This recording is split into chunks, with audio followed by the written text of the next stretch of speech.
Hello, and a warm welcome to It Be Ryan. I'm guessing you're here to witness the bun, yeah?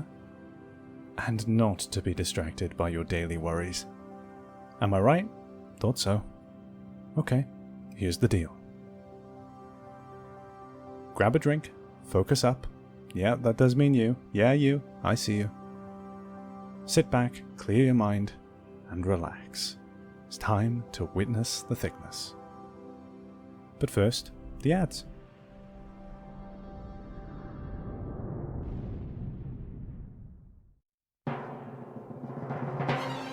Hello everybody, welcome on in. Hope you're having a great day. We got something a little bit special here today. I got some unfinished business with a game that we're gonna go ahead and try and complete. A little bit of context of what's going on right now and to why I might be a little bit out of sorts for this stream.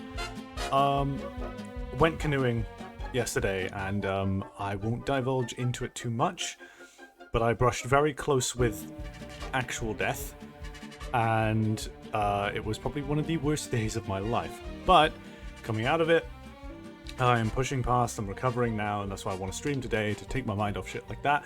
But the caveat with all this is that I am sunburnt all over my entire body, so moving hurts. So I'm going to be doing a lot of moving this stream, it would seem, because I've got some unfinished business with a certain game called Project Wingman. Now, for those of you who were here a while ago when I initially streamed Project Wingman, you know that I don't like this game. Uh-oh, problem. So I don't like Project Wingman. Okay, I'll reword it. I do like Project Wingman, but it was a massive letdown for me because I wanted to play it in VR and thought I would have like this awesome fighter pilot, like Ace Combat in VR feeling experience. It did not give me that. The cockpits have very stationary visuals. Nothing is like actually well modeled about them at all, and that was very disappointing to me. Story-wise, it's cool, but a lot of the mechanics in it feel very much like, you know, well, too arcadey for my liking, I've learned. Because I don't like how badly the missiles track, for example. Because, oh shit, let me just lock onto this person with a radar-guided missile and fire. Oh, it just missed completely. Even though there was a good angle on him. Nope, just gone. Missed. Okay. Why? Did he beam it? No. Did he like put the terrain below him to confuse the targeting? No. Nothing like that. It just missed because the angle was off. So the missiles feel like glorified dumbfire rockets, and that pissed me off gloriously last time we did a stream on this. You would have seen me rage. So this time, what I'm probably going to do is I'm going to approach it not in VR. I'm going to use my joystick and throttle, but I'm going to put them... Well, should I use my joystick and throttle, or should I be using my controller or keyboard and mouse? What should I be doing? We'll do keyboard and mouse. We'll do keyboard and mouse for now. See how that feels. But the problem is that like I like the story of this game, and I just need it finished. I need it done and out of my repertoire, so I can finally uninstall this piece of garbage. No, it's a good game. It's just not my cup of tea. I am definitely more of a simulator guy myself. All I really want out of a flight game is I want a flight game where the flying feels simulatory-ish, okay, maybe with a few extra arcadey bits here and there, but with a crazy-ass story in the style of Ace Combat and Project Wingman. That's what I want, but I will never get that. That is not a game that exists yet, and probably won't for a while. Got this, bud? We'll see. Hey Bean, how are you? Terrible, but we're playing games to distract myself. The audio sounds loud as fuck. Indeed it is.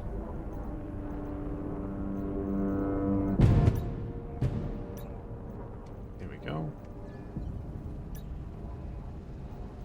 Resume. I don't remember where the fuck we were or what we were doing. So, who knows? Let's find out. Oh yeah, and another annoyance. Flares are just a that missile didn't hit me button. And also, friggin' what you call it? Oh, Monarch, this is an op just for you.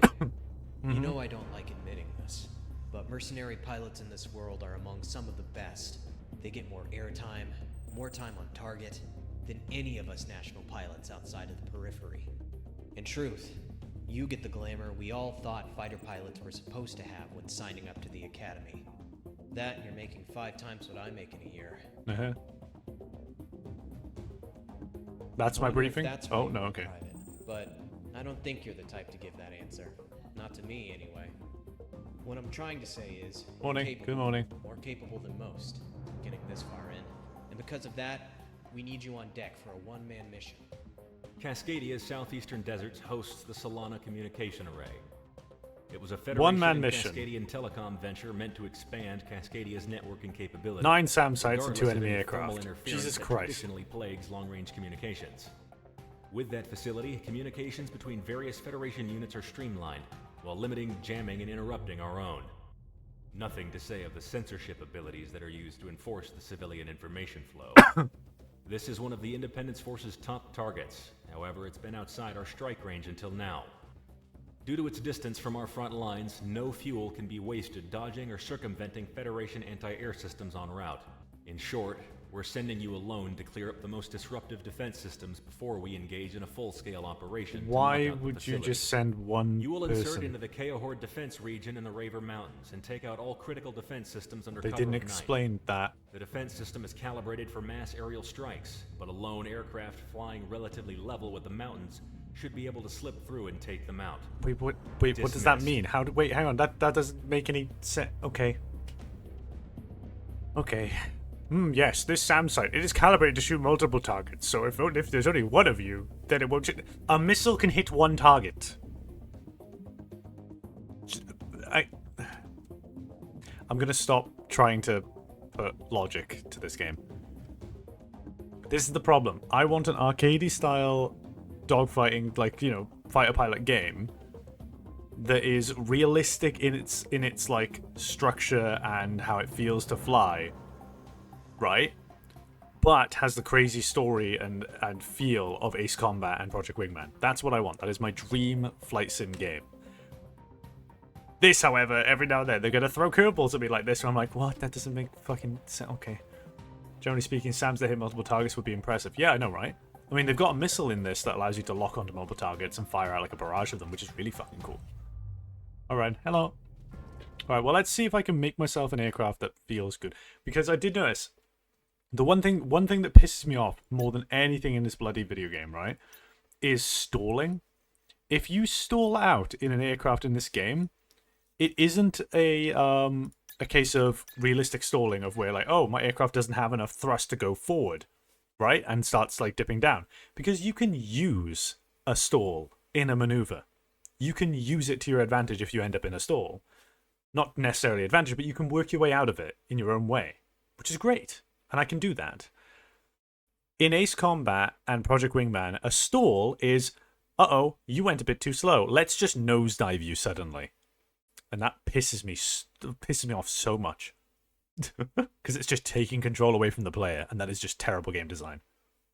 In general. I think it's like multiple radar signatures are more noticeable than one. I don't know, lol. I mean, that would make sense if it wasn't a SAM site pointed up in the air. A radar return of an aircraft that I'm going to be flying, specifically the F-14, in the air, is going to come back with like a very big radar signature. I really want Ace Combat's flight feel with this game's arsenal system. Actually being able to hardpoint my jet is super nice. I hate Ace Combat's flight feel. But yeah, I get what you mean. You can absolutely do more than nose down. What in Ace Combat 7, I've had it nose down. Or what, PSM, the fucking, is it like the maneuver ability where you replace your fucking flares with the ability to use your air brake to do stall maneuvers? Fucking awful. Awful design. I fucking hate both of those games for that reason. I enjoy the story and I want to enjoy these fucking games, but the way that they play is fucking stupid to me because I really like my flight sim stuff.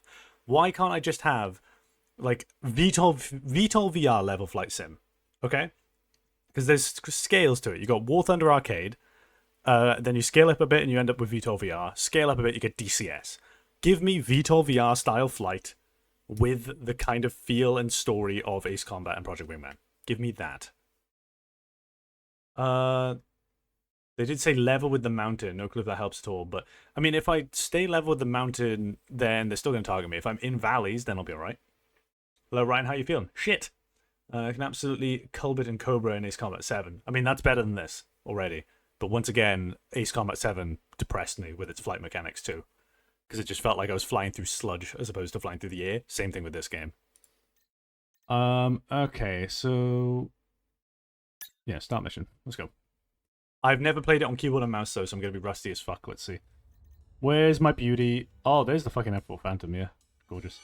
Right, where is it? Where is it? Where is it? Where's my gorgeous one? There she is. Hello, sexy. All right. So, 9 SAM sites, 2 aircraft. Let's go ahead and... well, we just got multi-purpose.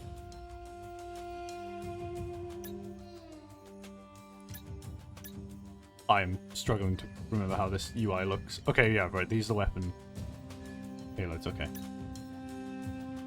Do I have an F-18 here as well? Ugh. What do I have in total? So F-14. Oh, is that a fucking F-15 Strike Eagle? Can I turn the camera myself? No? Okay. Eesh. Go ahead and give me high tracking anti-air, and then give me a triple volley of unguided ground bombs. There's lots of targets on the ground, so give me even more bombs. Module selection, flares. Color scheme, only have one. Won't tell why. Family almost died. Alright, so need to do another playthrough in the F-14. It's the best jet that has a rear seat so you can hear Prez's lines. Yeah, Prez used to annoy me at first, but I quite like her now. I've slowly warmed to her a little bit.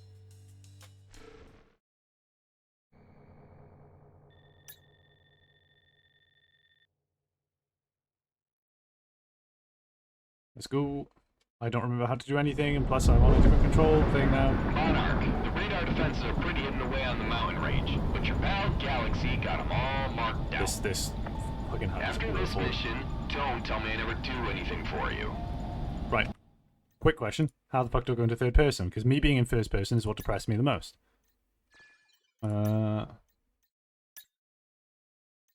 Change camera, C. He's just pissed he ain't sleeping tonight. No, I'm pissed because I have to spend it with you two. Maintain radio silence, Hitman 1. Because Monarch needs to be told to be silent. God, this... okay, right. No, fuck using the keyboard and mouse. This feels awful. Okay, one sec. Plugging in the joystick and throttle. We're going all out. If I'm gonna play a fucking flight game, I'm gonna do it right.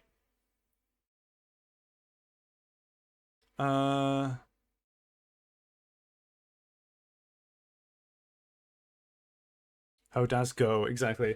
There's a version of the F-15 based off the F-15 active prototype. That was my final jet in my campaign playthrough. Nice.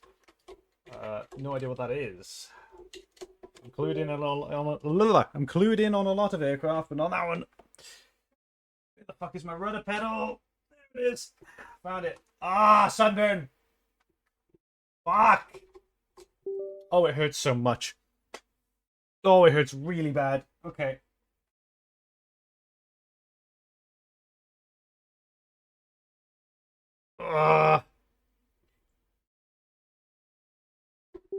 There. All components plugged in. Ah, fuck. Feet on the rudder pedals. Yep. Check. F-15 with canards and thrust vectoring made for aerobatic testing.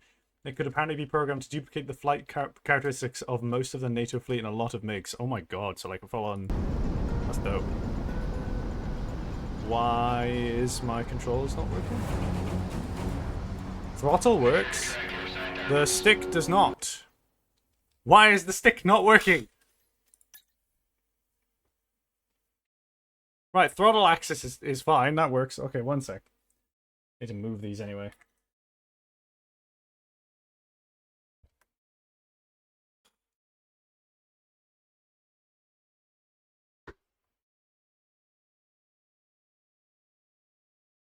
man.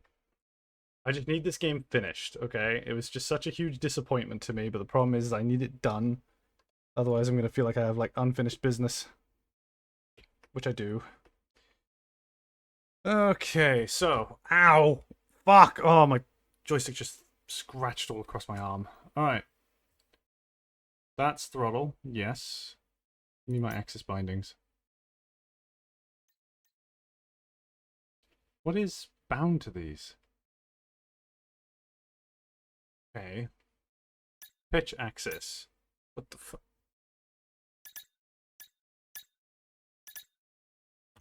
Why is it doing that? Right, there we go. Now I've got it. Is something constantly being used or something? Right, pitch axis. Fine, we're good. Roll axis. Axis 6 is constantly activating it. Why? Which is... What is axis 6? Not you, not you. One of you? It's you! It's you! Why are you active constantly? You can fuck right off. Roll. There we go. Posted a pic of it in your Discord media channel. Awesome source. Let's have a little look. Fucking gorgeous. Oh my god. That thing's horrifying looking. Not as intimidating as the Strike Eagle, but damn. Very nice. Let me just double check some things. Okay. So we got pitch. We got roll. I think we need a dead zone for the roll. Look at that. That's it. At rest. That's not good. Can I give it a dead zone? I don't think I can. Great. Oh, no. There it is up there. It goes in dead zones. We'll figure that out in a minute. Roll axis done. Thrust axis. Works just fine. Padlock x-axis. The fuck is padlock? I don't know.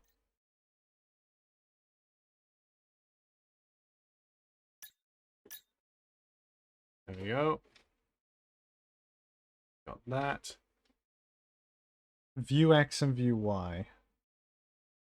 Oh, is that what these padlock ones are? Ah, right, yeah. Well, in that case, that should be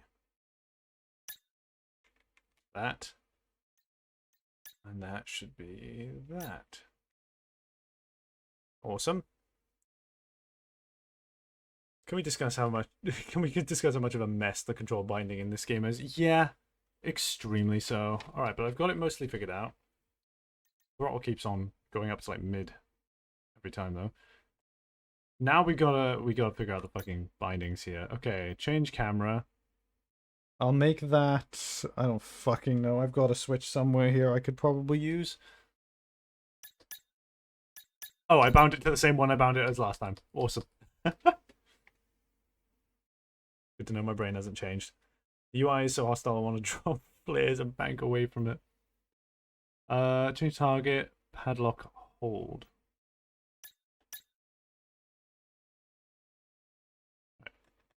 Change target. Expand map. The map. What should that be? I will be using that relatively frequently, so let's make that that. There we go. Toggle switch. Awesome. Gunfire. Bam. Easy. Hide / unhide UI. Don't need that. Missile launch. I'm gonna make that.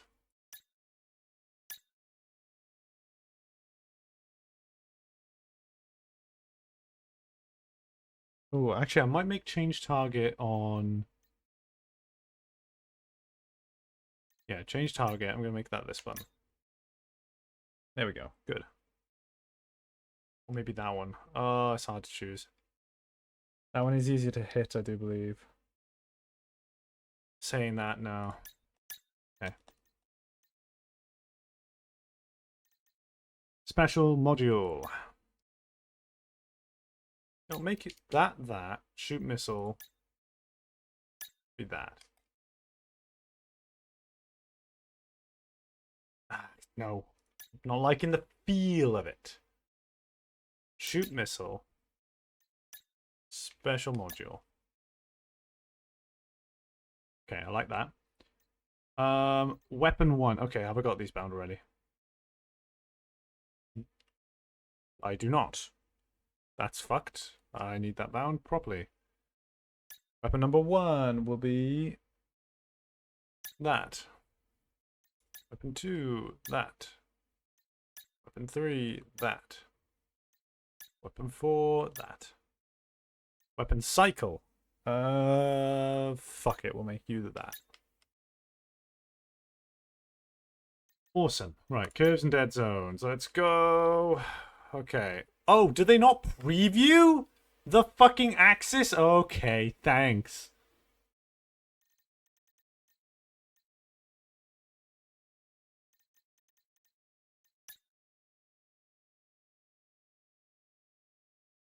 Maybe that's not showing dead zones. Maybe that's just showing... Yeah, I think it might be. Calibration. Push comes to shove, I'm just gonna... Oh, that's fucked up.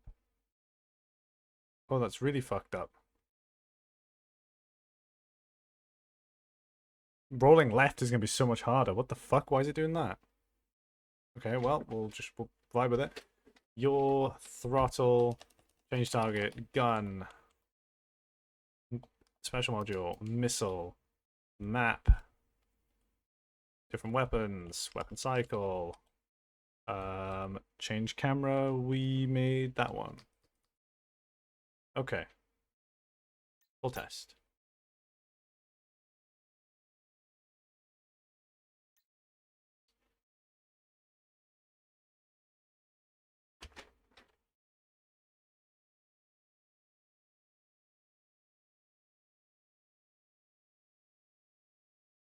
Okay, we're good.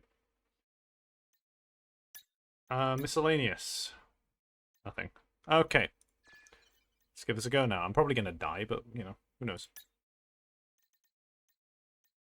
Who knows?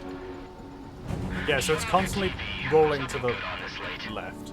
What? You want to Which listen have to the to frickin' keep it snow controlled. instead? Oh, fuck it, we ball. You hear that? Oh, it's probably just one of our patrol squadrons.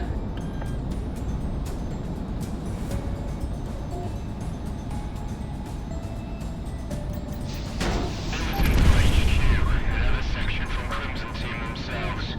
Something about taking the mercenaries the rebels hired seriously. Yeah? Why should I? So we don't underestimate them.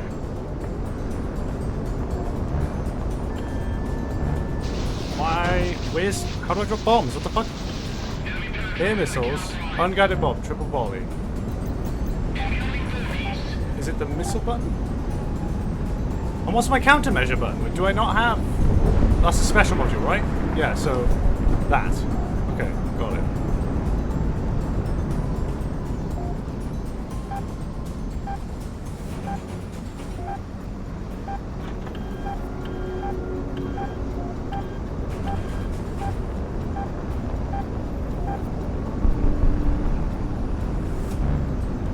Fuck's sake, hold the trigger instead, dumbass. Mana, you've got incoming!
starting to regret using the joystick and throttle. This might actually be better on just a controller.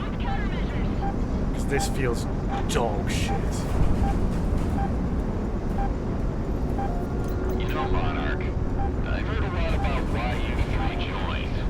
Hitman, that is. The comic had her wings clipped, Dip was told he wasn't good enough to fly out of the academy, and you came in with him. My question, though, is what are you all looking for after all this time? You've made your fortunes, and lost them, so many times in the last few years. So what else is there, huh? Casual conversation during Never mind. actual It ain't like you're gonna tell me tonight. Oh, well, that's a fucking dead angle. Stay calm and recall all patrol squadrons within our grid. That's the damage. They're That's not targeting our gonna hit. defenses and Oh, it hit! tertiary Awesome. systems. How many? We're not sure. We think it's at least a flight.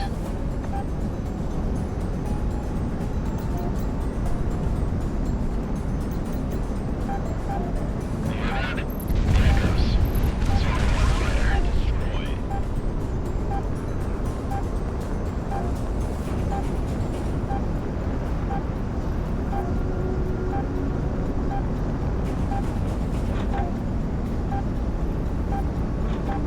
I got a message from 2 and 3. Putting him through. You lost without us yet, Monarch? Come on, we're just a staticky radio call away. And hanging along with Mick sucks. I'll fucked it if he ends up as Hitman 1 straight up. Don't take too long out there. Do you guys actually like each other, or what? We do, trust me. Even as Monarch's backseater, it's tough to break into their circle. QA.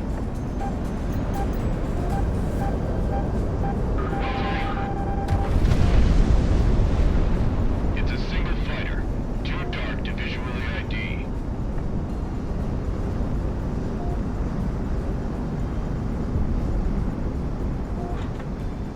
It's a mercenary.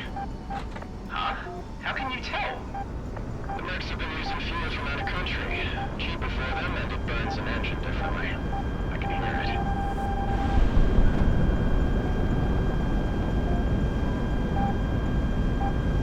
Incoming missile, Jake. Send a single fighter. Maybe just for the hell of it. Don't they get paid by target?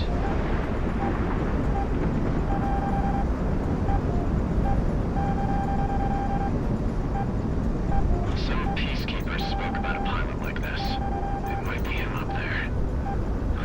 Looks overkill as fuck, but we'll see if that works.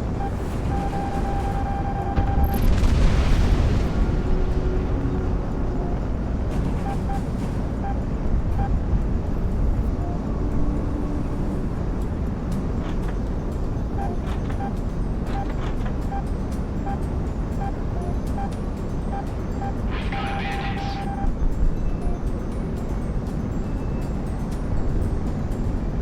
Enemy's getting a radar lock!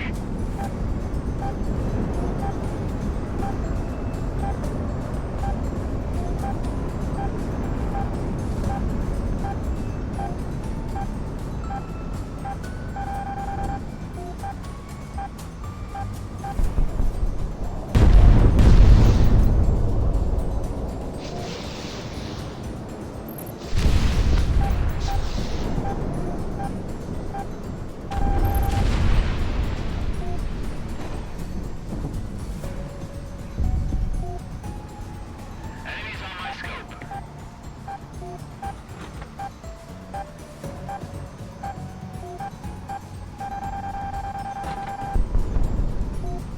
Monarch, the enemy's locking onto you. Tell me something I don't know, genius. Break it off! Break!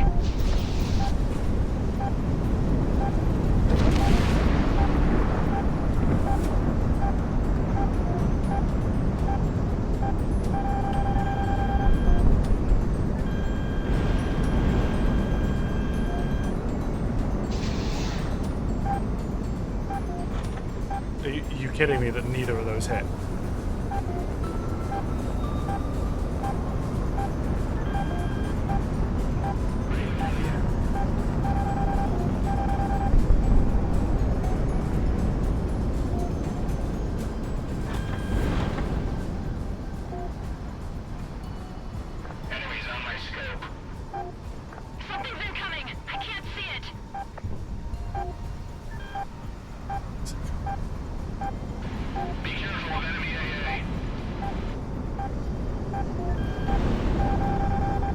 God forbid these missiles track anything, huh?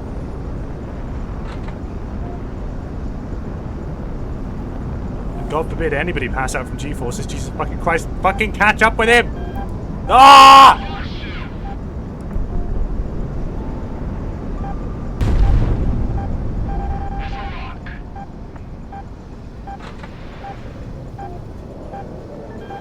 Monarch ready to fire. Yes, God forbid the missiles track! Ah! Yeah, get the fuck out of here. Bandits mine. Watch it not track. Them in front. Finally! You still airworthy? Enemy's getting a radar lock.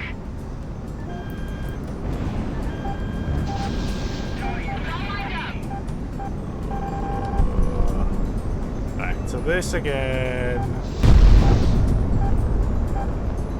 Riveting gameplay. Good for guns. Accidentally pulled the missile button. Nope, no missiles.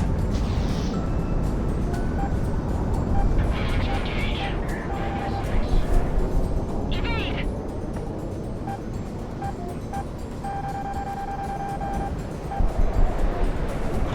Launch missile. Aerodynamics Incoming missile. and fucking Check. power be damned.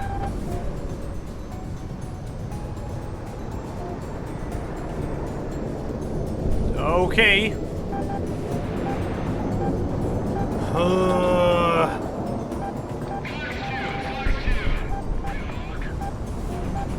Monarch, the enemy's locking onto you.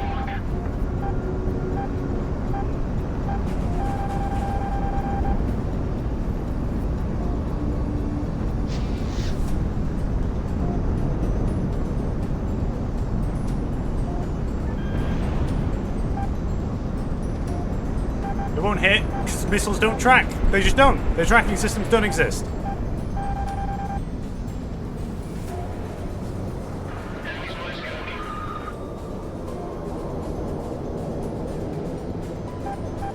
Monarch, you've got incoming.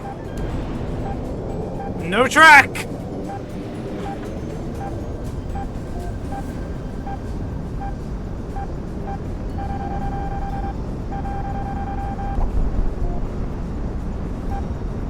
Oh my god, just break off. Fuck it.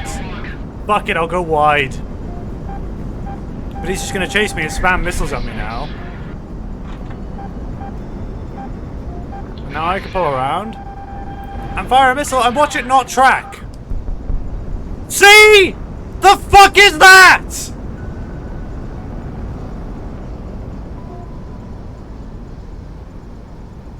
Oh my god.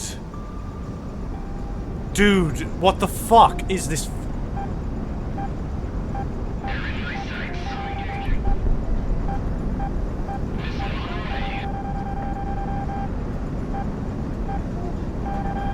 Stacked up.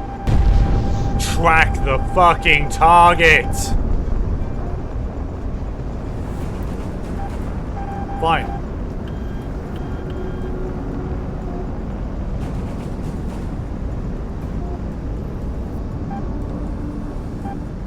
Big 31. You.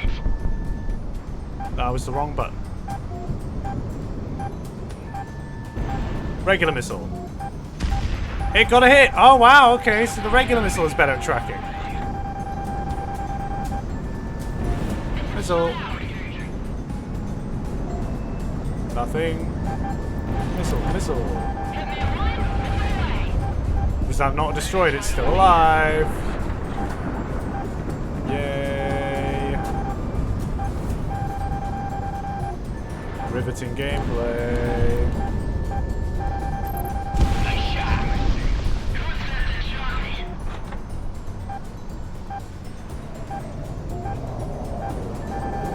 Launch missile. Hitman 1, locked on. There's smoke up in the cockpit.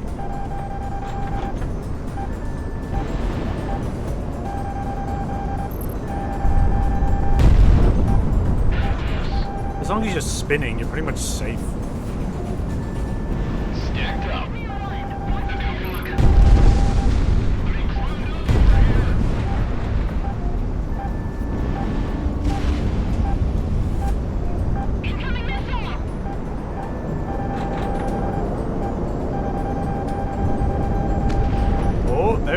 missile actually hit me.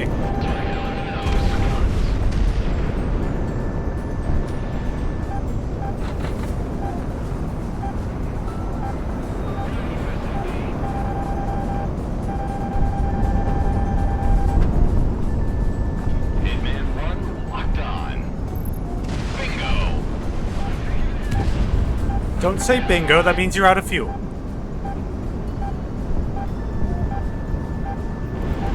Fox 2, good Oh separation. my god.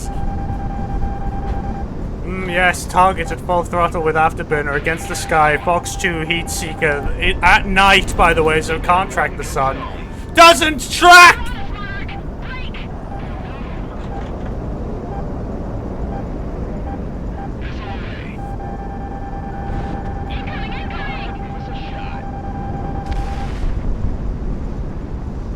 Oh, fuck this. I'm done.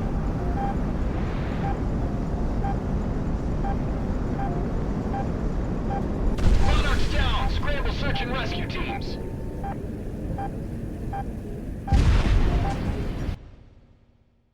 No. Fuck this. I fucking hate this game. I fucking hate it. I hate it. It doesn't feel good to play. It just doesn't feel good. And you'd think that arcade game's supposed to make you feel fucking badass, you know, like, it's arcadey and shit like that, you know? No. It just feels fucking dog shit. The flight model's dog shit, the missiles are dog shit, everything about this feels fucking awful. We're actually not playing it. Screw the unfinished business. I thought I could actually do it. I thought I could sit here and feel confident enough to get through this, but no, I've remembered why I fucking quit. Within the first fucking 10 minutes of trying. Fuck this fucking game, man. I'm uninstalling it right now, as we speak. Right now. Goodbye, Project Wingman. You will not be missed. Your story is great. The game is shit.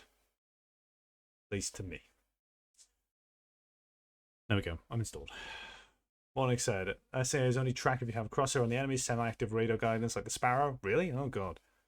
They're powerful and really good at tracking as long as they're kept in the circle. Right, noted. How old is the game?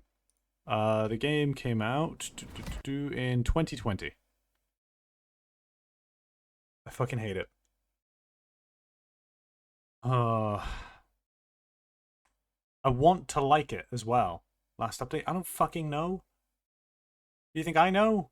I don't know. I'm just done with this fucking game, man. I was able to get through all of Ace Combat 7, even though it infuriated me, but this one just pisses me off way more. Because even with the standard missiles, you saw a few moments ago, because I wasn't understanding the semi-active radar guidance, I didn't pay attention to that. So I didn't think. And so that was my mistake. But the regular missiles, yeah, target against the night sky at full throttle with afterburner on. Fox 2, Heat Seeker. Heat Seeker. Against the night sky. Misses. Like, it doesn't even track. Didn't even try to track. And so, yeah, it just... This pisses me off. There's also many occasions where missiles should have hit me, but didn't. The game ends up being too easy to avoid missiles. And it's like, oh yeah, it would be really, really hard, though, if the missiles... Just give me more flares, I guess. You know? Let me feel like missiles are actually a threat, both on my end and for the enemies. Because whenever there were missiles, like, missile, beep, beep, beep, I wasn't panicking. I was just continuing to spin with full confidence that 9 times out of 10, that's going to miss me. Because I'm spinning. Great gameplay, am I right? Riveting as fuck, just pulling back on the stick the entire fucking time. Great. Good lord. It's not even stressful situations where it's like, you know, you're in a turn fight and stuff like that. Because at that point, you're looking out your cockpit canopy, stressing out about when they're going to get their nose on you. In this, it doesn't matter. Like, it is just pure monotony. And I hate it so much. I'm sorry to any of you who like this game. I just can't get into it. I really want to enjoy it because I love the story. I love the idea behind it, all the story behind it. It's fucking dope. It's fun. But the actual game itself is just so obtuse to me as someone who's come off the back of like DCS and flight sims and stuff that I just can't enjoy it to save my life. Oh my god, man.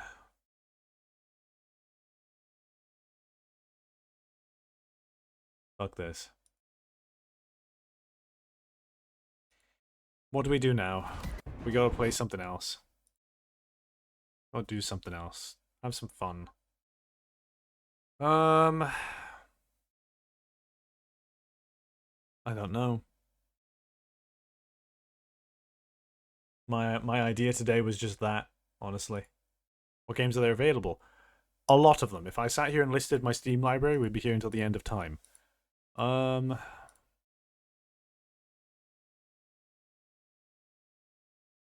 honestly don't know. I'm just scrolling through, trying to figure out if there's anything I want to play. Because my plan was to try and do Robo Beat. I'm not feeling Robo Beat right now.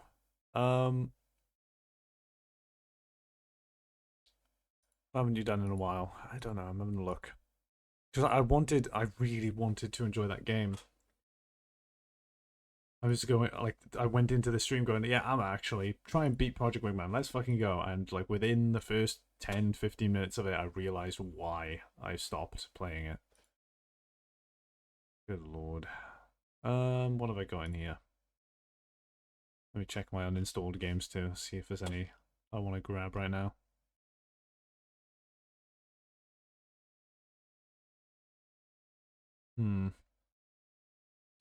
Okay, that's an interesting one. There's a game called Not for Broadcast that a friend of mine got me. Let's try playing that, shall we? I'll install it right now.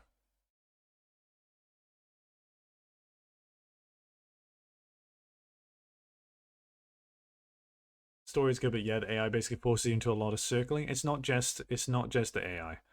It's the AI, the time to kill, the actual flight model feels like I'm flying through soup instead of the air. None of it is satisfying to me. Not a single moment of that game feels good to play. I'm having more fun on the briefing screens, in the loading screens, listening to dialogue, than I am actually playing the bloody game. And that's a problem. So yeah.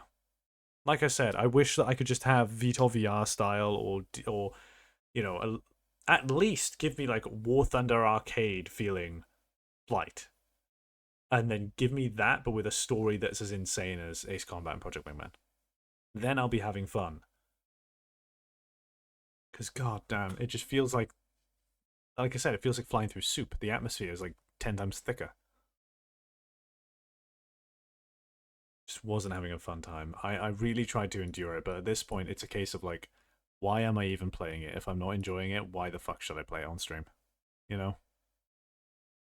I'm sorry to anybody who likes the game. I'm sorry for ragging on it, but this is my take. This is my opinion. You're gonna have to deal with it. Ah, dearie me.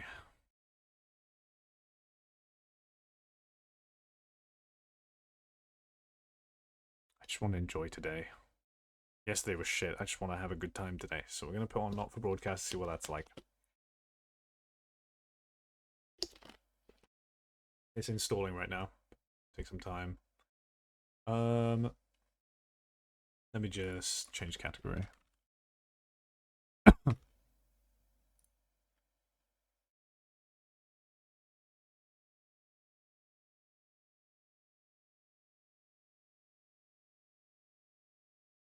Any story you have?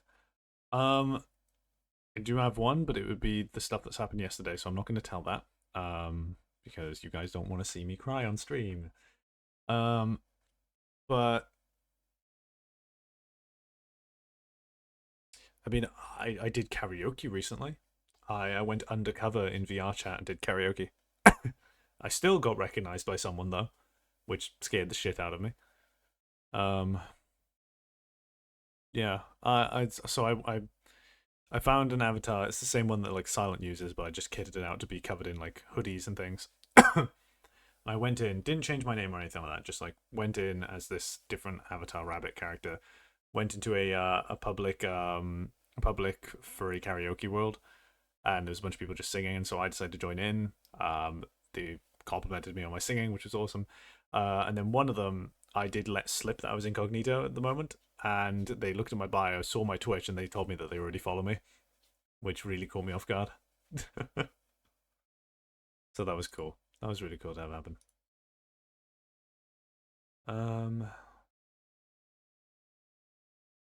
Oh, it's gonna take a while to download. Let me pull up some music on my Whiplash playlist then while we wait. The price of fame. I'm not famous. I'm just like there's some people in VR chat who are insane and therefore know me to an extent. um.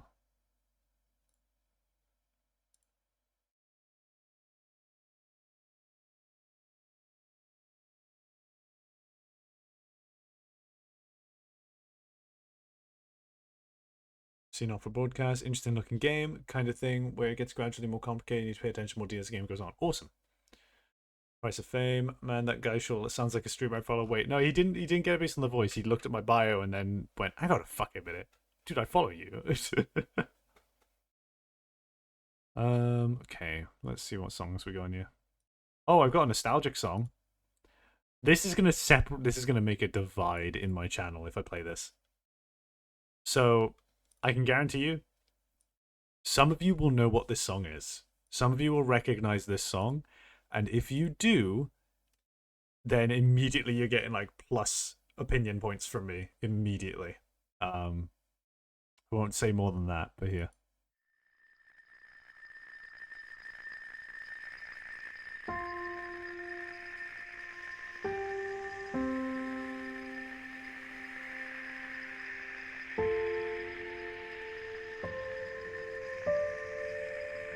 Is anybody picking up on what it is?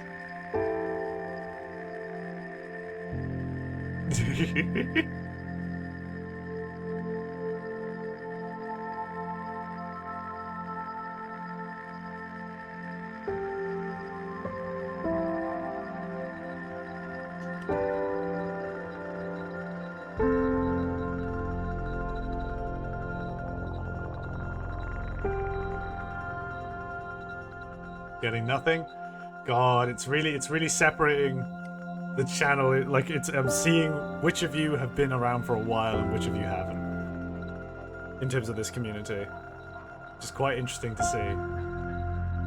This here is the music that was used for the first VR chat loading screen way back in like 2017. Before eventually they updated it and changed what the music was.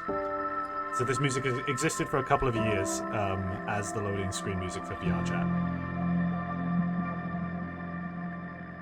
Way back when. Do you know they used to have like a warp effect? They used to have like an actual like like the time vortex from Doctor Who. They used to have like a warping effect that you could toggle on for the loading screen. I used to have that on all the damn time. It was fucking awesome. And the original hub as well, where it was like a medieval looking hub. With like a little mirror room off to the side too. Oh man. Crazy shit. Jeez, I played back then and this isn't ringing any bells. I must have just tuned it out. Oh man. It's nostalgic for me. Yeah, I wish it was kept the same. Yeah. I will admit, the fucking boom boom boom boom boom, like it's that holds some nostalgia for me too, but yeah, no, that one's the original. Alright, let's shuffle my playlist, let's see what we get. Fucking Sweet Child of Mine immediately. I can't play that, I'm sorry. As much as it's awesome to hear that riff immediately.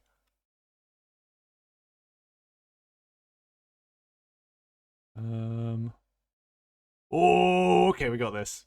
Who's ready for fucking jamming? So, where is it? Where is it?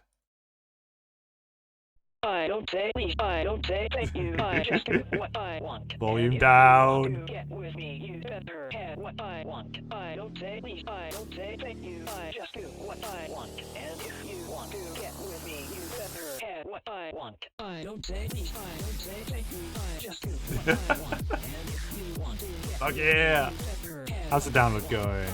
We're almost there. Alright, okay. We're gonna shuffle again. We're gonna shuffle again, see what we get. Space ambiences, no. Fucking Jort Storm, no. Lo-fi, no. Come on.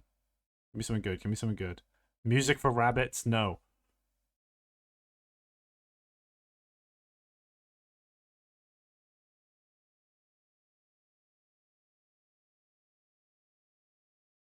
What's this one?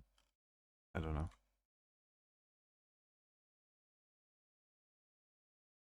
Shuffle, shuffle, shuffle. Come on. We all live together. I want one good song to end off on. Come on.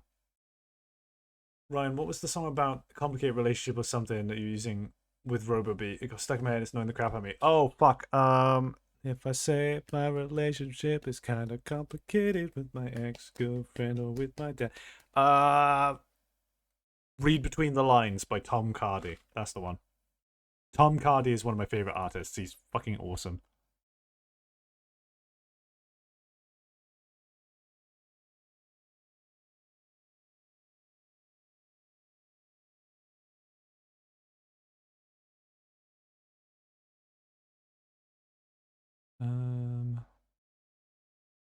Oh my god. Really? Okay, fine. This is funny. This is funny to have here. So context. I used to listen to rave when I was younger.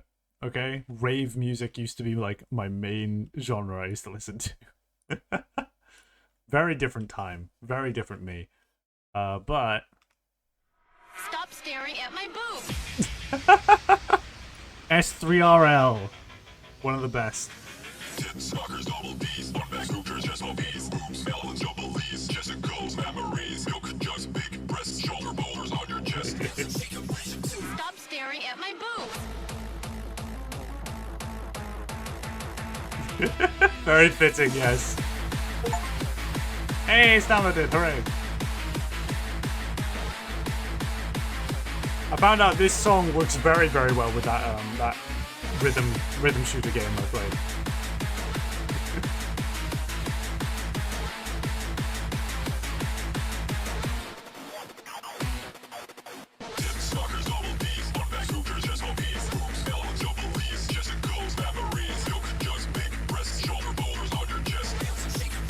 Stop staring at my boobs. Right, enough. Okay, we've got the game installed. It is installed. Let's go ahead and hit play. Let's go. Let's get up and running. Ooh. Already got music.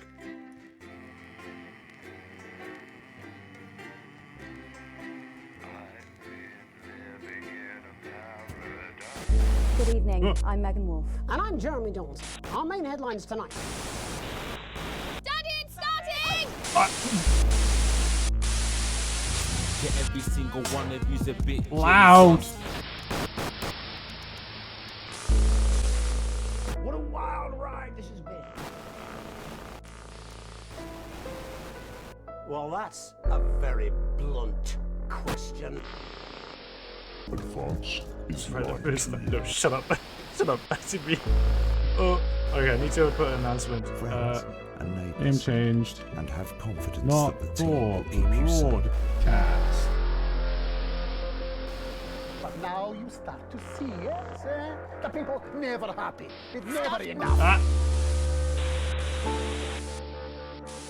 I cannot believe you. Are you saying that Advance have cured death? Jog off! I am Still vassals, very slave perplexed by slaves what with this is just going to be. prettier cages. Oh, Megan. We're only getting started. How's the volume for you guys, by the way? Am I still audible in amongst all evening, the I'm Megan Wolf. noises? And I'm Jeremy Jones. Our main headlines Okay. tonight. Started! Starting! Wait. All these DLCs? Oh, dope. Okay, if I like this, then we'll have more content. Awesome. Let me clean my glasses real quick. What a wild ride this has been. What a wild ride this is going to be. Well, that's a very blunt question. Is it now, buddy? Advance is lying to you. Color me interested. I have no idea what this could possibly do. I am... Friends and neighbours, and have confidence that the team will keep you safe. On-broadcast mechanics are less demanding. Now you Viewers don't start switch off to so see, easily. yes? Recommend a The balanced people experience. never Not happy. broadcast, It's never maybe enough. showrunner or custom. Broadcaster.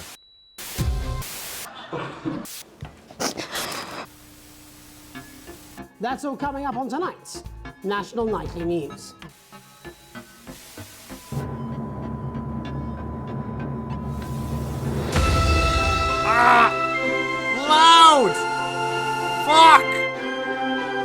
Alright, we might need to turn this down once we get in. I'm sorry, chat. Ah! Fuck! Oh my god! Oh! I've got it turned down on you guys' end. That was twice as loud for me.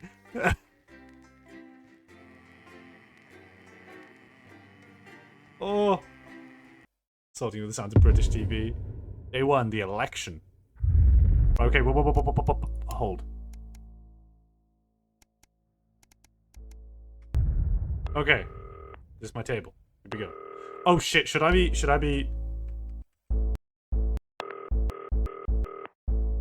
Should I be moving my camera over to, like, the other side? Where would you guys like my face cam?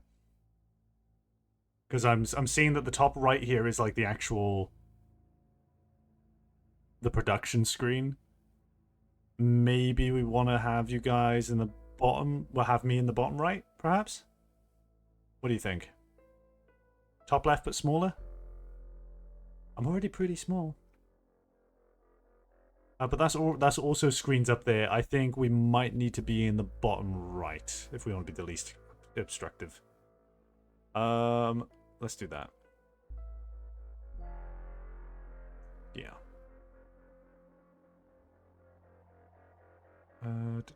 Where's the Warudo? Where is it? Where is it? Warudo. There it is. Bottom right or left? Yeah. So that's the feed buttons. Okay, we're gonna go down here. We're gonna go down here. I'm gonna get a little bit smaller. There we go. We're gonna chill here. Hopefully this is a bit easier. I want you guys to at least see the screens. You know, turn right. Oh, dope. What's this? Who's that? Who's it?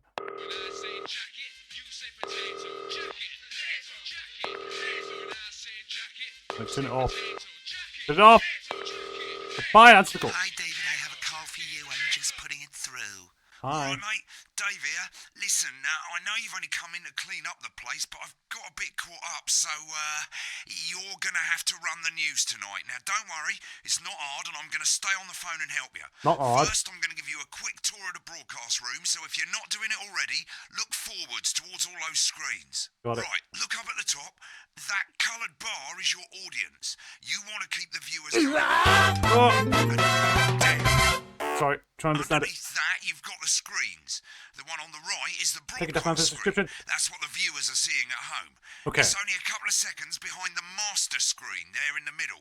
That's the one you control. Okay. Now, the four small screens on the left show the different signals coming from the studio. Live and what you they can see. choose between them Signals. using the numbered buttons on the vision mixer at the bottom left. Don't worry. I'll talk you through it and you'll pick it up in no time. Now, have a look to your left. These plugs control everything in the studio. I've left them set up for you, so provided you haven't fiddled with them, all you have to do now is throw the master trip switch and we're in business. Once you've got the power on, face the front again. You can see on the broadcast screen that we're in the end titles for the show before us. Fortunately, they go on for fucking ages, so there's plenty of time for me to explain... Okay, they're over, so we haven't got long now till the broadcast. Quickly, mate, look down under the desk. Okay. You can see a load of videotapes on the left. Yeah. They're your adverts. Okay. Pick any three and load them into the machines on the right. When you've done that, look up to the front again. I like Crazy Neil. Come to Bumley. And, Alan James. Done. Right, won't be long now till the signal starts coming through from the station. Stay on your toes. All the bigwigs are in tonight because of the election, so we better not make any mistakes. At 9 p.m, sit back and relax with my winning movie. When you get the signal, select screen 1 with the vision mixer and we're ready to go. Prawn and mayonnaise? You know seafood makes me go out in pustules. Yeah, thought it might increase our viewing figures. Every day. You offer me prawns every day. 10 seconds, everybody. That's how I show love. You're trying to kill me. And yet you persist, going in 5, 4. But now, it's time to join Jeremy Donaldson. Good evening. I'm Okay. Jeremy Donaldson. Our main stories tonight. Okay, we're all good. Next is going to be to throw to the news titles on screen 2. There'll be a countdown, but I'll count you in as well. Just relax, mate. It's all gravy. Buys Honest Andy's Totally Independent and corners the flowered market. Top chap. Sports fans everywhere celebrate as popular footballer Johnny Hamsleeves wins Sports Personality of the Year. And a spoonful of sugar. Megan will be chatting with movie star Lawrence Blunderclatch about his new movie, The Medicated. And, of course, we'll be going live to Advance headquarters to hear what the leaders of this fledgling party have to say on their historic... Right, button 2 in 3, 2, 1. Lovely, mate. Next thing is the I'm a natural. throwback to Jeremy with button 1 when that globe in the middle shrinks down and vanishes. Okay, I got this. I could just switch back right now, it'd be very funny.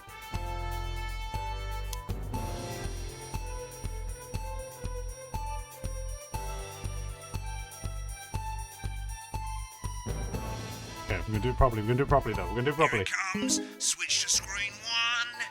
Now, lovely, mate. But first, the votes are in and it's a decisive win for Advance. We often get a bit of interference around this time, mate. Keep your eye on the machine at the bottom right. Use that slider that's flashing, or your scroll wheel to move the wave up and down, keeping the green bit in the white bit. But critics have accused him of a severe lack of actual policies and of being deliberately vague. Okay. The opposition parties have all conceded defeat to Advance's overwhelming mandate, but have yet to appear publicly. However, We got this. former Home Secretary... Right, it's going well. All you've got to do now is play the advert at the end of the segment. Make sure you don't play it too early or we'll all get fired. Now the clock at the top is counting you down to the advert. When it reaches 0, press one of the 3 play ad buttons over there at the bottom right. That's over here on the bottom right, where I am. One at the first break and so on, but you can play them in any order you want. Okay. I'll count you into it as well, but keep your eye on the clock. Okay, I got this. And 3, 2, 1, advert. 1 minute back, everybody. Jeremy. Hey! To fill after the ads. What? Why? Wanker Snatch is running late. Oh, I thought I'd ask him about the election. Personally, I Crazy won't Neil. confuse him with any big words. That's the same policy we use with you. I thought that was our little secret. It's all right, he doesn't remember anything I tell him. I'm deeply uncomfortable with your burgeoning friendship. Me too. Yeah. Wicked. We've made it to the first ad break. You're doing great, mate. But this is where it starts getting a bit trickier. This next sequence is what we call a multicam sequence, because you're going to be cutting between multiple cameras to keep things interesting. Okay. A lot of it's down to personal taste, but here's 3 good rules of thumb. 1. Try and keep the shot on whoever is doing the talking. 2. Don't stay on the same shot for too long, 10 seconds at the most. So if you're on the person who's talking, try and throw in the odd reaction shot or pull out to the wide shot for a bit just to keep it interesting. 3. Don't stay on reaction shots for too long. This is shit I've done. I've done this in real life. I've actually done a lot of this in real life. Stick to these rules and you'll be fine. It's not as complicated as it sounds. You've seen programs on television, haven't you? Make it look like those. Might as well get screen 1 selected now. No need to wait for the broadcast to start. Try and stay ahead, mate. Okay, got it.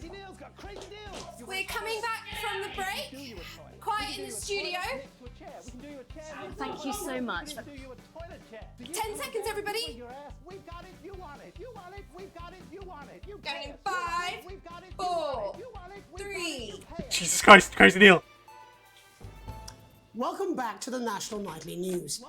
Later we'll be hearing from shock election winners Advance. But first Get ready to go to Megan on screen 4.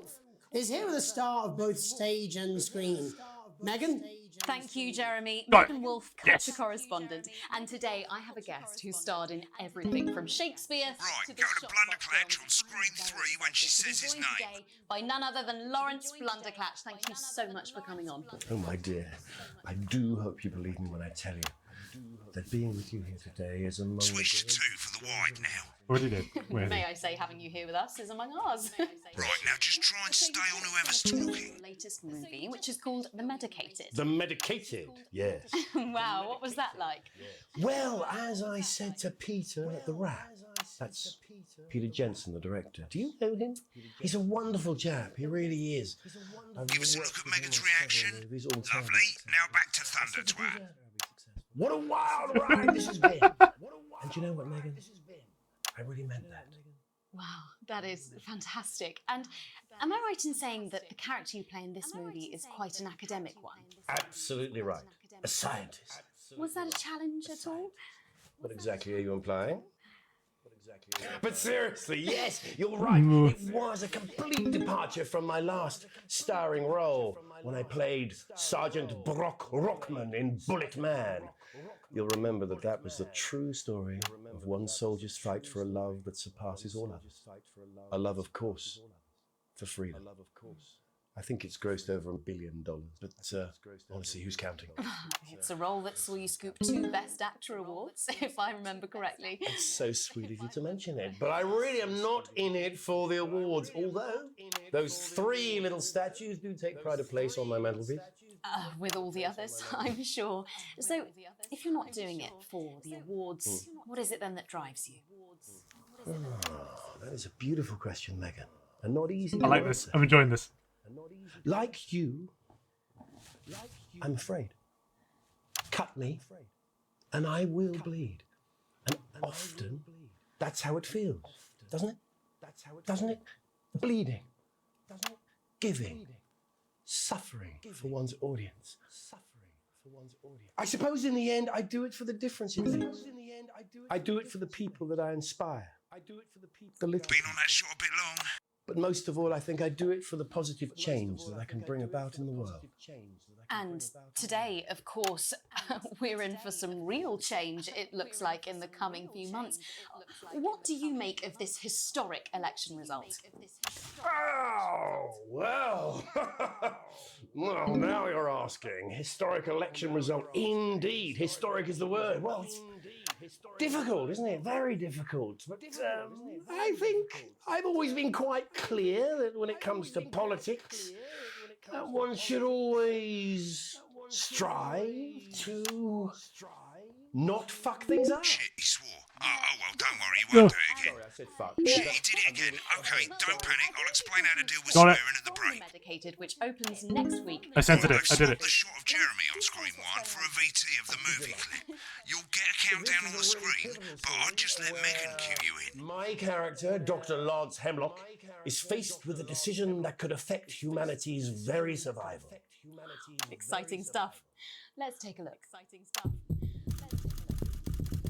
Cool, looks like Blunderclatch is losing it in the studio, but we ain't got time for that. There's more interference coming. It's a bit trickier this time, mate. Use that little flashing joystick to the left of the knob, or hold down your middle mouse or Alt on your keyboard, and as the frequency changes, match it to the white bit by dragging right. You Got think I don't know that? Now we're going to squash the frequency back by dragging left. Got it. Nolans mustn't think of Carol. That's Dr. Lance to you, Miss Flanagan. Jubbly, mate. For you, baby. Next, we're going to change the amplitude.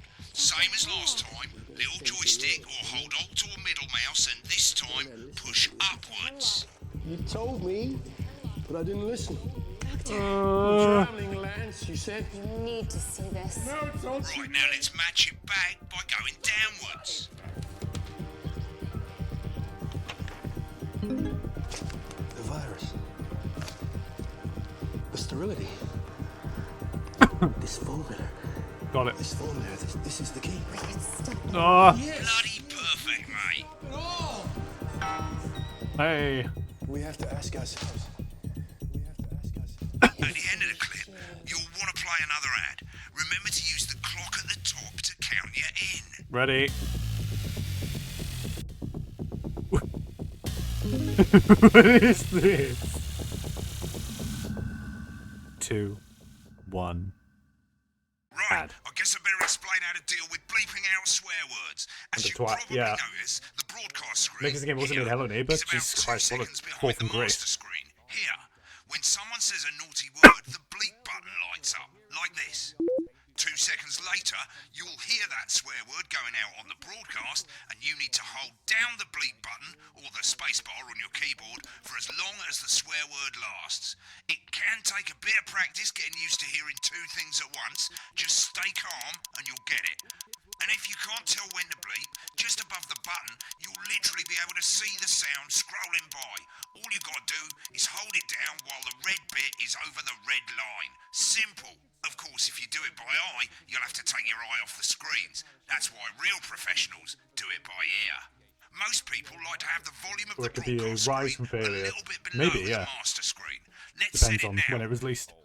As you turn it up, you'll hear the advert getting louder. And after a long day exploring You're Bombay, set to you start can censoring. relax in comfort Like I with say, one of it two takes a common little no practice, tests. but I'll try and help you through it, and soon we'll have you bleeping like a pro. Remember, button lights up, count 1, 2, and hold it down. Only 85 minutes. I think I prefer to have that a bit More than quieter. 2 areas of outstanding natural interest. Remember to select screen 1 now that you've got the feed. Don't wait for the broadcast to go live. That's too late. You can use the number buttons on your keyboard, 1 to 4. Oh. Seriously, we've had worse. Ooh. 5, Okay, 4, right. 3. Time. Welcome back. And I'm told we can now go live to Advance Headquarters, where the two leaders, Peter Clement and Julia Salisbury, are about to make their acceptance address. Cut to the outside broadcast. Go for it, He's pissed. Get ready to bleep. Well, thank you all for coming, and, well, where do I start? What a day. They said we couldn't do it. They certainly did. They used every dirty, low-down, lying southern bastard trick they had against us. But you, the people, you saw right through their shit. I'm sorry about the language there. Sorry about that. I've had a couple of celebratory pints. Makes me coarser than a granny's fanny. Memorably put. But to be honest, who can blame Peter for celebrating? Throughout the campaign, you've heard us say that Advance are not a political party. A party is what you have when things are going well. When the country is suffering, you don't need a party. You need a team. A team that can change things. But today is day one of a new future. A better, fairer future. So perhaps we should all be celebrating. Except for the rich. For them, the party's over. They shouldn't be celebrating. They should be putting their shitting pants on and opening their dusty checkbooks. Again, colourfully put, but not inaccurate. I'm on this. I am on this Before shit, we man. came out here to address the nation, we used our executive powers to pass the Assets and Wealth Act. Working with the tax office, we have produced a definitive list of every person in the country with wealth into the millions. You know the sort of, probably you rather you don't. Because the likes of you and me are not welcome in their gated communities. Tomorrow, we will be introducing a sweeping reform of the tax system in this country. No more hiding wealth offshore, no more trust funds or creative accounting. A simpler, fairer, unavoidable set of tax laws. So, all you bastard public school snobs have got nowhere to hide. And earlier today, we revoked your passports. You want them back? You want to leave like you threatened before the election? That's fine. But first, you're going to pay up. You're going to pay back. Advance are going to turn this country from a nation of warring individuals into a team. To properly fund health and education. To raise the living standards of us all. The pundits said we'd have to raise billions. You're gonna swear again, you're gonna swear again, you're gonna swear, when you're gonna we've swear, you're gonna swear. reclaimed what's ours, that's absolute ferret shite. So to you posh twats. The people who pay you a pittance to serve them drinks in their private clubs. The people whose children you raise. So they've got time to get even fucking richer. Advance have this to say to you. It ends today. We are coming for your sports cars and your mansions and your vineyards. It ends today. We will put the wealth of this country back where it should have always been, in the hands of the people who created it. It ends today. Yes, it ends today. And tomorrow, we'll start making it fair again, just like we promised we would. And until then, ladies and gents, I suggest we all get pissed. I can't argue with that. Thank you for your time. Yeah! Well, an interesting acceptance speech there from the leaders of Advance. And our apologies for the fruity language. Hopefully we got that bleeped out for you in time. If not, someone's going to be in trouble. We did it. We're good. So, as the country braces itself for new government, that's all from us this evening at the National Nightly News. We'll be Ad break, back ad break, ad tomorrow break. With full Ad break C. coverage of the first day under Advance. I'm Jeremy Donaldson. Have a peaceful night. And Right, looks like you've Yes! got it now. Thanks for all the help, mate. I've got to go. Ferry's about to leave. Probably won't be coming back. Job's yours, mate. Good luck. Job's yours, mate. This is some weird fever dream. Am I dying now or something? You should be so lucky. I'll see you tomorrow night. Not coming for a drink? Nope, got a date. Lucky you. Try not to get murdered. Oh my god, I fucking did it! Dude, that felt good. That felt really good. When the programme's finished, you'll get a broadcast report. It's 3 pages. This first page shows you how well the broadcast went. Each sequence and an overall grade. Remember, grades mean bonuses, and they keep the boss happy. If you want to know more about how it went, select more info. If not, select continue to move to the next page. Right, this is an optional section for when you really want to understand what happened during the show. You've got a graph there showing you what the audience did. They're a fickle fucking bunch. And of course you can really drill into the details if you want to get better at making TV. I never came here, never once. All offensive words were censored, an interference-free show and adequately edited. Fuck yes! Dude, I am amazing. I have a feeling this is gonna get, you know, bad. Used to this, yeah. Muscle memory come back. Well, I understand the rules of how to structure a when you have multiple different sources of like broadcast of where you want to cut to and when. So I do kind of I get that. I understand how to do that, and I've done that on an actual set. Right, this is the important page. It tells you how much you're going to get paid and how much wealth you have overall. That bollocks at the bottom shows you the financial state of our main advertisers. But you don't own any fucking shares. You're a cleaner, for God's sake, so why would you care?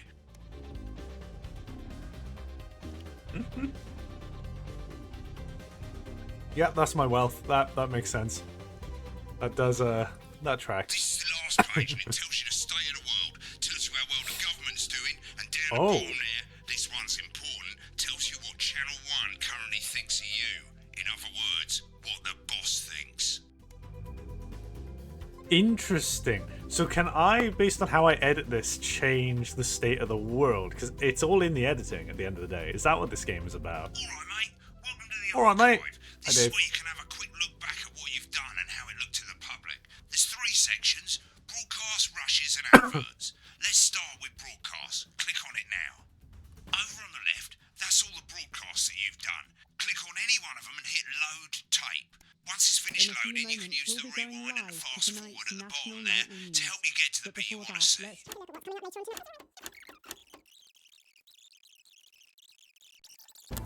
Hopeful or hostile. So we're actually just playing out as I did it. Mega corporation Remington's Fist buys Honest Andy's Totally Independent and corners the flowered market. Top chap. Sports personality of the... And, of course... That's all coming up on tonight's National Nightly News. Yeah, I did this shit. Oh, that's cool. That's cool that I can do this.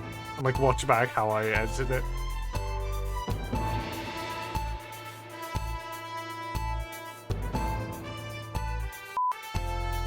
Oh, wait, me censoring. Oh shit, that came through. I pressed the bleep button.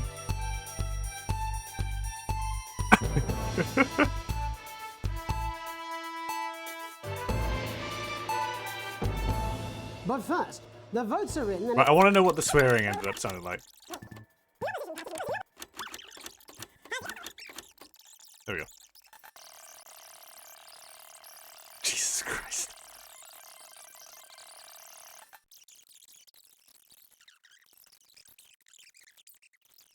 Didn't you spam the button before? I did, but when it was on an ad break. So I don't think it actually counted.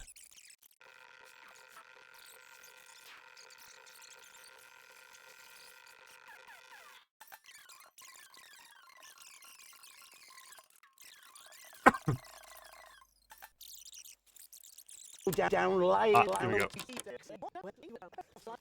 Are about to make their acceptance address. Shall I start? Go for it, Pat. Okay, well, thank you all for coming, and, well, where do I start?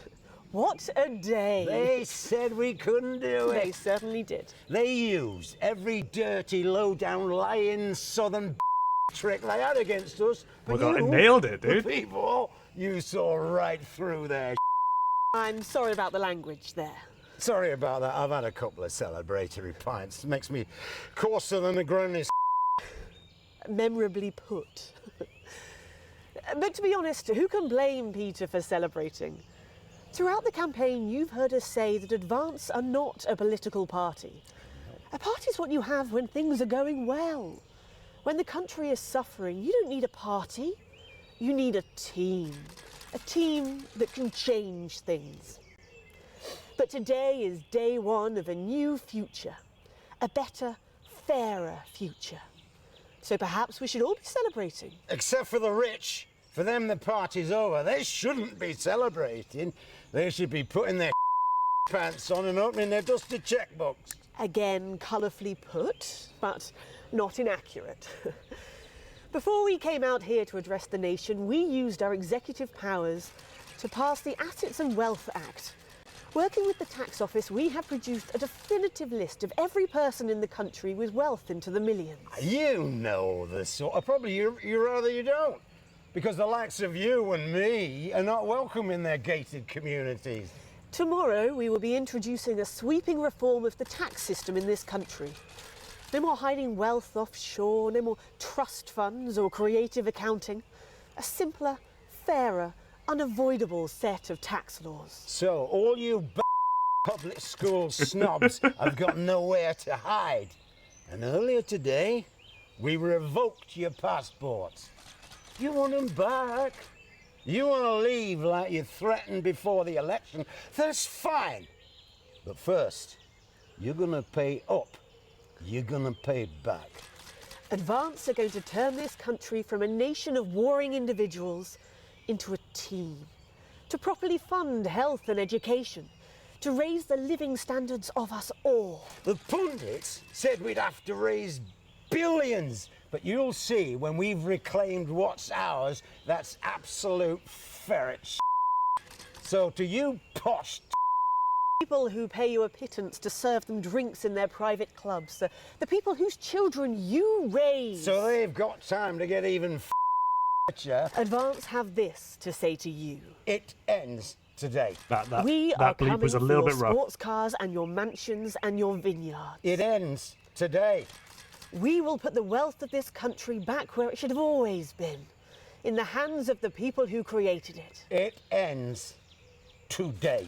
Yes, it ends today.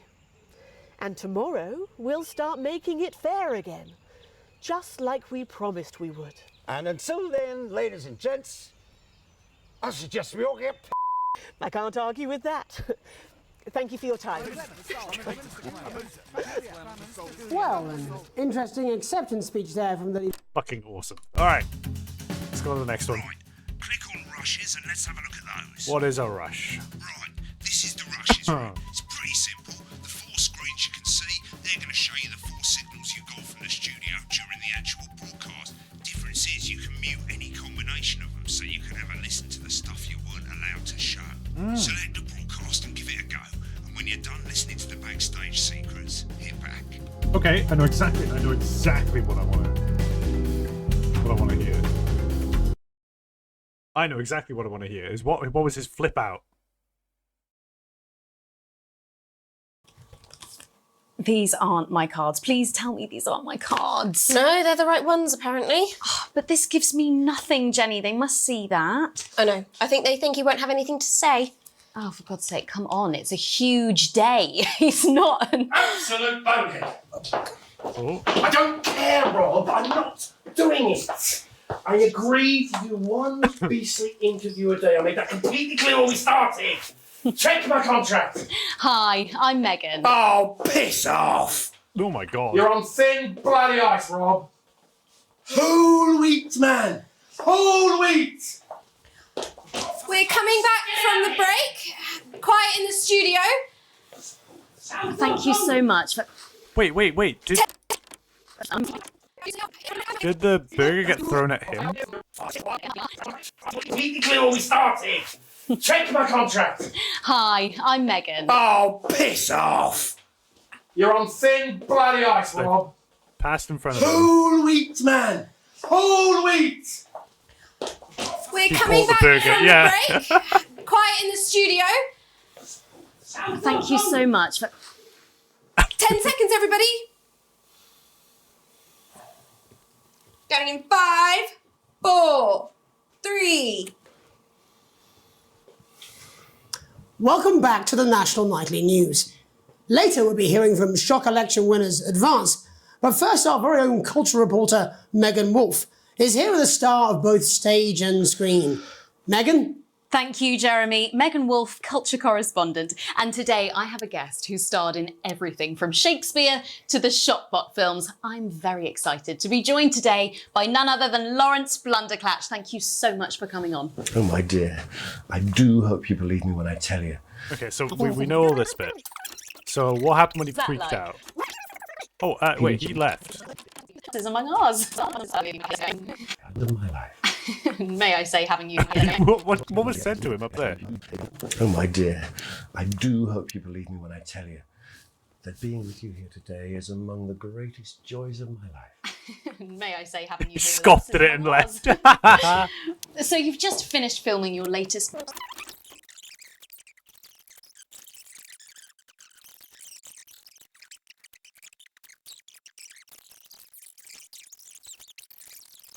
So what happened Take a when look. we showed the film?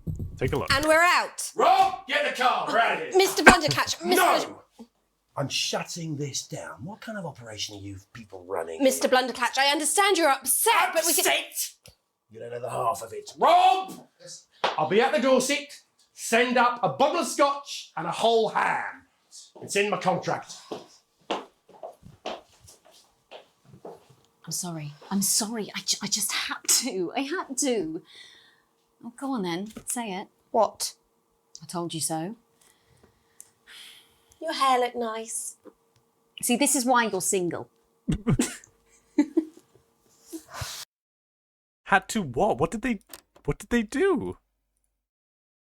Oh man. So okay, curious then. What happened during the acceptance thing? Because we were listening, of course, to the actual acceptance speech. Apparently he's been drinking since lunchtime. Christ, he's at liability in the best of times. I know. God help whoever has to bleep this. 10 seconds, everybody! I mean, a lawyer and a TV personality running the country. Oh, you know what question it might have been, Snivy? The fucking when she said, like, what's it? He said, "Oh yes, I played a really smart and wise person." And she went, "Is that a challenge for you?" I think that might have been it. Seriously? We've had worse. 5, 4, 3... Welcome back. And I'm told we can... Blah blah blah blah blah blah blah blah blah blah blah blah blah.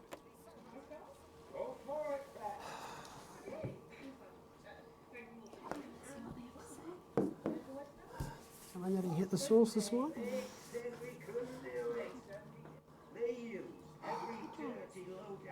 It's very green.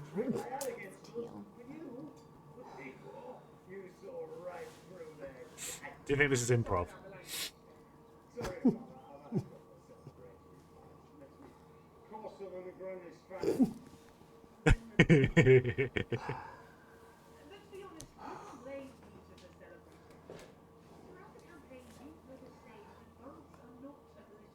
I love the behind the scenes of shit like this.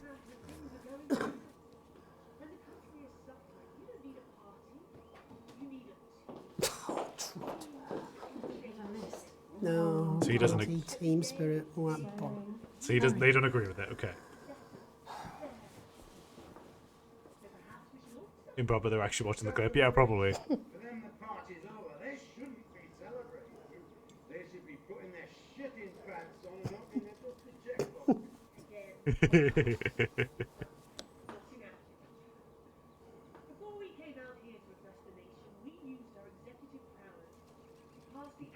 Wealth Act. Working with the tax office, we have produced a definitive list of every person in the country with wealth into the millions. You know. Probably you rather you don't. Because the likes of you and me are not welcome in their gated communities. Tomorrow you will be introducing a sweeping reform of the tax system in this country. Simplifying wealth. See, now they're interested because holy shit, tax system's getting reformed.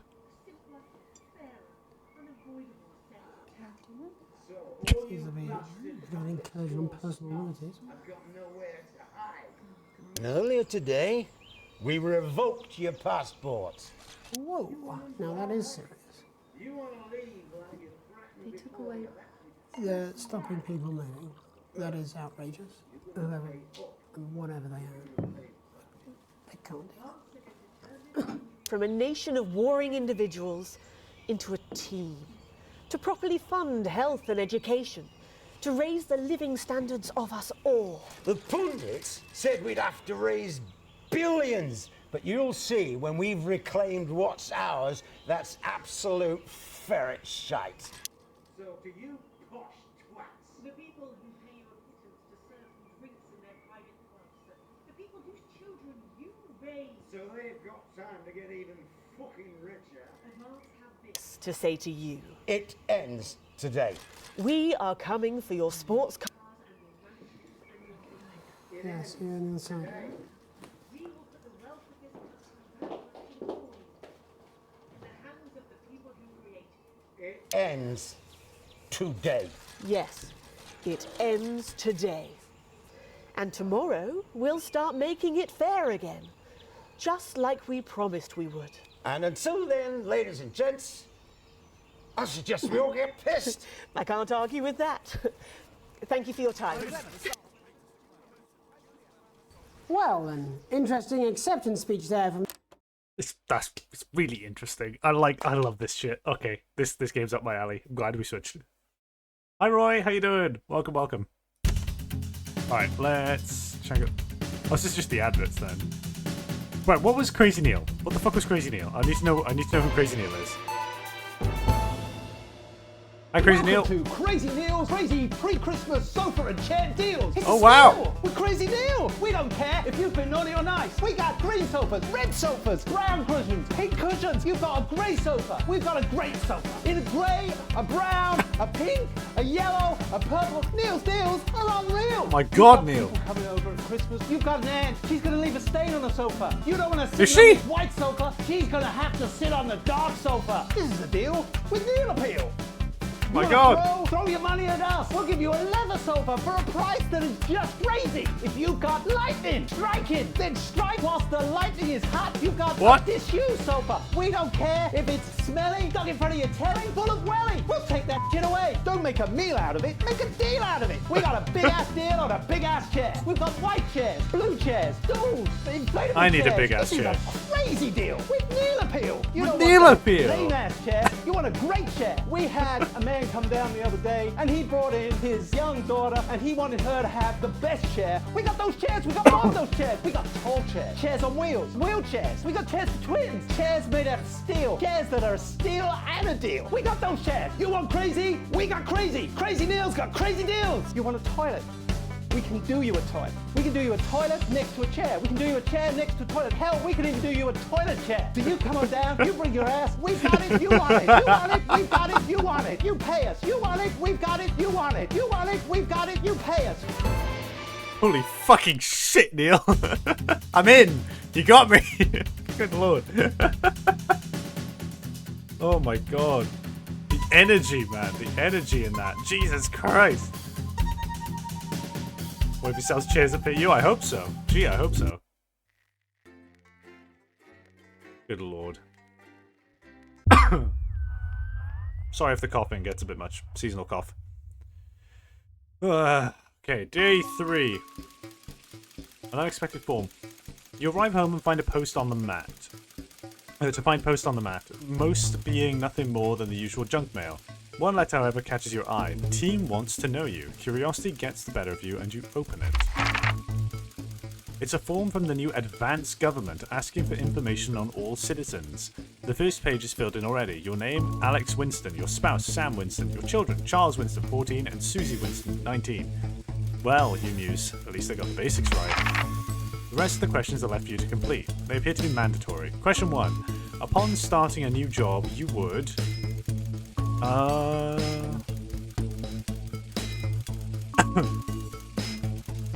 Ease yourself in. A colleague in a different department has confided in you that they've been taking home confidential information. Now, a file of minor importance has gone missing. would recommend to you that your colleague reports it, yeah. Question 3. An entire department was fired today for consistent underperformance. Your boss has put in place new targets that are significantly higher than the previous ones. You would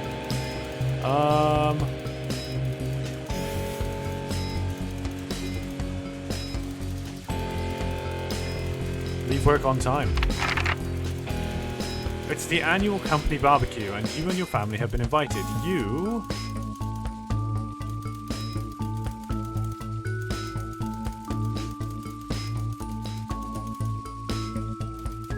go if you're free, but wouldn't mind missing it. Yeah. Question 5. You've had a long, successful career and are now about to retire. In your speech, you...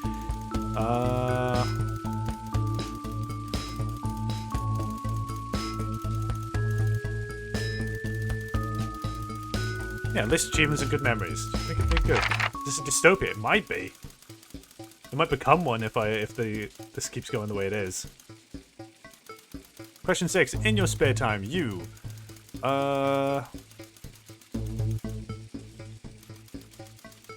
relax alone. That's who I am. Your ideal holiday getaway would be...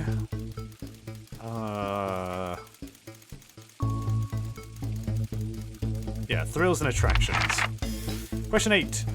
It is most important that the government keeps people... ooh!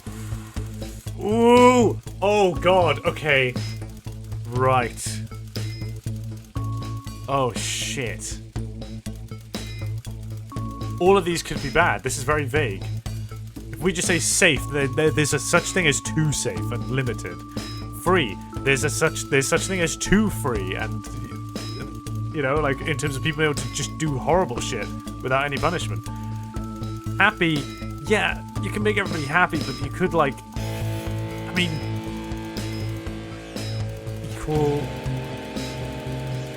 equal and happy are the ones I'm leaning towards. Equal could mean everybody is equally in the shitter, so happy is probably the best option here, I think. Keep people happy. Oh, fucking hell. Keep people happy. Thank you for your cooperation. Advance knows your time is valuable, and we appreciate your help in leading the nation to a brighter future. Sign your name. Ugh. Okay. Day 6. A family matter. It's late. Sam and the kids have gone to bed. You're just drying up a favorite coffee cup, a worn-out souvenir of your first trip together. The print's faded, but the goofy face still makes you smile. A knock at the window brings you back to reality. There in the garden, clutching a gaudy neon green suitcase, is Chris, Sam's sibling. As soon as you let them in, they sit at the kitchen table, visibly stressed. Chris takes a deep breath. I'm so sorry for bursting in so late, Alex, Chris stammers. But I need a favor, and you're the only one I can ask. Are you okay? Should I go get Sam? No need to worry, Sam. It's you I came to see. I just need 2 minutes. You've heard about the Assets and Wealth Act. I literally work in news, Chris. Chris's fist bangs the table. It's total bullshit.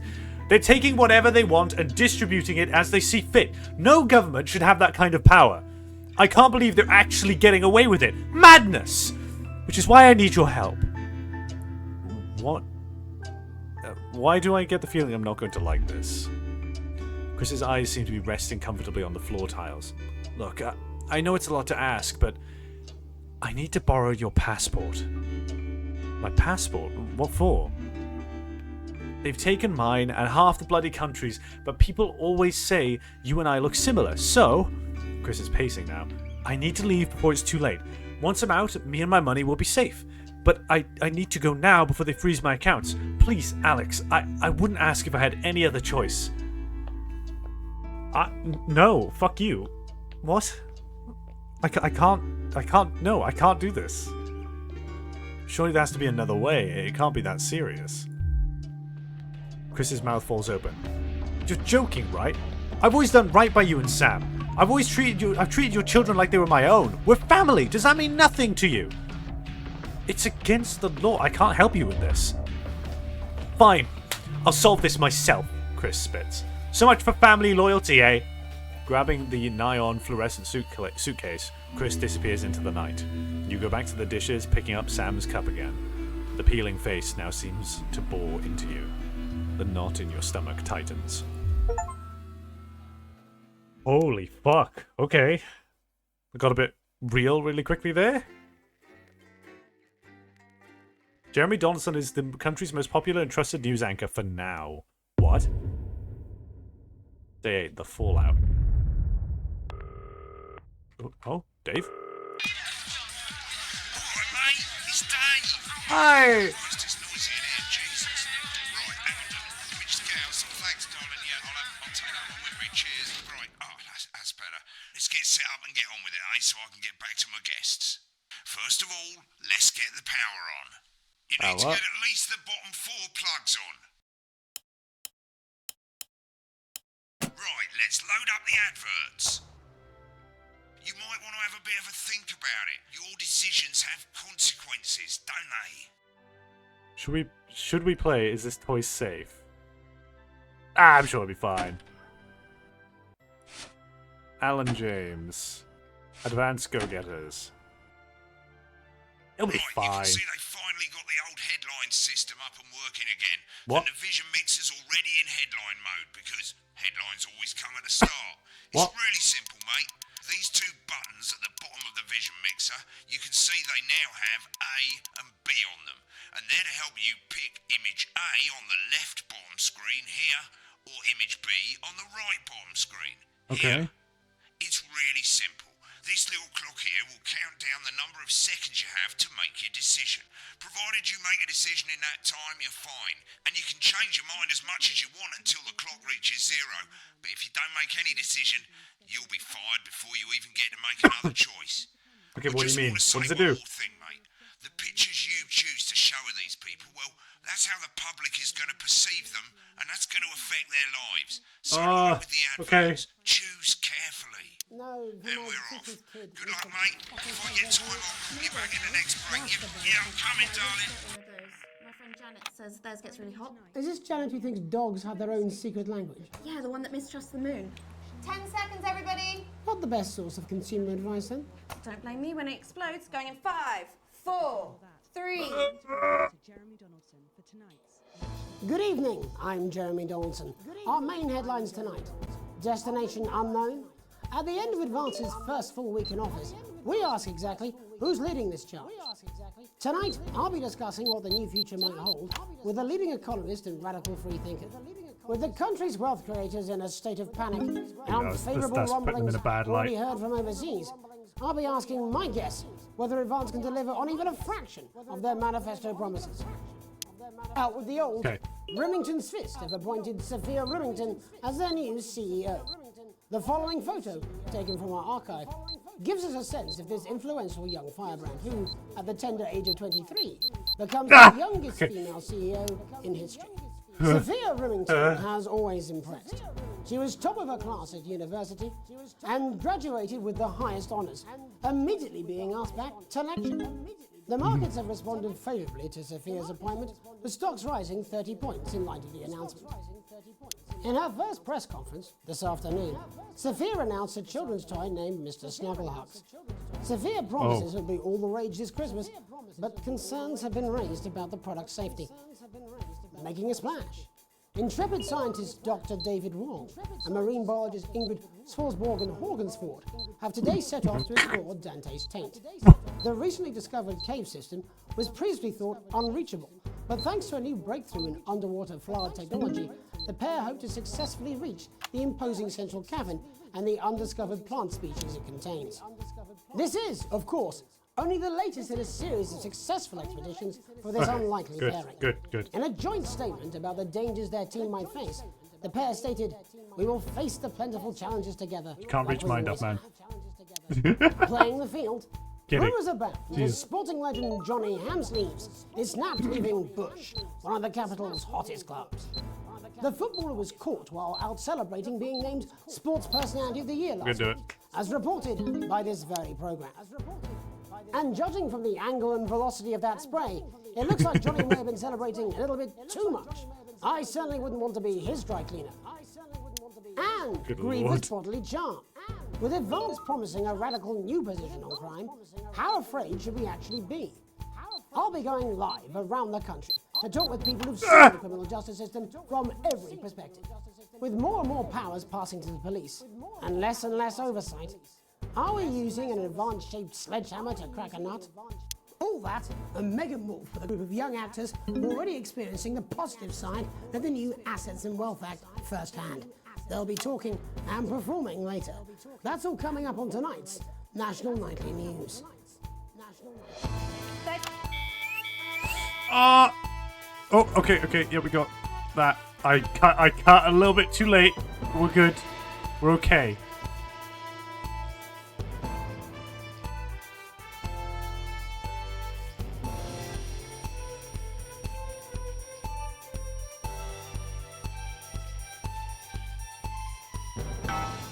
Got it.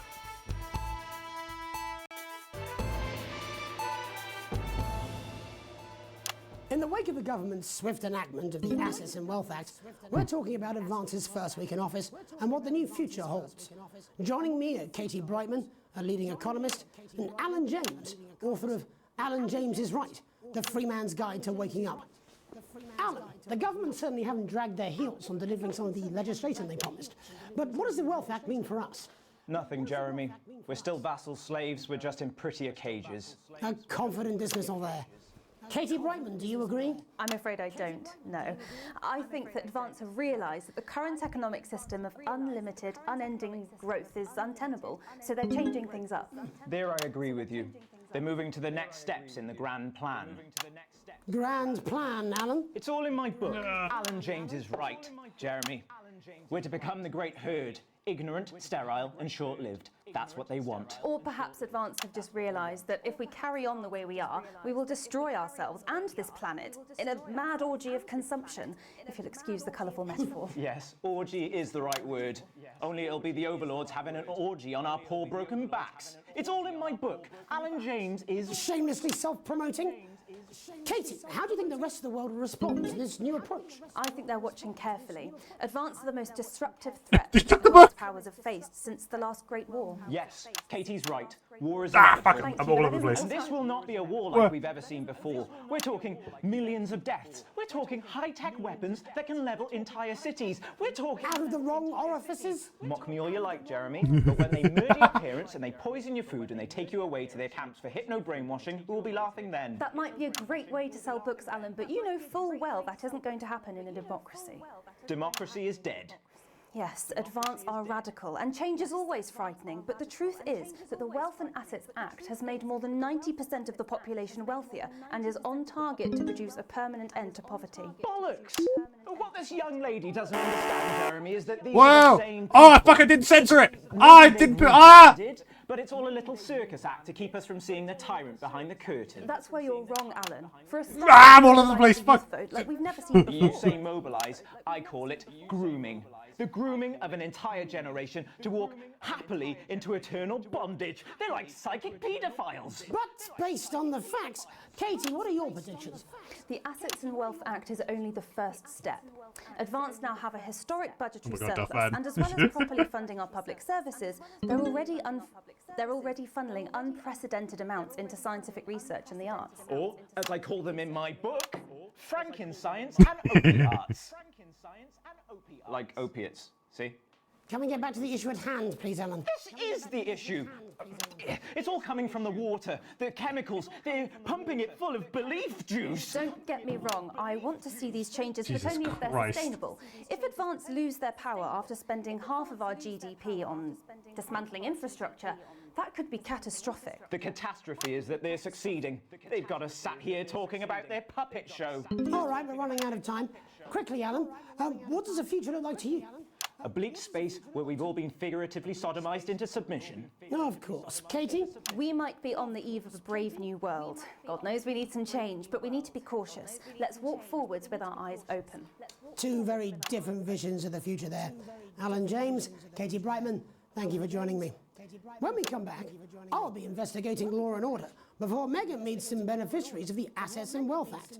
That's all coming up tonight on the National Nightly News. 1 minute back. Bam!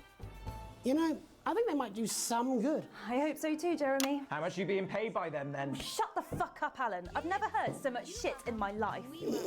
Well, we'll see who's full of shit, won't we? Alan, I can explain it to you, but unfortunately, I can't understand it. What is Mr. Snuggleheads? I'm scared of him.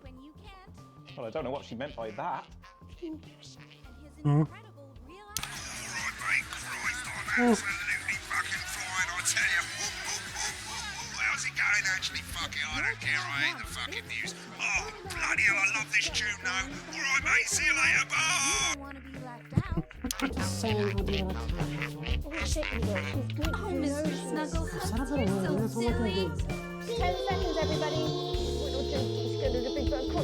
Mr. That's Snugglehead, sticks. in stores 5, now. 4, 3. Okay, right. Welcome On back.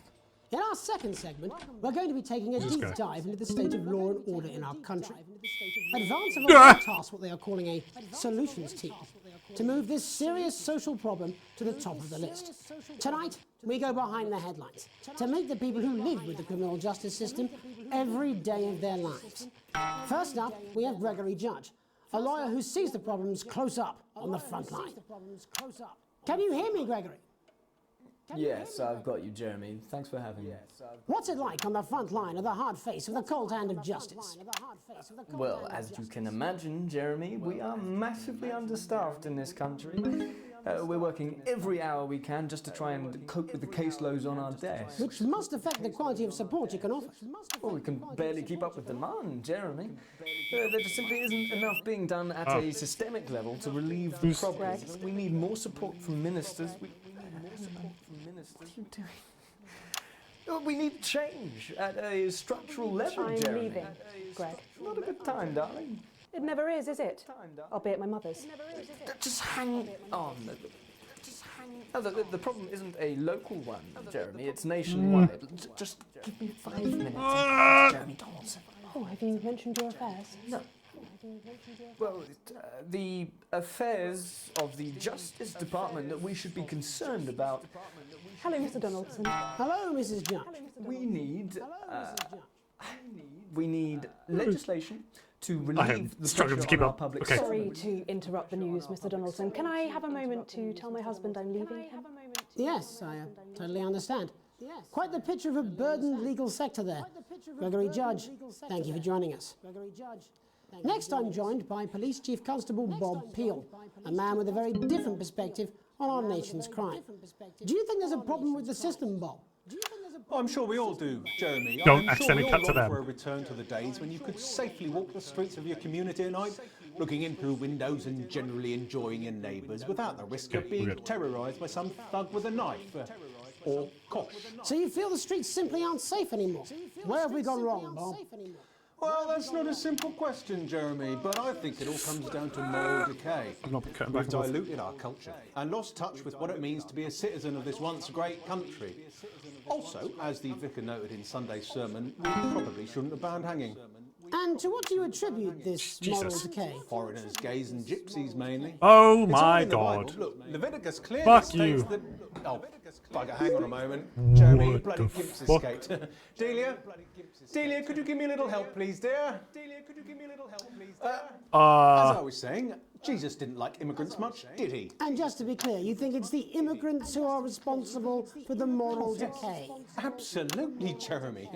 Back in your box, Clive. Back in your box. Delia, I really could use a little help with this. Oh, sorry, darling. I was saying the back. Yes, I'm What is happening? Clive, could you put him back in the box? Clive, you know it's Wednesday. Can't you go back in your gimp space? And easy to make a change, Bob. Well, it is certainly not the responsibility of the decent, good, white people of Darling, this... where's the padlock? Oh, hold on just a moment. Oh, Clive! Naughty boy.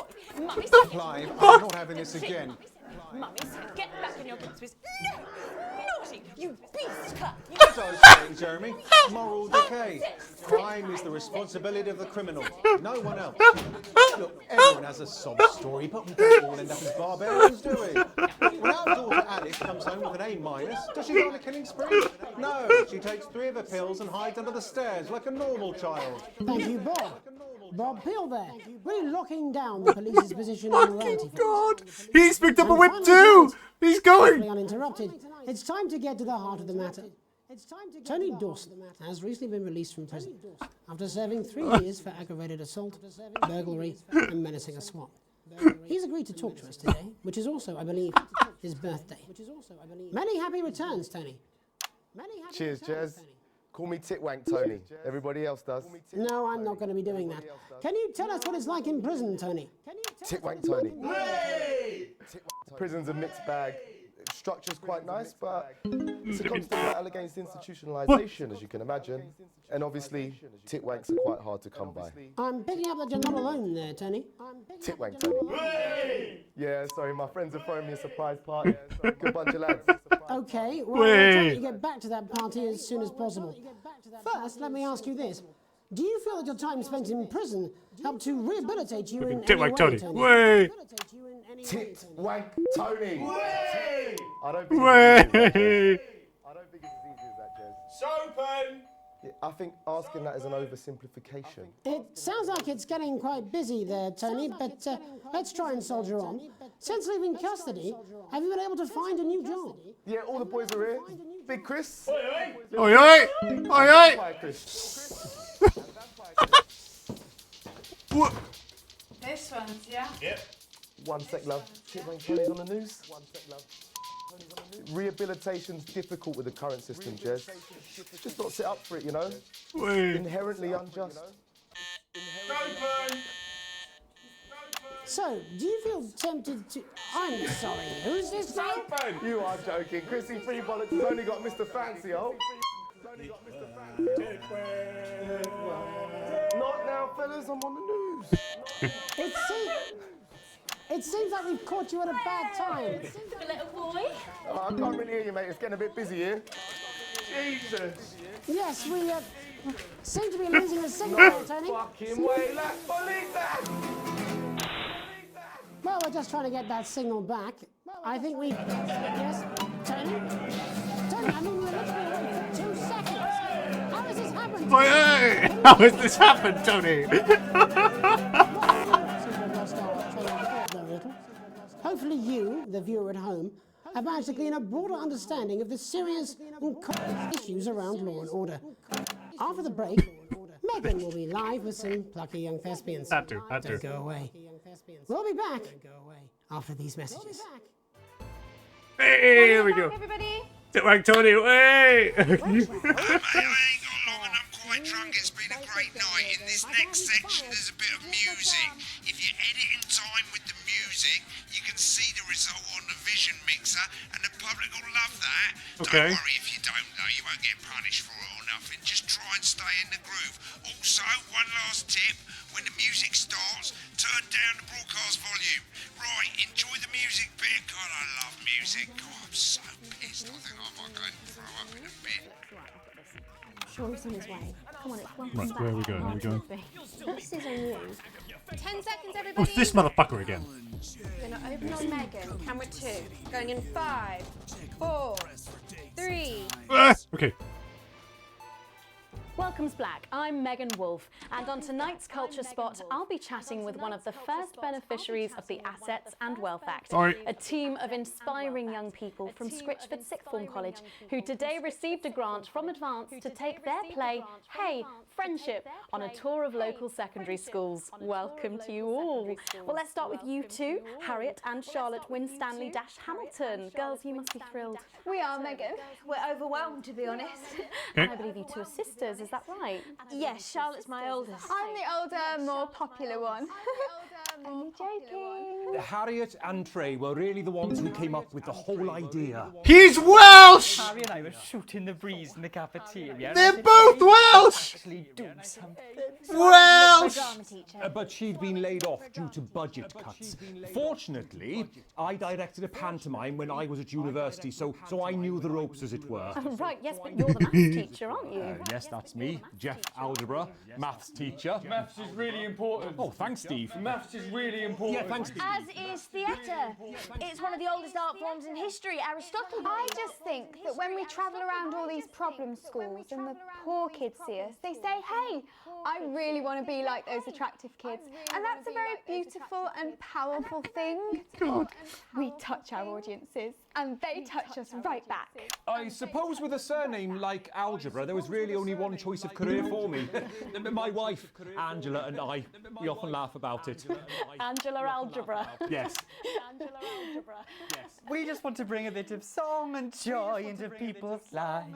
And teach people about the difficult issues. The issues in the play are what really matter. And I think you're going to be showing us an extract from this play, aren't you? Trying to keep That's up. right. To put into context, I play a young first year who's having some troubles at school. Her character doesn't actually have a name, yeah, because in a way she's like all of us. It's like a metaphor. timed that well. Maybe she's you at home, or like maybe she's you, Megan. Maths is really important. Yeah, thanks, Steve. Put it in, coach. Yes, thanks, Steve. Thanks, Steve. Right, well, Okay. I'm going to have a little chat with your teacher while you run off and get ready. I can't wait to see it. That's it, that way. Am I meant to cut away? So, Jeff, when did you first hear about the grant? 2 days ago, a letter from Advance arrived at the school. Now, Oh my God, the he's so Welsh. headmaster thought it was all a prank, but his secretary retrieved Not it a from his bin prank. and brought it to me. How? How did you react? I also threw it in the bin. But then Harriet and Trey rescued it, and they rang the number at the bottom of the page, and next thing you know, we're on tour. Wow. Well, I think we can all guess which way you'll be voting from now on. Do you know what? It's funny because Angela and I don't usually vote. We're not very political. I'm a mathematician, of course, and she's a paraplegic mainly. But we did used to watch that Peter Clements DIY show back in the day. And so we thought, why not? Let's have a go at this old democracy thing. Okay. And here we bally well are. Good stuff. Fucking brilliant! So, let's have a look at a short section of Hey, Friendship.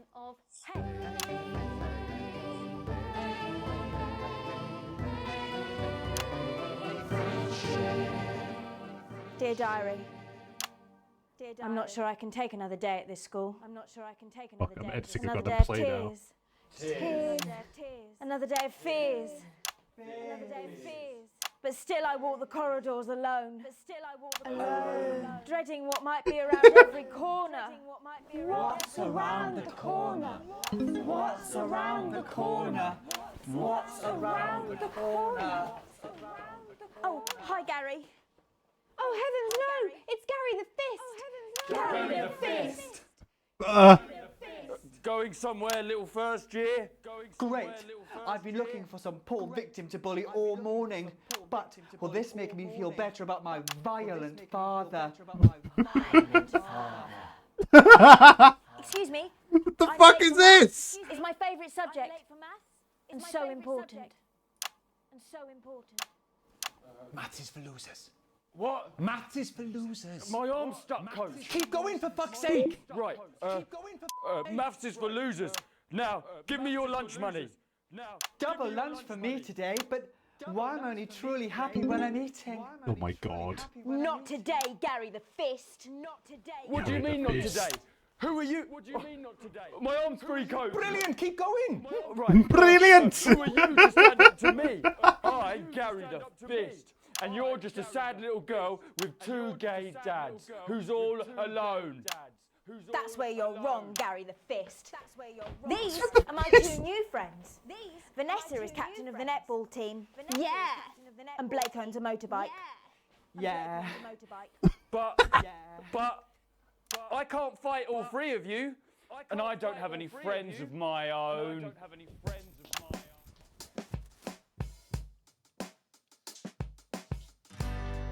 Oh God. Oh God. Oh God. Okay. Take a look at me. Take a little look at my face. I could be you. She could be you. And you could be me. Or you could be me. Life can be peachy keen. 3. Bam. If you work as a team. 1, 2, 3.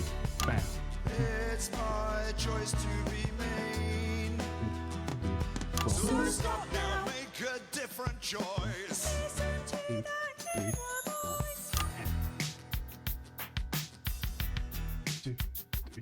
Hey, listen up, I won't take no crap. Who said middle class girls can't rap?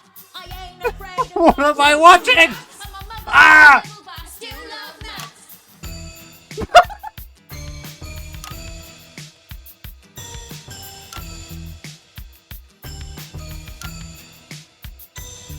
Hey, kids, I'm Gary the Fist. People think that folks like me probably shouldn't exist, but that's just prejudice, and I'd do better if you knew the way that I became Gary the Fist.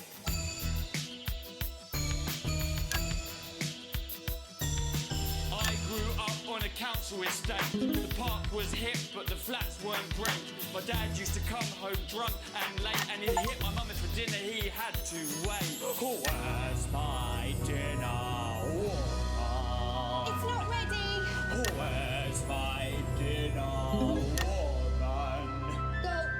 Don't make me ask you again. Hitting women is wrong. I guess life's pretty hard on a council estate. Life's pretty hard on a council estate. Life's pretty hard on a council estate. Fuck! Life's pretty hard on a council estate. Life's pretty hard on a council estate. Life's pretty hard on a council estate. Life's pretty hard on a council estate. It's so damn hard on a council estate. Life can be peachy Camera 3. Yeah, yeah. if you work as a team. Just work as a team. It's your choice to be me. It's my choice. So stop now, make a different choice. Listen to that inner voice. Friendship! Yes!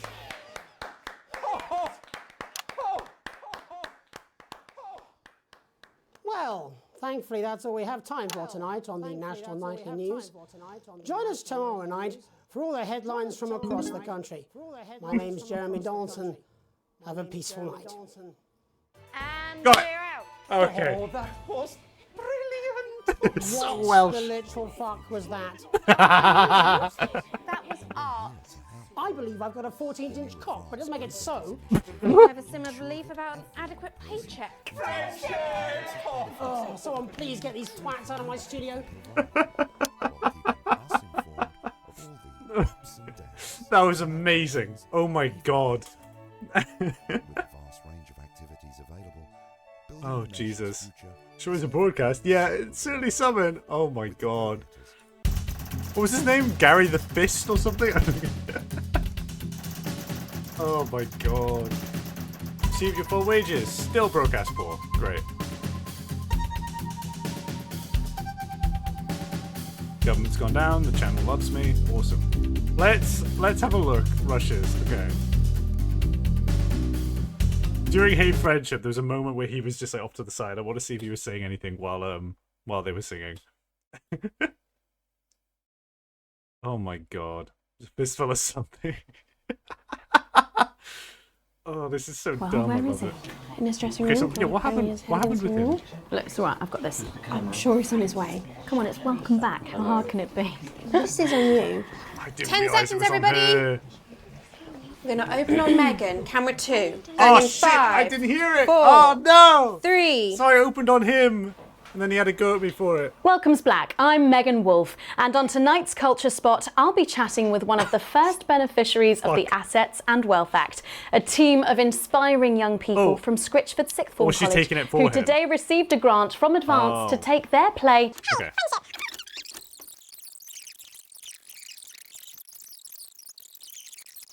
The issues in the play. Next thing you know, we're on tour. Wow. Well, I think we can all guess which way you'll be voting from now on. Do you know what? It's funny because Angela and I don't usually vote. We're not very political. Of tears. Okay, so partway through it, we had the bottom left camera 3 ended up switching to recording the news anchor.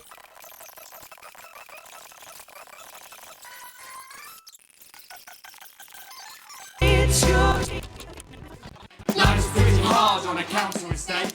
Life's pretty So they broke off.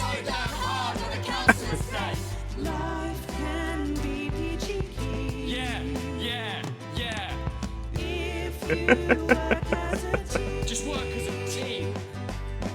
It's your choice to be me. It's my choice. Yeah, he isn't happy. Okay, I want to see what happened after But it. let's make it so. I have across the country. My name's Jeremy Donaldson. Have a peaceful night.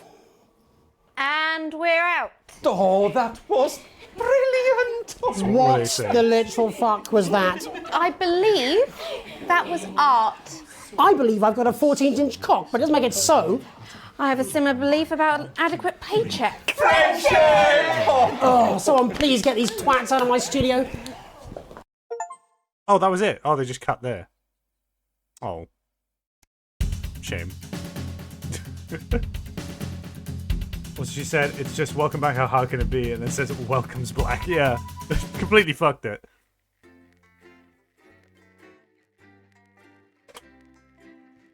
Okay. What next? What happens now? What are the consequences of my actions? Come on, game, tell me.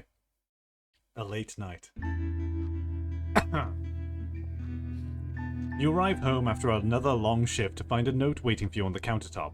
You recognize Sam's hurried scrawl. Chris has been evicted for not paying rent. You know where this is headed. She's gone to pick up Chris's stuff from the street. Don't wait up. Underlined twice. So this is your fault now, is it? You sulkily press play on the cheap horror film that you were going to watch together. It used to absolutely terrify you as a kid, but always makes the two of you laugh. It's not the same without Sam, but you still chuckle to yourself occasionally. Just as you get to the good bit, the part where Candy decides to investigate alone, your 14-year-old son interrupts. He wants to go to a friend's house. He looks at you, though in a way only a child can, pleading but somehow defiant. What time is it now? It's a late night. Oh, it's a school night. Oh, no, he shouldn't. It's late, and Sam's out of the house. It's just me. No. Sorry, kid. Sorry, Charlie. Charlie's voice gets louder and louder as he sees you're not going to change your mind. You pretend that's for my own good, but really you just want to be left alone. I fucking hate you. He hesitates. He knows he's gone too far, but in his rage, he can't bring himself but to back down. Before you can open your mouth, he storms up the stairs and slams his door. You check in on your son before you head to bed. Check in on him. You knock on Charlie's door, and when there's no answer, you quietly open it. Your son is under the duvet, sulking. He's determinedly facing the wall, but once it's clear you're not leaving until he talks to you, he sighs and turns his face to you. He needs to learn to control his temper. He begrudgingly apologizes for his outburst, and both of you sleep much easier having cleared the air. Good! Okay, good. That's how you handle it. Good. Oh my god. Many days pass. A tight Christmas. Oh my god. Yeah, but broke though. You can't help but crack a smile as you look around the table. The snow has settled on the grass outside. The kids are pulling a cracker while your elderly mother tries to keep her eyes open. You did always have a soft spot for Christmas. I do. You're sitting at the head of the table now. Your dad's place. Oh man. It's been a tense afternoon, everyone can feel it. It's the first time you've seen Chris since you refused to part with your passport. It's a big change for Sam. The two siblings used to be inseparable. Christmas is usually such a nice time of year. The clatter of cutlery is all that can be heard as Chris stares pointedly at you.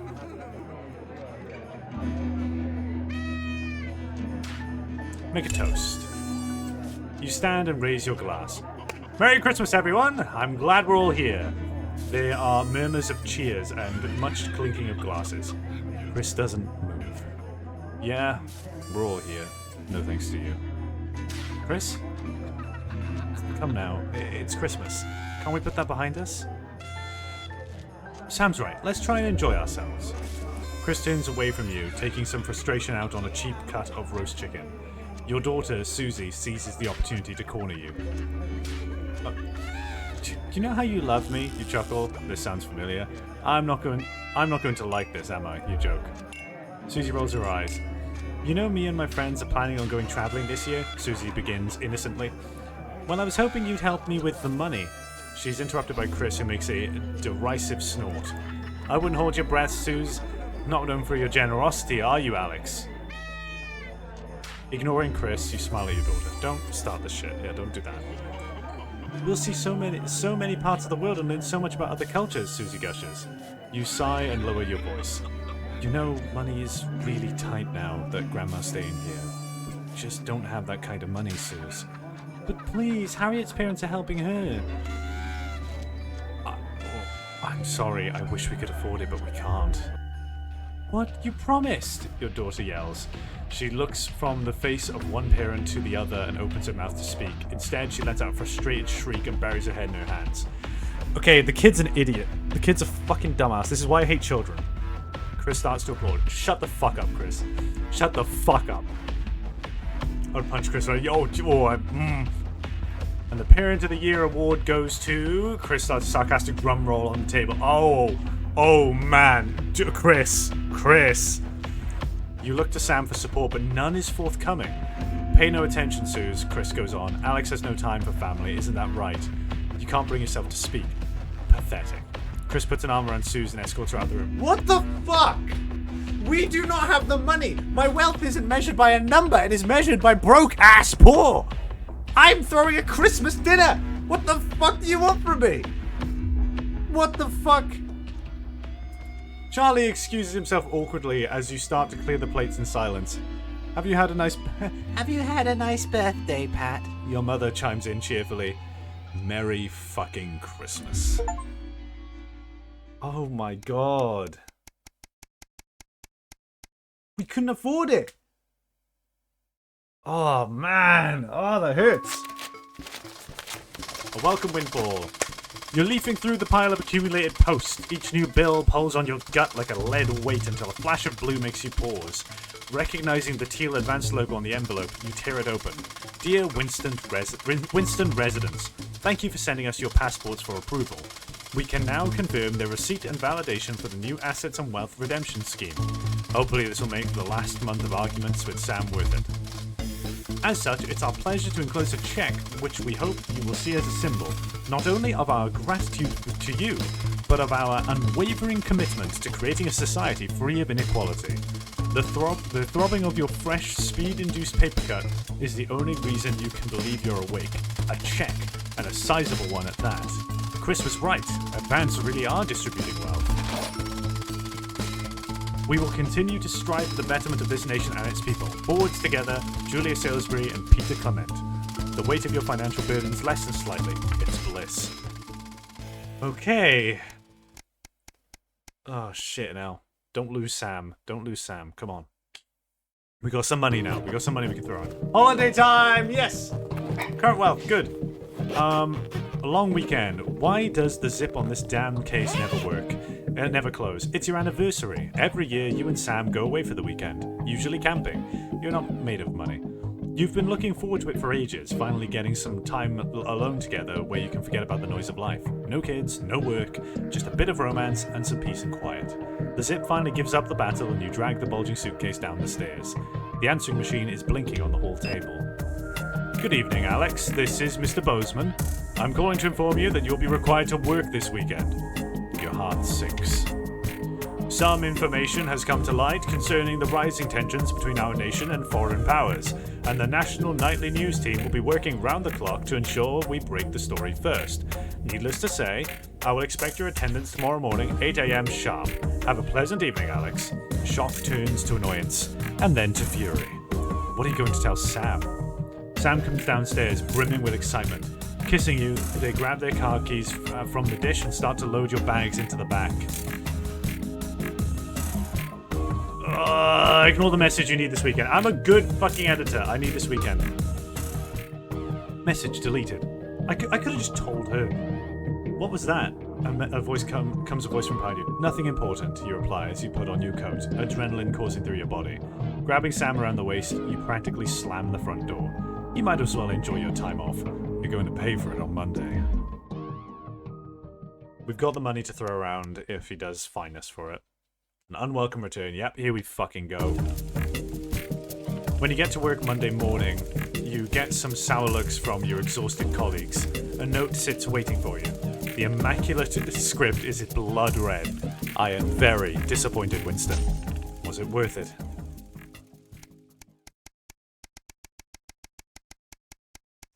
The company loved me as well, so I had some rep I could throw around too. A permission slip. Okay. Let me just quickly... I'm going to turn down the music volume a little bit. I think it might be a little bit too high. Your son, Charlie, hovers at your elbow as you read. Do you find yourself striving to achieve? Are you an active member of the team? Do you like reaping the benefits of cooperation? Join the Advanced Go-Getters today. Forwards, together. This doesn't sound like the youth club he told you about. Charlie grabs the flyer from you and thrusts the form into your hand. So I can walk there straight from school and Ben's sister can drop us home after, so you won't have to do anything.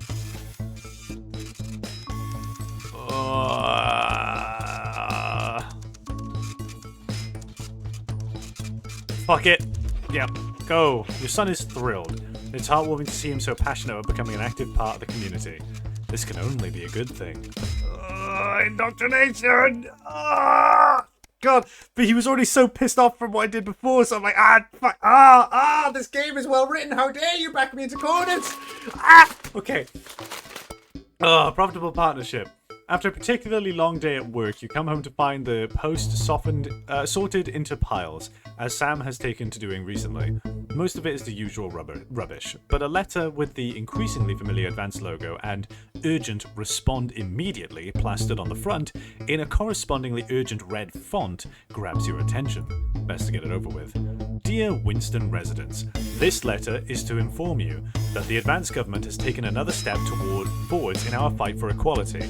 By nationalizing the largest private corporations and redistributing their resources among the citizens of this great country, the Partnership Bonds program ensures that wealth created by the people is delivered to the people. You remember this being in the manifesto. Every household will become a partner in one of 3 carefully selected institutions, chosen by Advance for consistent high performance and financial security. Please note, all returns are based on public opinion and cannot be guaranteed. Please select one of the following.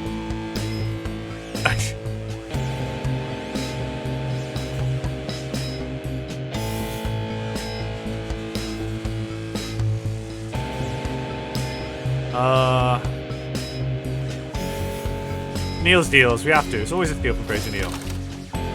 Thank you for making your selection. Please return this form. The music's still so fucking loud. Hang on.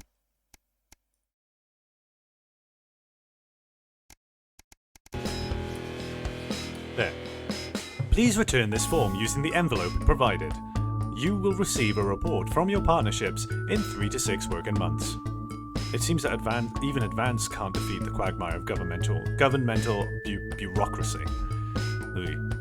The future of this nation is in partnership. Forwards together. Julia Salisbury and Peter Clement. Just how much influence could you have? A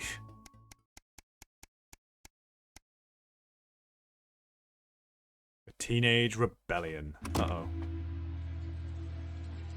You step out of your old car in silence. Sam slams the door and you wince, hoping the door won't come off its hinges. You don't say anything. Now is not the time. As you approach the front desk, you feel physically sick. The police officer asks you to wait. Eventually, after what seems like an eternity, your daughter is brought out by an officer with a kind face. She's a good kid, but if we pick her up for graffiti again, we will have to charge her. You nod and apologize on Susie's behalf as Sam hugs your shell-shocked daughter. As you shake her hand, the officer lowers her voice. Oh, it's a woman. As you shake her hand, the officer lowers her voice. Keep her away from that boy and I think she'll be fine. In the car, you attempt to broach the subject, but Susie refuses to say a word. After a while, you give up your questions about who this boy might be and just drive. Hours later, you stare at the ceiling, worrying. The stillness in the bedroom is the only sign that Sam is also wide awake. Who is Susie hanging out with? Why is she acting out? Neither of you are going to sleep tonight. Very advanced achievement, aligned with the advanced agenda. Oh, fuck. Oh, fuck. Did we get a bad end? What happened? Oh no. Welcome to the machine. Oh, the Tempest. Oh, here we go. Here we go again. Yes, Dave. Good evening, Alex. Oh, it's Postman. here. Hi. Your boss. Boss man. While you're powering up and getting the adverts loaded, I thought I should just tell you that we've had one of those public information films from the government, and it's mandatory that you play it. You still have a free choice for the other two, so read those tape labels carefully, but make sure you play the advance advert, preferably at the second break. Right, that's the lot. Have a great show. Total pimp. God, that weather looks nasty. I'll do it. I'll do it because I'm how's it going with in the Steve? shit with Why are all men such pricks? That one, eh? Apparently he has a complicated relationship. I'm in the shit with the company at the moment. Sorry, I are you have to. saying he chose his imaginary friend in the sky over you? I don't know why I talked to you. You're probably just a really awful date. 10 seconds, everybody. Like I said, all of you. Did your personality accidentally slip out? Pricks. Who's Going opening? 5, 4, 3. Good evening. Okay, good. I'm Jeremy Dawson. And I'm Megan Wolf. Our main stories tonight. Uncooperative. A mysterious symbol has appeared overnight on thousands of buildings throughout the capital. Tonight, in an exclusive live interview with Prime Ministers Julia Salisbury and Peter Clement, I'll be asking what this mysterious symbol might mean. Critics have been quick to dismiss the graffiti as a publicity stunt, or an act Oh of my God, frustration my daughter. by a tiny, disorganized group of those who will never, under any circumstances, be content. She's rebelling against we shall bans. overcome.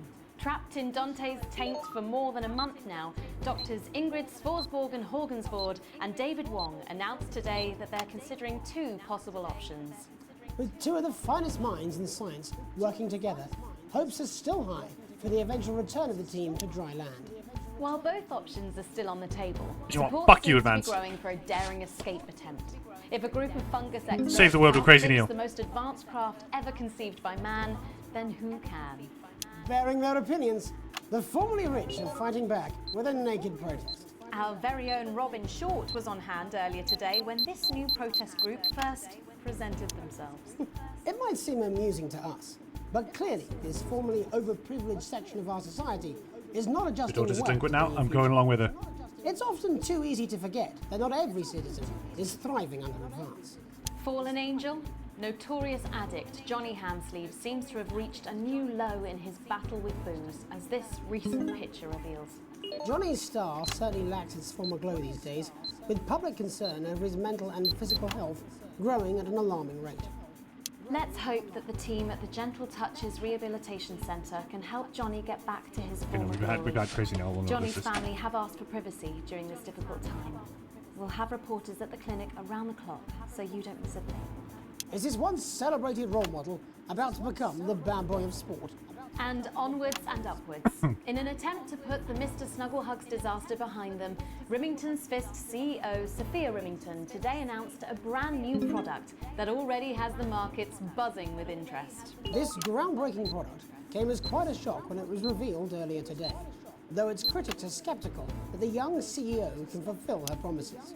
When only a Flard will do, you need the Flardmaster 5000. That's the slogan accompanying the announcement that has rocked the construction industry this morning. The breakthrough device for aiding in installation is sure to change the way we see the humble Flard. What the fuck is a With an Flard? exclusive prime ministerial interview coming up later. And our very own Patrick Bannon coming to you live from the first annual Sports Board final. You won't want to miss a second of tonight's National Nightly News.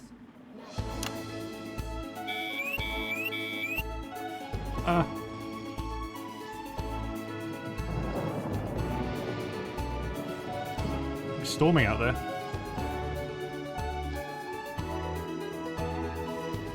Ah!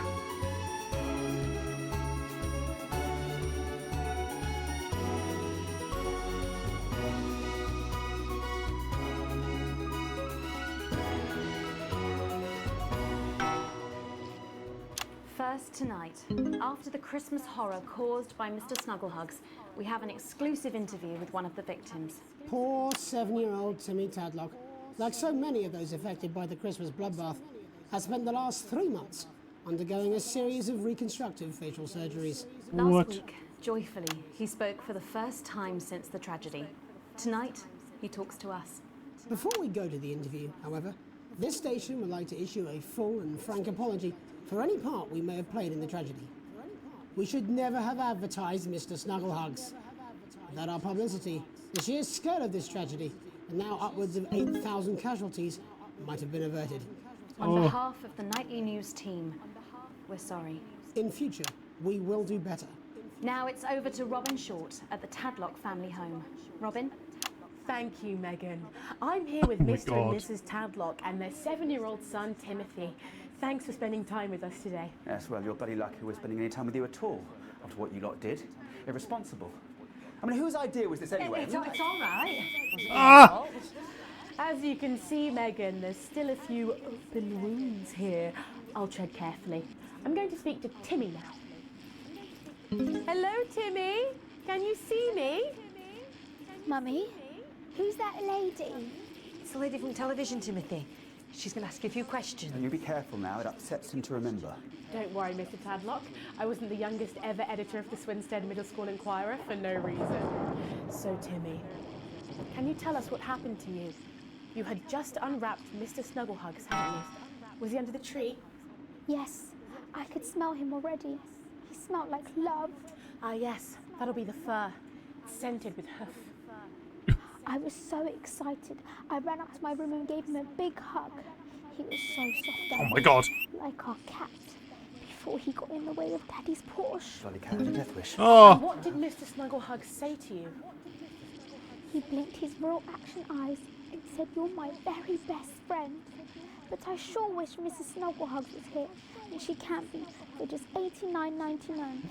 and then it said general error 41. And is that when he burst into flames? Be careful. And then he exploded. I've asked you nicely. And am I right in saying that one of his real action eyes is now permanently embedded in your cheek? Yes. When I took him in at night, it glows through bandages. I know it's under there, staring at me. Yeah, some of the other children have started calling him Timmy Three Eyes. And with his glasses, that's 5. It's too many eyes, Robin. And what's the last thing you remember stop! before the darkness overtook you? He looked at me with his one eye and laughed. Laughed as he burned. It sounds very traumatic. Do you have nightmares? All right, that's quite enough of you two coming in here with your camera trying to make a buck out of our suffering. I won't have it. Mr. Tadlock, just a couple more questions. Timmy, do you think you will ever be what we can call No, you've had your normal questions. again? Oh my God, stop. Oh, you've made him cry with all 3 of his eyes. Do you think your parents will ever really love you again? Oh my God, stop. Mr. Tadlock! Holy shit. So there you have it, Megan. Just one of the many victims of an indescribable tragedy that has shaken our nation. I'm pleading, am I not? Thank you, Robin, Harry and stuff. My espresso here. Via Remington in the coming days and months, I'd wager. How will she turn this crisis around? So, Jeremy, what are the warning signs a consumer should look out for when they're spotting a dangerous toy? Well, Megan, experts advise to A always VR check game for of the this. new advanced mark, which guarantee a level of safety. Which was not a different and game. I quality. remember there being a different one that was Just similar, close like a up radio on- host one. on camera 3 here. So if we take a look at this National Nightly News mug, you should see the mark just on the base of it there. In the wake of the scandal, the government were praised for their swift response in bringing in this set of stringent checks and new products. It certainly is good to know that someone's watching out for our families. When we come back, our very own Patrick Bannon will be live from the Sports Board Not good. finals. Stick around, you won't want to miss it. We'll be back after these messages. Bam! 1 minute back. Oh, sorry, I'm bursting. She's very good. Who? Megan, Yes, she is. watch your back, Jeremy. The women are coming. I'm more worried about this water dripping onto my head. Yeah, the storm outside's been a bit. Oh. Alex, Bolton, we're getting reports in that naked protesters might try and spoil the sports board final by waving their fleshy bits about. Try and make sure you don't broadcast it. It's 6 p.m. for God's sake. No one wants wants to see fannies on the news. Bozeman out. Oh shit. What are you on about? Demon of an ex-wife. So what caused this big old prostate in your bum? Well, sorry, me and the doctors, we don't know. But I can tell you, as you get older, your body changes. And that's okay. If you're worried about your swollen bum Yes, sack, I book an understand that, but I appointment, always for say God's welcome sake. back. I think we should just keep it as it is. Procedure is easy, it's quick, and it's not gay. I'm Tommy the Fingernail Harris. Rectums, check See them. us fine. Good for the ratings. 5, 4, 3. Welcome back to the National Nightly News. I'm Megan Wolfe. Coming up later, we'll be speaking to the Prime Ministers about their exciting new healthcare facilities, transition centres. Nice to see they care. You're absolutely right, Jeremy. But first, we're going now to our own Patrick Bannon, who's reporting live from the finals of the new game that's gripping the nation, Sports Board. Patrick? That's right, Megan. You join me live here from the final of the first annual Sports Board Championship. It's been a hotly contested competition so far. I think it's fair to say these two have been dancing around each other all season. First up, we have Eddie Striker. She's the more experienced of our two players today. Striker has got an accuracy of 7, a danger rating of K, and a 12-month driving ban. Striker's known for her signature move, the lanky hamster. And facing her tonight, hoping to prove himself with a career record of 12 outs, 14 finishes, and a divorce pending, it's Mr. Wingspan himself, Tommy, the Fingernail Harris. Just waiting on the ref now. The slapping ceremony is taking part. Still going on. And, Striker, of course, first to start as she won the trivia round earlier on by some margin. Harris, perhaps the brawn and not the brains. Stupid. Eddie Striker. Eddie Striker. Nice start there from Striker. She's determined not to let the nerves show. Not after last time. On to Mr. Harris now. Tommy. On to Mr. Harris now. Tommy. Using his arm to pick up the ball. Using his arm to pick up the ball. Not a bad shot there from Harris. Back to Striker for shots number 3. All right. Shots number 3. All right. She's gone to sort of throwing it under her legs. Not bad if you ask me. Better way competitive. To Harris. Bit of business with the ref, but it got sorted out. Bit of business with the ref, but it got sorted out. Back to Harris now. A ball in the hand is worth 2 in the bush. What? Football. Move back. I'd say that's fair, but what do I know? I'd say that's fair, but what do I know? Oh no, and Harris is not going to be happy with that. So really not a good start there for Tommy Harris in round 1. We can only hope that round 2 treats him a bit better. But first, of course, after the arguing with the ref section, it's time to change ends. Now we have the ceremonial changing of the ends. Okay. Okay. And of course, now they go back to the starting positions, as that makes sense. Does it? Striker giving it large. Second round, Striker play. Harris. Winter round 2 now with Harris. Okay, we seem to have some sort of streak on the pitch. Okay. Okay. Where they go? Where they go? Where they go? Where they go? Line up. Breasts and arse. Try and ignore all of that security. I'm sure we're going to take them out as soon as possible. Okay. Ah, fuck! We broadcast any of that, as I said. We're going to get the situation No! resolved as soon as possible. They're trying to carry on play, but it's proving a bit difficult, and I'm struggling to follow because it's quite an eyesore. And women's bodies, yeah. All right, great. Okay, so back into round 2 now, and Harry's absolutely determined to close that massive gap. Eddie Striker. Ah, no, fuck. It's some of the tightest play I've seen ever. No, it's some of the tightest play I've seen ever. Harris. Harris. And was that the fitted thumbscrew? We haven't seen that since the Heats. What a brilliant move. Back to Striker. And we know what that means, ladies and gentlemen. That is, of course, the ground sound. Excellent bit of play here on both sides of the bucket. Excellent bit of play here on both sides of the bucket. I don't know about you at home, but I'm finding the technical mastering display here absolutely blooming jaw-dropping. Absolutely blooming jaw-dropping. The ref has spotted something in Harris's neck or head. And Harris is having an absolute shocker. What a miserable start there for Tommy Harris. But he is a late bloomer, of course, we've always said that. And after all, it is a game of 2 halves, 4 rounds and 7 subgenres. But now, of course, it's time for the half-time show. Sponsored by Remington Smith. On my whistle, on my whistle. Nice piece of music here to start the half-time show.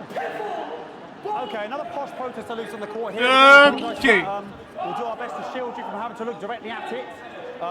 He's running around here with his genitals on display for all to see. He's following you straight over. And ruining what was shaping up to be quite the dance to Toulouse there. Okay, now he's got thrusting himself in Harris's face. Security's on it. And the bucket has been knocked over.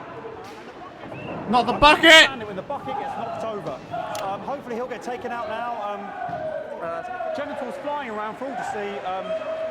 Really, if you ask me, not Sunday morning television. We're good. Out of there. Hopefully taken away, never to be seen again. Okay. Ballboy cannot be in the final pose. And a lovely finish there on both sides of the bucket. I wouldn't like to call that one.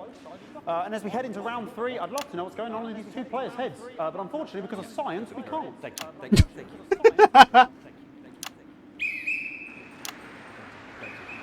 Not bad. So that ball boy's giving me the eye all day. I don't know what's going on there. Striker there, not a great start. She looks a bit flustered, I think, after all that swinging around.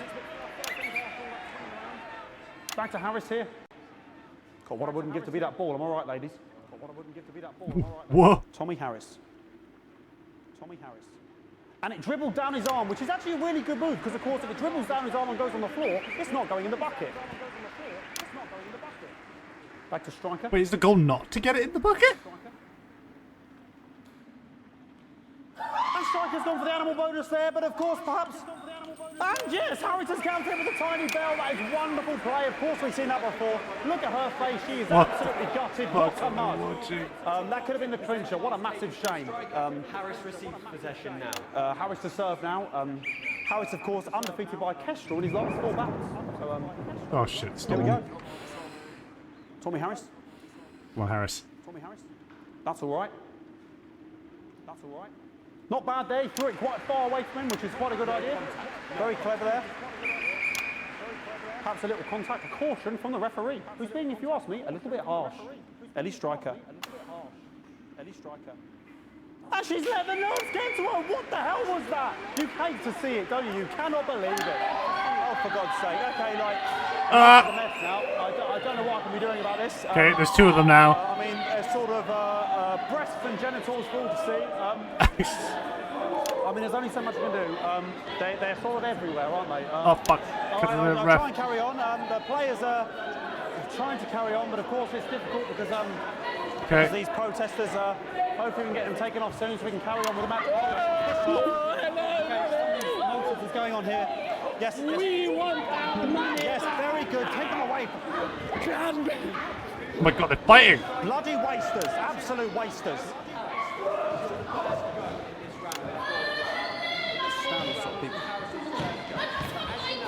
Oh, jog on! It's an absolute bloody. Okay, and now we're going to go into the final round. And of course, it's a Tuesday. The final round is a mime round. Who could believe it? Oh. Who could believe it? Nice imaginary shot there from Harris. It really could go anywhere at this point. Really high-level play here from 2 absolute juggernauts of the sport. Hold. The bucket getting moved back to its proper place. About time, if you ask me. About time, if you ask me. She's juggling it around from her hands. Interesting. Juggling it around from her hands. And she's put it in her mouth like as if it was an egg. And now she's and she's spat it out. She did the egg spit. So a wonderful move there, quite late on. Illegal spit. From Striker. But she's in it to win it. Harris's ball. On it like a car bonnet. On it like a car bonnet. Jesus Christ, man. Tommy What's happening? Harris I don't having know. A bit of beef. Tommy Harris here having a bit of beef. And he's peeling it as if it were a banana, which is an interesting move. Not sure if he hasn't had his potassium or what's going on today with Harris. And he's trying to, and the banana was the ball! What a fantastic move there from Harris. Unfortunately, that is the end. What a pathetic, there we go, Jeremy, that is over. How can he look his 8-year-old son in the face tonight? What a lump. We just have to wait for the referee now to announce it to make sure it is all official. Contestants in, please.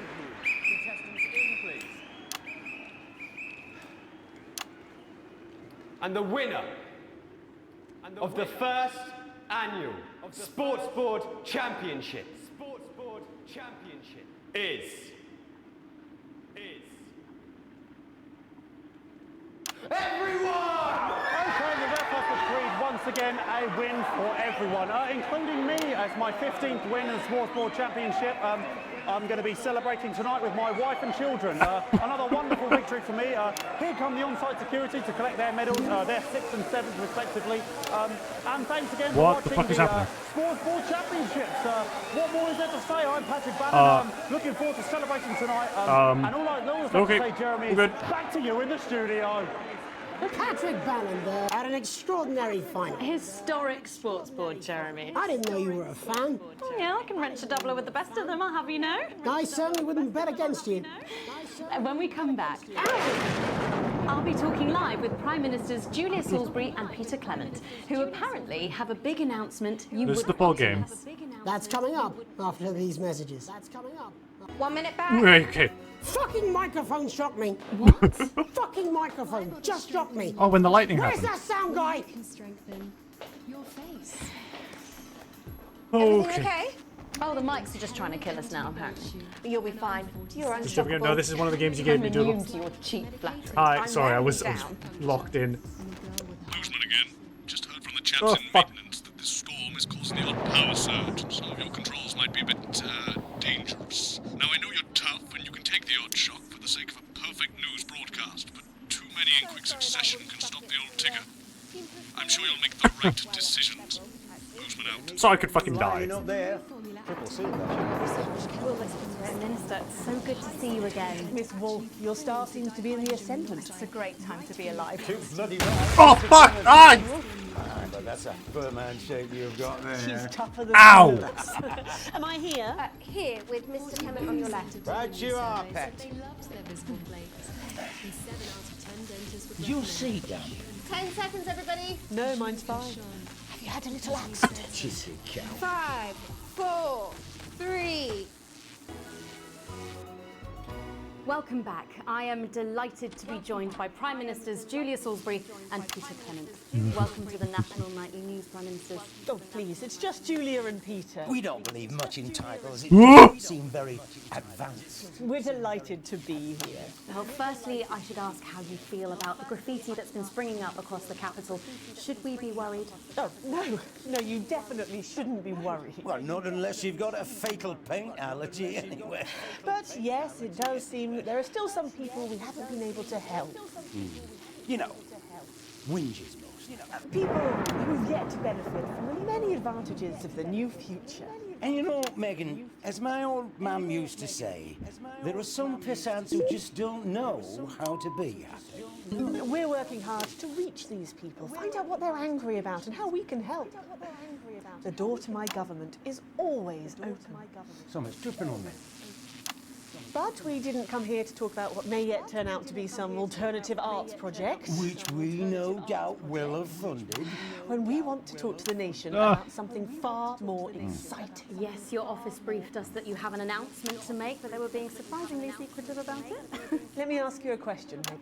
Oh, okay, it's not usually how it works, but... What scares you? I mean, really scares you? It's death, Pet. She's talking about death. We're all afraid of our deaths. It's part of being human. Sorry, are you saying that Advance have cured death? It's a cult. Yep, that was definitely a drop there. But while we may not have cured death, we hope we found a way to make it much less scary. And much less painful and much less expensive. Look, What? which is me close-up camera? Oh, there? so yes, it's coming forward like that. Okay. When I was 13, me mam came and got me from school. He had to go to the hospital. Me granddad, he'd collapsed that morning, so we'd all to say our goodbyes. And I went in to see him. We were all frail and pale. I was scared because I'd only seen him the week before, and he'd been fit as fiddle. And he said to me, Peter, he said, it's the right time. I don't ever want to be a burden to the people I love. Was that the last time you saw him? Nope, 3 days later he were back home. He lived with us for 9 miserable years after that. He had to be fed with a rubber spoon. He had a commode, so he'd just take a shit right there in the lounge while we were watching football. He wouldn't even wait till half time. That sounds. It was awful. It were awful for us, and this is the point. It were awful for him.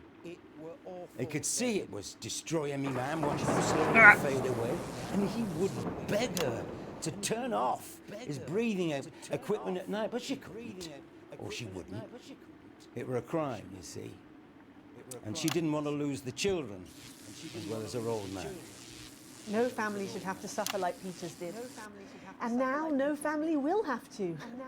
The health service is today opening the first of 300 new transition centres. The transition centres will handle everything for your last days. The legal, financial, medical and emotional costs are all catered for and paid for by the government. So even the poorest citizen gets to pass on with dignity when they choose. And that choice is important. This is a service only for people who choose it. For people who feel they run their course and don't want to burden themselves or their families with a slow, long, humiliating decline. This is fun. You've just given me an electric shock. Are you okay? I'm from my asshole. Oh, we're still on the air, Peter. Yes, sorry, my apologies. Oh. Are you not worried that this new system Okay, might be we're open good, to we're good, we're good. abuse? In what way? Sorry, I've got sacked again. Can I get a little bit of help here, please? That the older generation might feel somewhat... Jesus, a raw shell face, fucker. That one was massive. Right, no. Sorry, that the older generation might feel somewhat coerced. Coerced into spending their final days eating gourmet food and drinking fine wine and luxury spas and gardens. Look, I am perfectly capable of... with a rusty twat by... Prime Minister, please watch your language.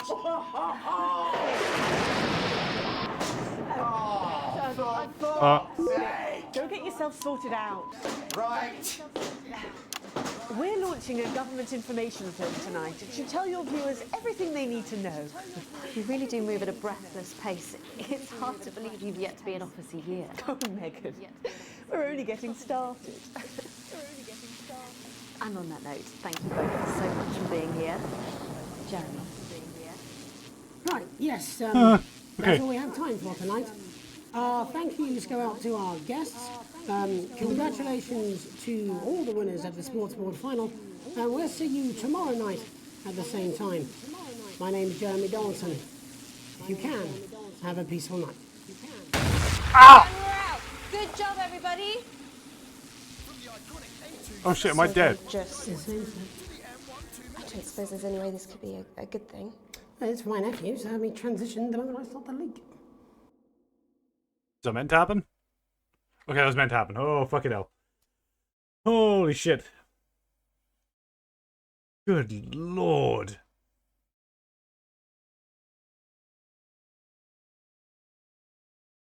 Just need a little nap, yeah. Oh my fucking god. Oh, dude, that final sequence is a bit fucked. Yeah, that was because of the censoring thing. I completely fucked the censoring. See, full wages, current wealth, well off. The problem is, I have a feeling I know what's going to happen, is that I'm going to end up being too rich, and then the cultish government thing is going to, like, strip away all my money. So I need to be careful. Oh, they've gone down. The rebellion group has gone down too. The channel still loves me, though. Okay. I'm bringing everybody down, apparently. Let's have a little look at what's happening. Oh, how's it going with Steve? Why are all men such pricks? That one, eh? Apparently he has a complicated relationship with his faith. No. Sorry, are you saying he chose his imaginary friend in the sky over you. I don't know why I talk to you. You're probably just a really awful date. 10 seconds, everybody. Like I said, all of you. Did your personality accidentally slip out? Pricks. Going in 5, Oh my God. 4, 3. Good lord. Mean. Okay.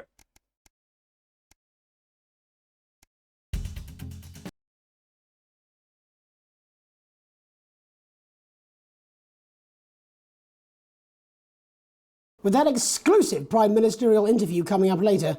And our very own Patrick Bannon coming to you live from the first annual Sports Board final. You won't want to miss a second of tonight's National Nightly News. Where's my 30 makeup seconds, girl? everybody. Makeup! Is it raining outside? I'm sure I felt a drip. Just a bit. I saw a man float by on a massive boat. Makeup! Where is that useless fucking idiot? I don't suppose he had any pets. Yeah, 2 of each. Makeup! Seriously, I felt a drip. 10 seconds, everybody. Look, I'll have someone look into it. For now, try not to drown. Going in 5, 4, 3. First tonight, after the Christmas horror caused... Where's the We train should I never bought have when we went to advertised play Mr. croquet with the Snugglehugs. Jetsons? Thank you. That up. We go to the...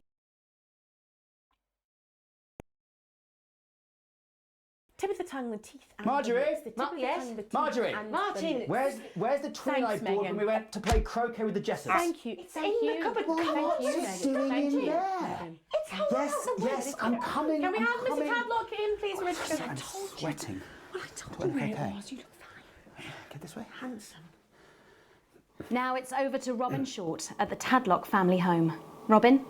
Thank you, Megan. I'm here with Mr. and Mrs. Tadlock. And my 7-year-old son, Timothy. Thanks for spending time with us today. Yes, well, you're bloody lucky. I want to see if they comment on it at all. It's all right. It wasn't your fault. As you can see, Megan, there's still a few here. I'm going to speak to Timmy. Hello, Timmy. Can you see me? Mummy, who's that lady? She's going to ask a few questions.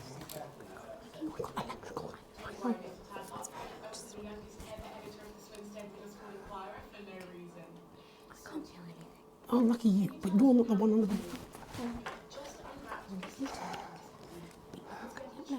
Yes, fine. You must have seen that. It's the drips coming from the ceiling, isn't it? Yeah.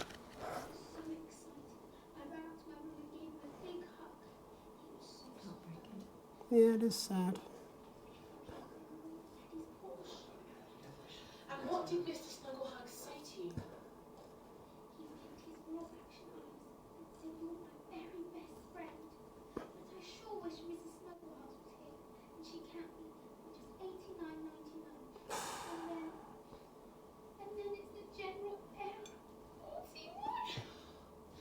And is that when he burst into flames? And then he exploded.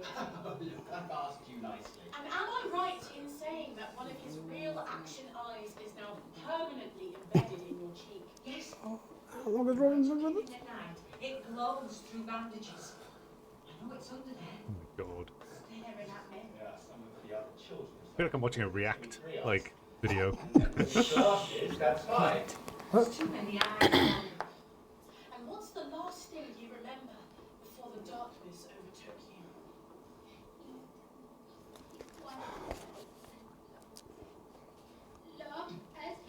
It sounds very traumatic. Do you have nightmares? All right, that's quite enough of you two coming in here with your camera, but I make a butt out of our supper. I won't have it. Oh dear. Just a couple more questions. Timmy, Stand by. do you think you will ever be what we can No, you've had your questions, and now look. Oh, you've made him cry with all 3 of his eyes. Calm down, you're excited. Do you think your parents will ever really love you again? Quite nothing enough.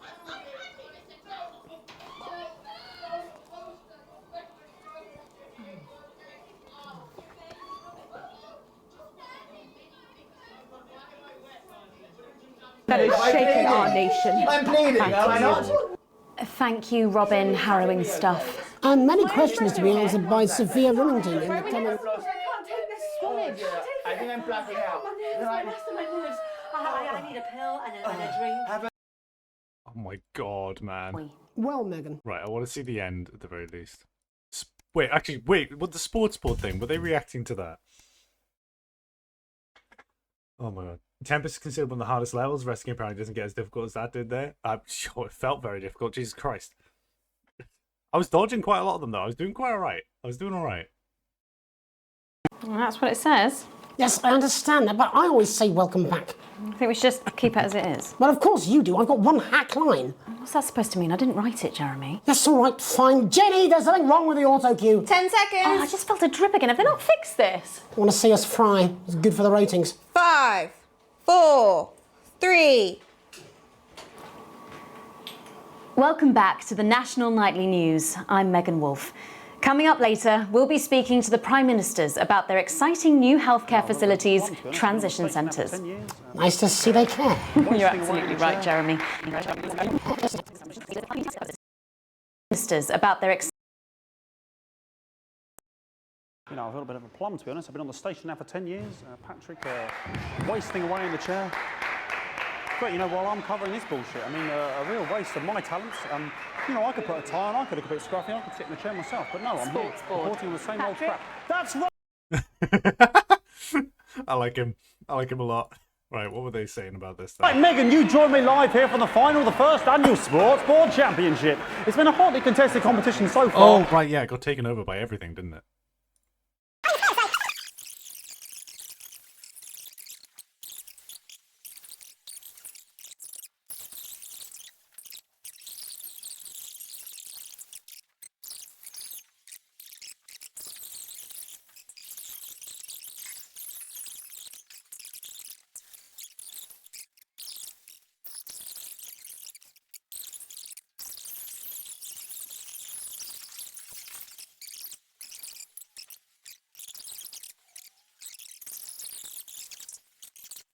Agreed once again, a 7th respectively. And thanks again for watching the... what more is there to say? I'm Patrick Bannon, looking forward to celebrating tonight. And all that's left to say, Jeremy, is back to you in the studio. What did you say after Patrick that? Bannon had an extraordinary final. Historic sports board, Jeremy. Well done, everybody. Well done. Fantastic bit of play. Well done. Well done. Nice bit of play. Well done. No, don't. You laughed a bit, but I think we got through it. Well done, bit of play there. Well done, mate. Yeah. I mean, you would have been Christ. Well done, mate. Nice bit of play there. Well done. Really good, then. It was a really good bit of play. Can I what? I did, yes. Well done. Yes, it was very good. Yes. Jesus Christ. What? Fucking microphone just shocked me. Where's that sound guy? All right. Now, I'm curious. Will it show anything after me blacking out at all?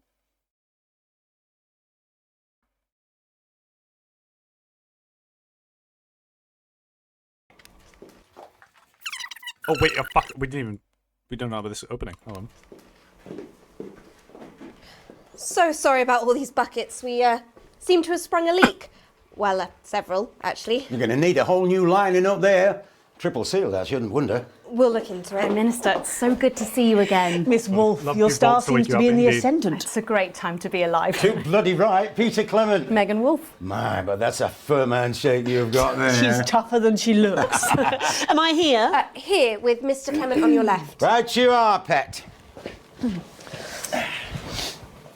Is your seat damp? 10 seconds, everybody. No, mine's fine. Have you had a little accident? Cheeky cow. 5, 4, 3.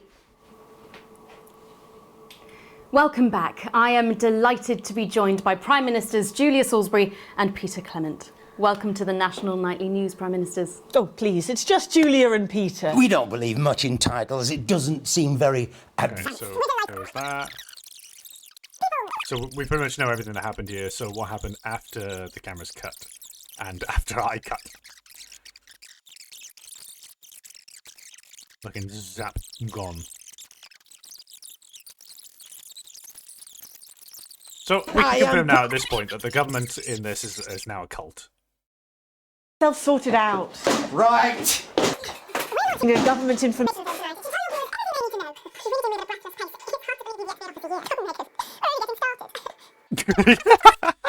Cues go out to our guests. Congratulations to all the winners at the Sports Board So final. I'm passing out at this And point. we'll see you tomorrow night at the same time. My name's Jeremy Donaldson. If you can, have a peaceful night. And we're out. Good job, We everybody. didn't see any of this. We couldn't see any of this. So they just... It seems so. I don't suppose there's any way this could be a good thing. It's for my nephew, so me transitioned the moment I saw the leak. What? It's for my nephew, so me transitioned the moment I saw the leak. What was I referring to? Oh? Color me intrigued. Okay. Where does this go from here? Come on, what could it possibly do now?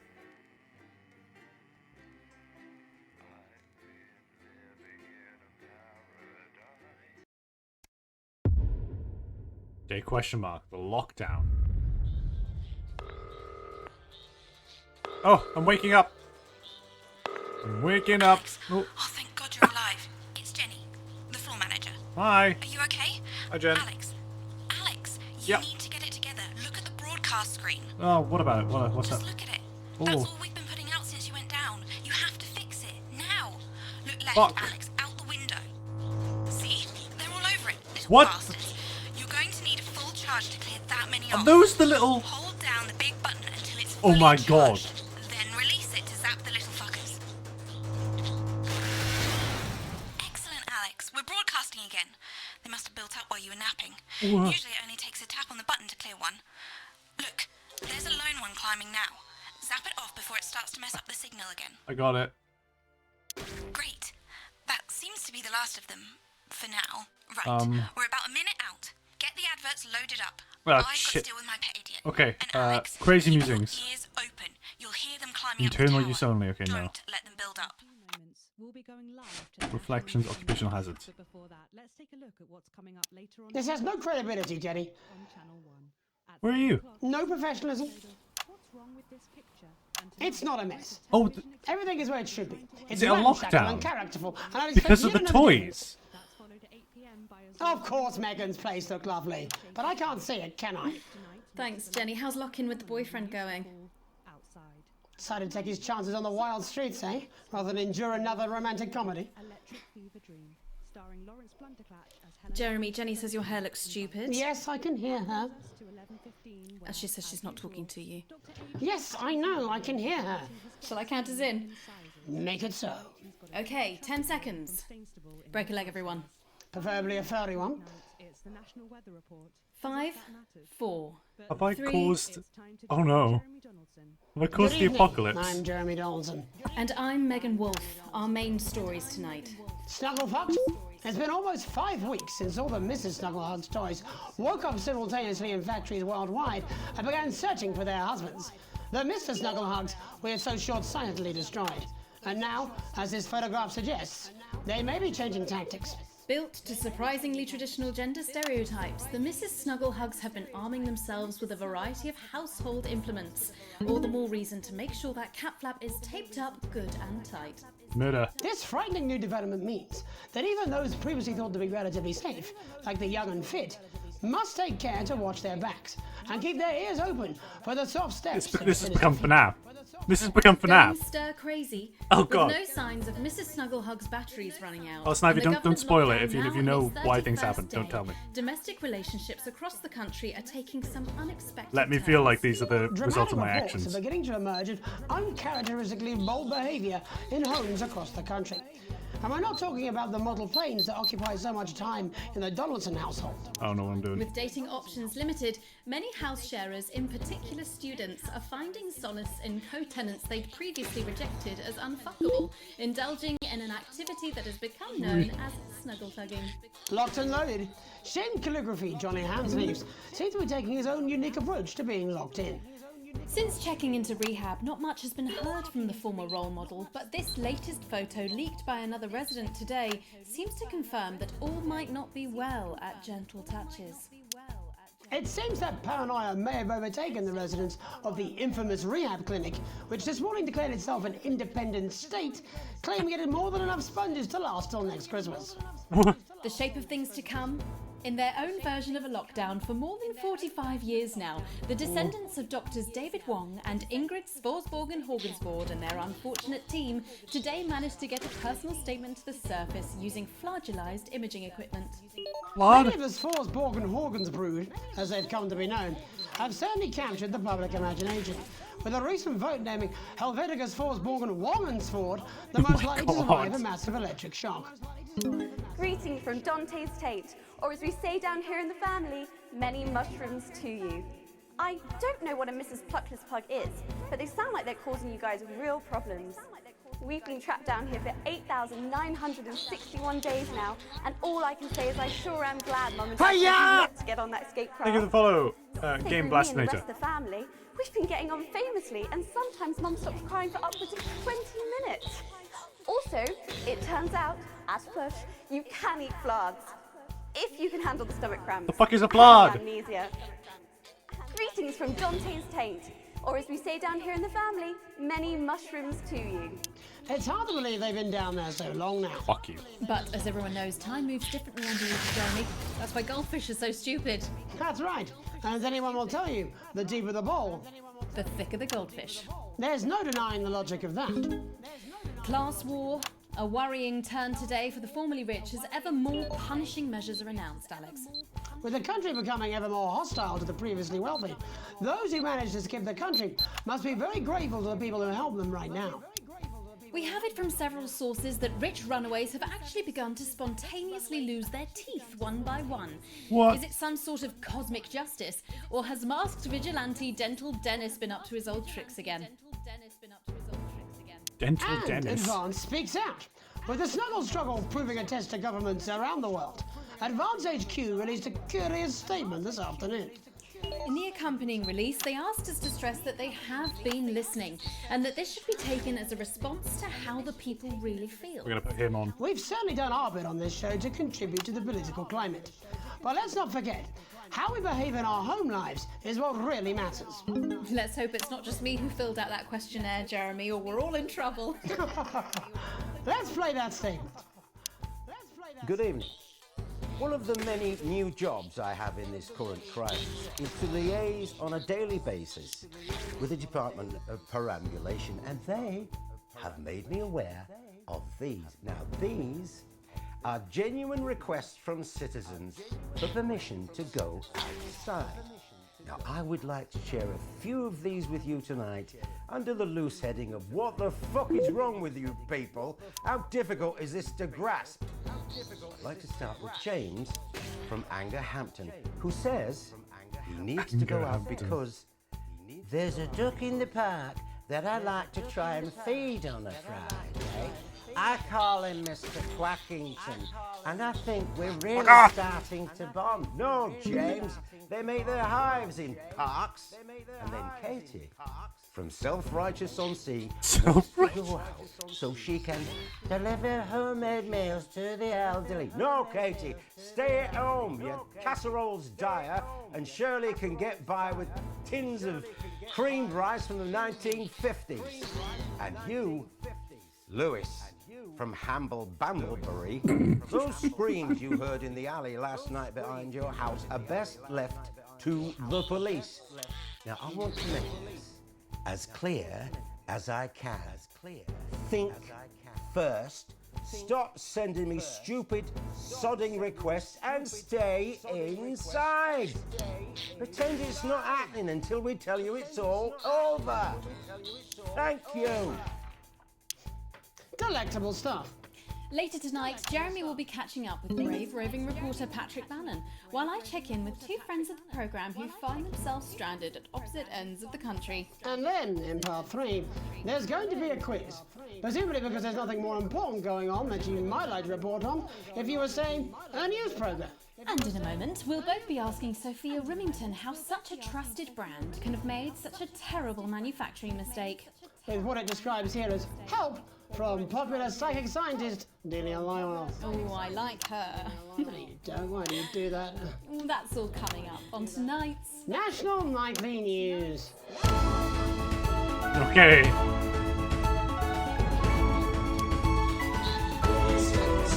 Get fucked.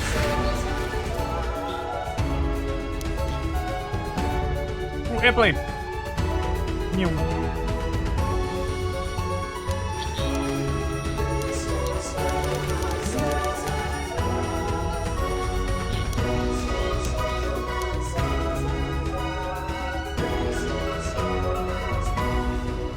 First tonight, how did we get here? Where are we going? And most importantly, who's to blame? Joining us from her ranch in Arlingsfield, Milkirky is the CEO of Rimington's Fist, internationally respected business Svengali, Sophia Rimington. Thank you for having me, Megan. I'm a huge fan of your work. And from a crystal healing laboratory, what I assume is a garage in Upper Lowington, inexplicably renowned psychic scientist, Dr. Delia Lywell. Thank you for being here. Thank you for having us. Sorry, us? Myself and the eminent professors. Is that what you call the voices in your head? We seem to attract dead scientists. I don't really know why. Oh my god. They express themselves to me through ethereal algebra and quadratic predictions. It's all very technical. No, it isn't. I concur. Miss Remington, the entire Snugglehugs range will surely go down as the biggest public relations disaster in history, won't it? Well, of course, that's one world record we would never have sought to claim. What can you say at a time like this? There is only one thing that can be said. I'm sorry. We're sorry. From everyone here at Rimington's Fist, but especially the dedicated inventors and world-beating engineers at Rimming Toys, we are deeply, deeply sorry. It's really hard for me to like comment on things because I'm really engrossed in this story. I'm really locked in. I'm sorry, everybody. Mary Shelley? We see you, Sophia Rimington. You are preening by a metal vessel, and where you venture, you will see neither land nor sky. Is that supposed to be the future? Only the past is concrete. I remember being a child in my grandpa's workshop when he made the first dancing hangman toy. He put it by my bed, and when I couldn't sleep, I'd wind it up and let it go, and I'd watch that happy little executioner wiggle and wave his tiny noose and dance before my eyes. Grandpa sold thousands of them, on the quiet, obviously. And he used the money he made to found Rimming Toys, which is now just one small part of the global supermassive megacore that is Rimington's Fist. Sadly, we lost Grandpappy along the way. He died in a fire at the preschool tobacco factory, another one of his pet projects.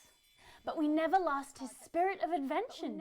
Yes, I'm not entirely certain what your grandfather's offensive toys have to do with the current predicament. The spirit of invention, Mr. Donaldson. The passion to create, to problem solve.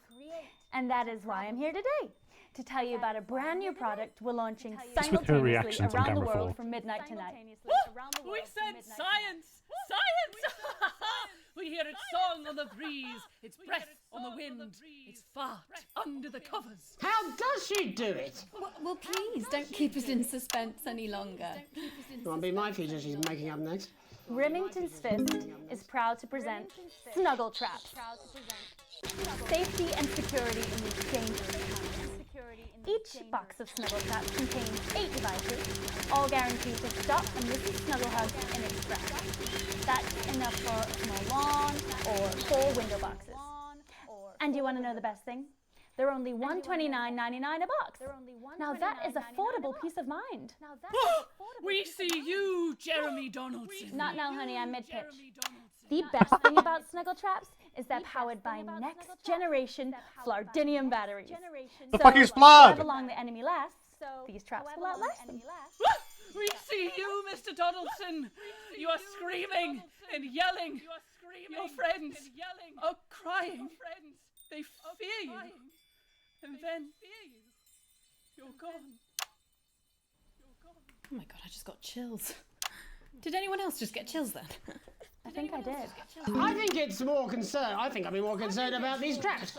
Quickly, before we go to the break, these appear to be attractively repackaged landmines. Aren't they dangerous, say, to children? Oh, hell yeah. These are not toys. But they're explosive fun. Sophia Remington, Dr. Delia Lywell, thank you for joining us. When we come back, we'll be taking a look at the situation across the country tonight. Don't go away. We'll be back after these bandages. We'll be back. Was that all right? Oh, yes, Doctor, that was exactly what we... She seems very nice, that young Miss Remington. We should make an interesting dinner guest. Do you think so?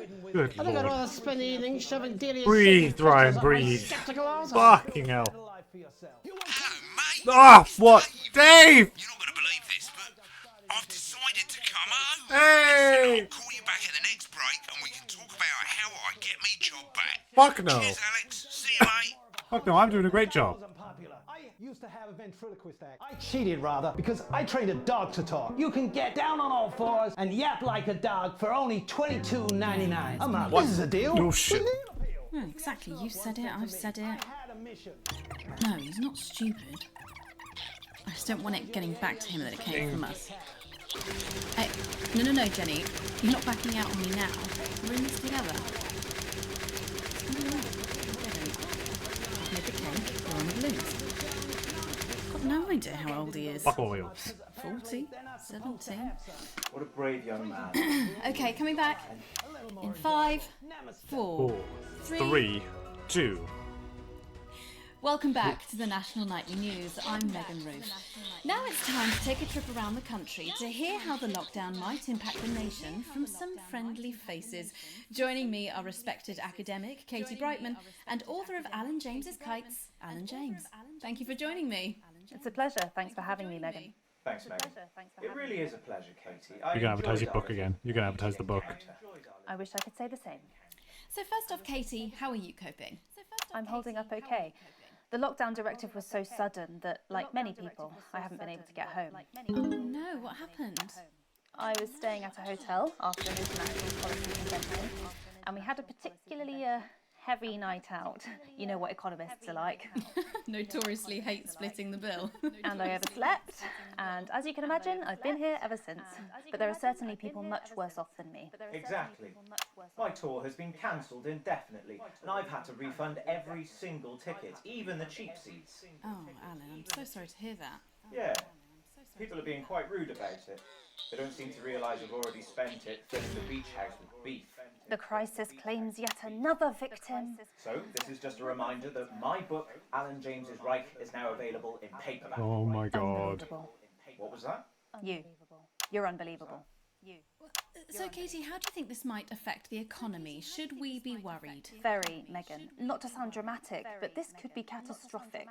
Unemployment has skyrocketed, and frankly, it will be a miracle if a lot of businesses can survive this. There you go, scaremongering again, spreading this latest liberal hoax. Oh That's my what god. They want. They want us quiet.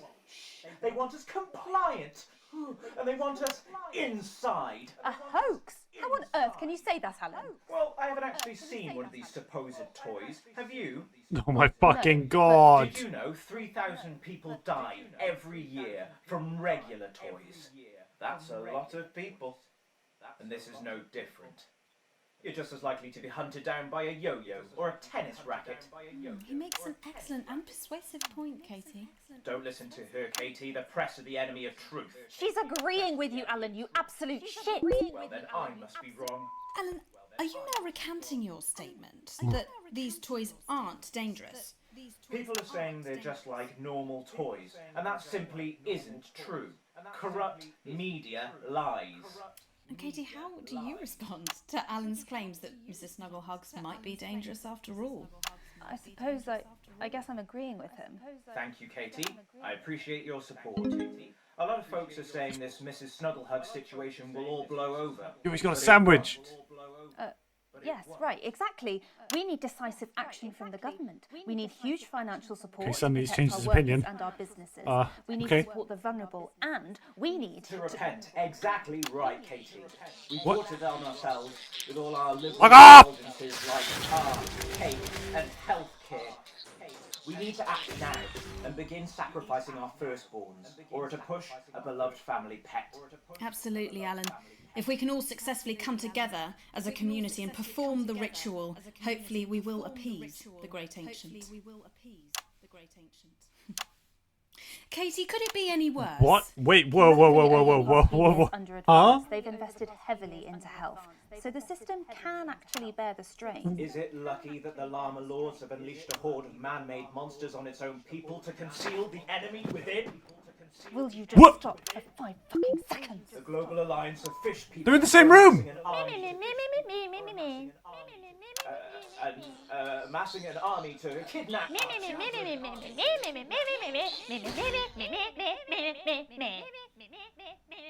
That's you. That's what you sound like. That's you. That's what you sound like. But... Meh. I... Meh. The... Meh.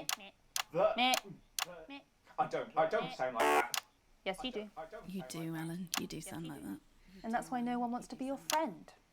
I've got loads of friends. No, you haven't. I don't think you do, Alan. Yeah, stop lying, Alan. I'm not lying. You are... Oh, good one. Oh, good one. Well, I'm telling. Alan James. Alan, you know Katie what they say about Brightman, thank you snitches, for Alan? joining me. Some real food for thought there from two of the territory's leading minds. Any moment now, I'll be heading over to Jeremy, who is going to be giving us an up-to-the-minute report of the status of the nation. Over to you, Jeremy. Thank you for what I'm sure was a reasonable debate, which really contributed to the national conversation. Jesus Christ. Next, out on the streets, someone who's always doing exactly that. Oh, him again. It's Patrick Bannon. Patrick! Are you there, Patrick? Hello, Jeremy. Yes, hello. I'm here. That's a very British section of houses. Today. Couldn't find any cameramen or women brave enough to come and join me, so I'm out here on my own. Where the fuck are you? Right, and can you tell us what it's like out there? Yep, I can. It's as you can see behind me, the streets are currently completely deserted. So my question, Jeremy, is just how long? I mean, could there be danger lurking just around the corner, waiting to end the fledgling career of this young, promising journalist before his full potential is even realised? Will he die, underappreciated by management, and frankly, if you ask me, very, very much underpaid? I don't think there's any danger of that, Patrick. What's that on your jacket there? Well, that's actually a sponge. What I've done here is made a snuggle-proof jacket, Jeremy. The network didn't bother sending me any PPE, so I've been forced to improvise. In fact, showing the sort of resourcefulness that would make me an ideal candidate for, I don't know, for example, an anchor position starting whenever they'd like. From your point of view, Patrick, just how safe are our streets? Not safe at all, Jeremy, not safe at all. I'd recommend people staying inside, following government advice and not putting themselves at any risk at all. Unless, of course, like me, it's for groundbreaking journalism reasons. Mm-hmm. And just where are you, Patrick? I'm Green in screen. on the street. Green screen. Which street? I think I'm struggling to hear you, actually, Jeremy, there. Which street? Which street are you on? Oh, which street am I on? Oh, what's that there? Oh. Oh, God. I'm just looking for a sign. There it is. I'm on Bannon Avenue. Bannon Avenue? Yep. Avenue?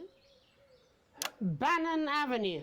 Yeah, no, I can hear you fine. Yep, I'm on Bannon Avenue on the sign, it says there. Like Patrick Bannon? Oh, yeah, that is that's strange. That's a weird sign. I don't know what's going on there. Where are you really? I'm on Bannon.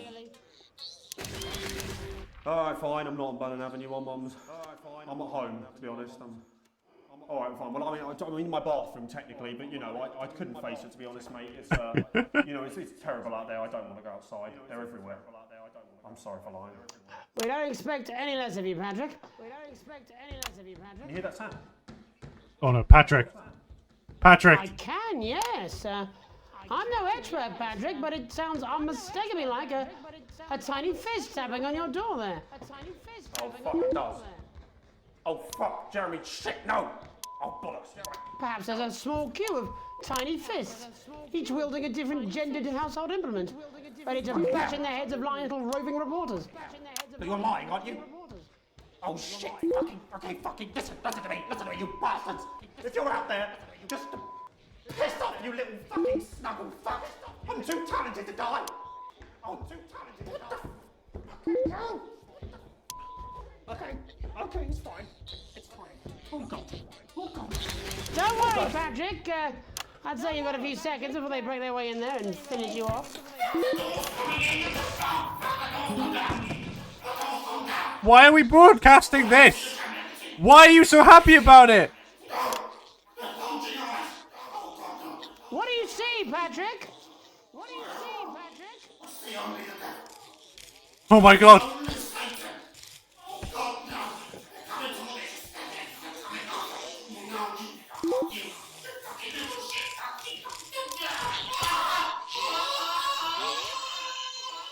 Thank you, Patrick, for that report. Patrick, Showing the nation, no. and more importantly, management, just where you belong. It's time for another break, but when we come back, we'll be hoping to take your mind off the world for a little while, and who knows, maybe even bring you a few smiles. This is Join brutal. us after this. You're damn right. Uh. Yeah, I had them delivered. Yes, to Bannon Avenue.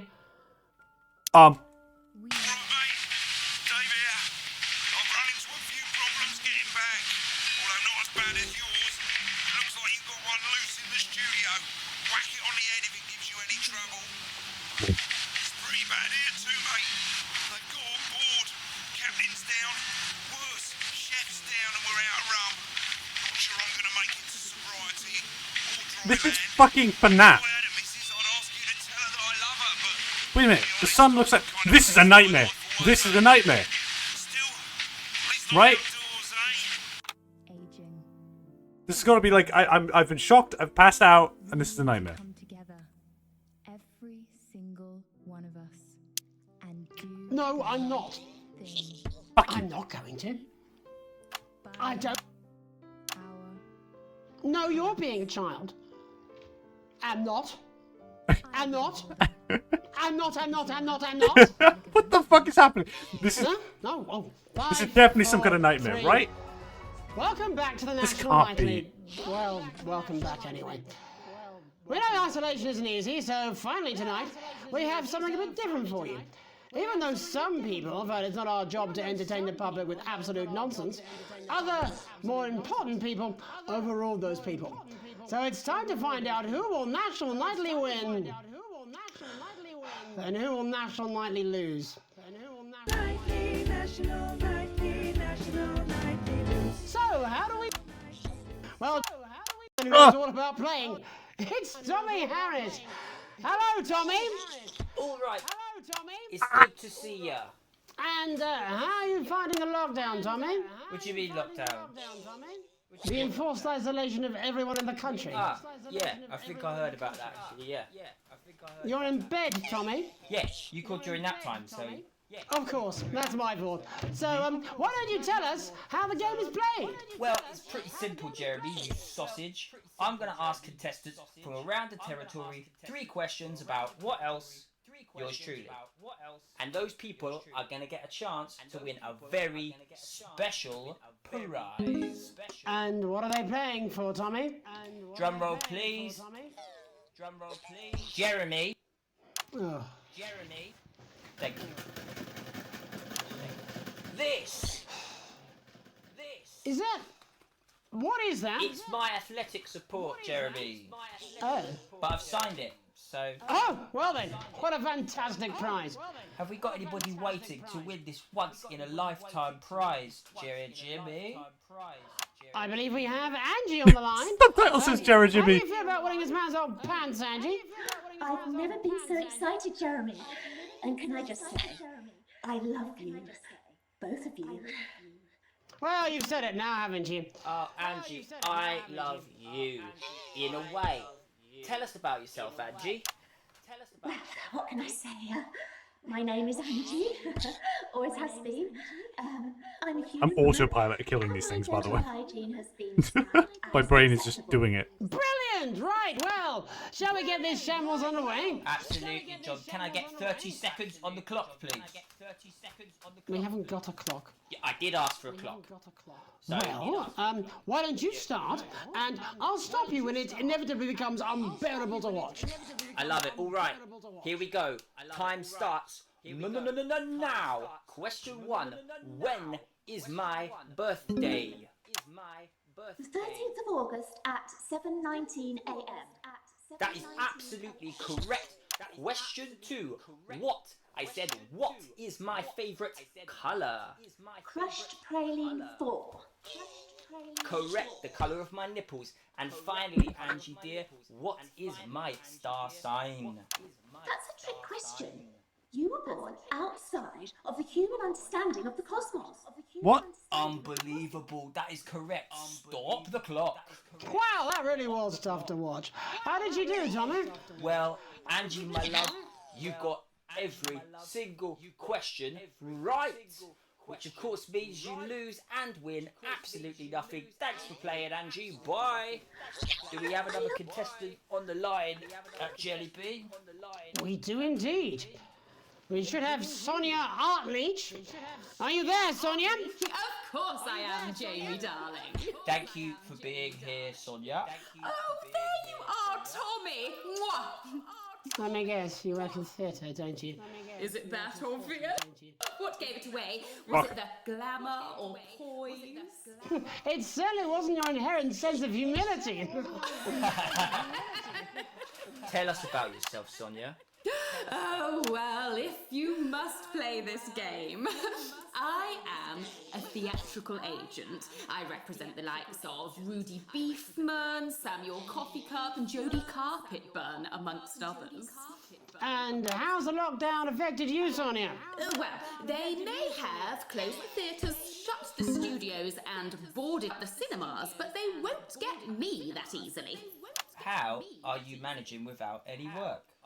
Due to a savvy clause in all of my artists' contracts, I am able to claim my 15% from their unemployment benefit. Wow, that certainly is sharp. Standard stuff, standard stuff. And can I ask, where are you speaking to us from? Well, I work from home, you know, to keep costs down. And who's this? Oh, well. Wait a minute. You know, when Oh my God! the order, I was actually It's him! with a client, so we've been isolated together. It's him. Fucking way! What the fucking fuck? Is that Tommy Harris? I'm a huge fan. Wait, Can I no. just tell Oh you my God, how he's Welsh. Brilliant you are! Actually, Jeff, we're about to play a game, aren't we, Tommy? We got time, we got time. Well, if it's not too bold, I think I am in love with you, Mr. Harris. No, it's not too bold. That's all right, don't worry. Hey, I'd love to show you some of my stuff. I've been working on some new shit. Well, at least you're already aware. He's so Welsh.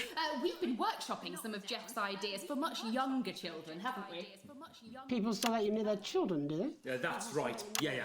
I've been developing some shows for younger children. Well, we'd love to see it, wouldn't we, Gerbil? Absolutely dying to. Right, so, what do kids You can hit the button. Kindly just put payments from their absent fathers. Shallow and overproduced musical numbers? That's right. Animals! So, I'm trying to address the things that kids need to know, but through a medium that they'll understand. Jeremy's Do completely you checked out. Oh, understand? yeah. I think, yes. I think so, yes. Jeff's one of my best clients, aren't you? I am. Yeah. So, the first one we've been working on is called The King of the Jungle's Mortgage Repayments. It's about a lion who's having problems with his interest rates. I see. Does he have a broker? He does, yes. He's a porcupine. How did you know that? Well, your work is universal, darling. It speaks to people. I'm going to say something to you, mate. I think you're onto something here. Oh, the bear, Oh, you yes, right. This one is much better. So, this one tells the tale of Mr. Bear. Now, Mr. Bear is a very sad bear, because all of the other bears don't think that it'll amount Why to have they much, given the and Welsh they tell guy him that the his most plays insane are dialogue? lazy and derivative. I think you're onto something there. Now, Mr. Bear is a tragic figure. Picture this. He's at his lowest ebb. The trees are closing in. He can't even face his salmon, can he? But then he meets someone that will change his life forever. This is fucking gripping. That's right. He meets a wise old octopus who takes him under his wing and says, "No, Mr. Bear, Oh my fucking don't God. be sad. You're not like all the other bears. You have this ambition And these dreams. Such fucking dreams. I think I love you, Jeff. And what you need to do, Mr. Bear, says the octopus, probably doing an 8-armed gesture or something. What you need to do to find happiness in this crazy old forest is you need to set yourself more realistic goals.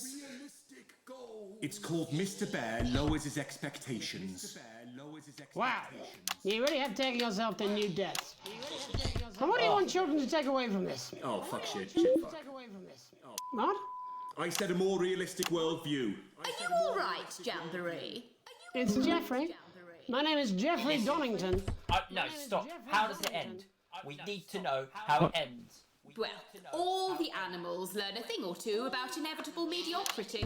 And Mr. Bear settles down near to his parents' cave, stops trying to make his band happen, and he goes into bear telemarketing. Becomes a bear maths teacher. Oh, and we end. We end on a big musical number. Don't. They're dancing. It's very repetitive, so it's catchy but not too challenging. Well, if you like, I could go and get my boombox. No. Yeah, I might be able to. Hang on. Can we get Angie back? Why not? The more the merrier, as they say at orgies. What? Right, I'll just fill then, shall I? Coming up in a moment, it's the world premiere that nobody saw coming. Lights! Or wanted. What the fuck? At all. It's definitely a nightmare. That's what we're all about to endure. You turn this shitting thing up. Oh, Well, for there's fuck's all sake. sorts of creatures down on Dang. Like wise old Mr. Octopus with way too many arms. There's Mr. Pig and Mr. Cat.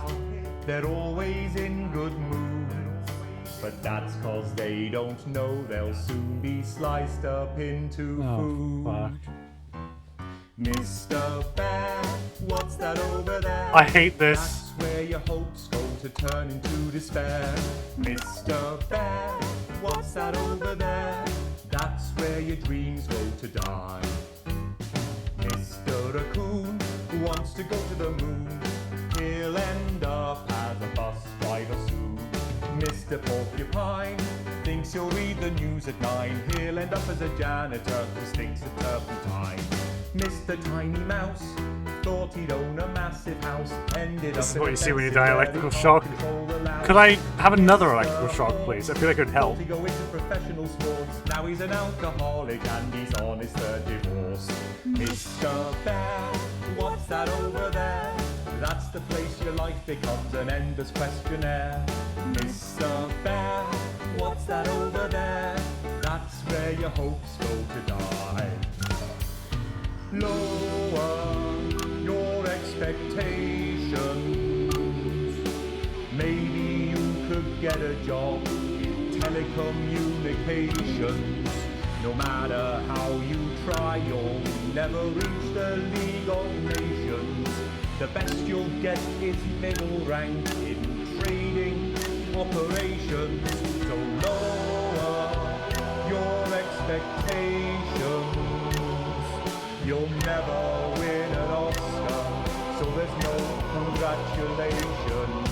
The future that is coming will not meet specifications, and no amount of visualizations will save you from your own deterioration. Mr. Bear, what's that over there? That's a tramp who thought he'd be a multi-millionaire. Mr. Bear, what's that over there? That's where self-esteem goes to die. Mr. Bear, what's that over there? That's the disappointment that is waiting everywhere. Mr. Bear, what's that over there? That's where your schemes go to die. That's where your dreams go to die. That's where dreams go to die. Fucking hell. Before we say goodnight, there's just time for tonight's parable. For it did come to pass that on the road there was a wise man and the a fuck? foolish What man is- and a weird man. And there did come upon them from the local village a truth seeker named Unlikely Brian. And he did come to them with alms and someone else's arms and a question. "O wise and weird and foolish man," he said, whilst dancing the traditional jig of enquiry common in those lands at those times, "how, grant thou, can the many weights and measures of life be balanced?" And the wise man did say, "There are no riches greater than family." And the foolish man did say he'd heard a good tip for the camel race and that it was a sure thing. And the weird man did say that 2 ears was just the right number, because there was no good place to put a third that wouldn't be aesthetically upsetting. Although he did see the use for a second anus. And Unlikely Brian did fall into wonder and befuddlement at their answers, although he was also wondering if either the foolish man I mean, or a the second weird one would be man quite useful. had any actual value in this sort of professional consultative environment, for what he did not know was that the profound man and the practical man were both on annual leave that week, and the foolish man and the weird man were all that the agency had available. But what Unlikely Brian did not reveal was that he was asking for his friend Alex, who had enraged their spouse over a passport, treated their son Charlie like he was still a little baby, and was too miserly to even pay for their... Oh, they're talking about me. Whoa, hey now. And thus did Alex's family become like our Lord, when he discovered a turd in his cradle and was forced to ask Nebuchadnezzar to leave.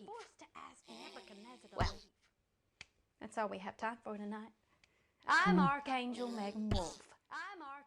Have a hateful night. Are we done? Oh my God. I thought I was going to piss myself halfway through that. Not even joking. What the right, fuck? Babe, I've got to go get my bits done. I haven't seen that guy tonight again, haven't I? Yeah, well, at the end of the day, babes, he makes my fanny flutter. Do you know what I mean? Oh my come on God. Then, you lot, out my house. And you, Alex. All right? I don't want you here when I'm on my date. I'm on a promise. I knew it! Wake up! Wake up! Wake up! Wake up, Alex! Alex! Wake up! Wake up! Wake up! Fucking called it. Jesus Christ.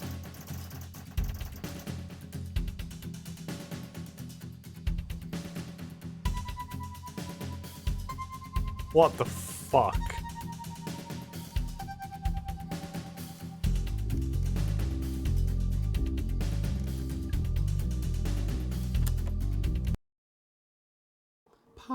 Prawn and mayonnaise? You know seafood makes me come out in pustules. Yeah, I thought it might increase our viewing figures. Well, that's day one. Every Hang day. on, I'm an You idiot. offer I'm me an idiot. prawns Hang on. every day. This has no credibility, Jenny. Okay, so we saw No that. professional.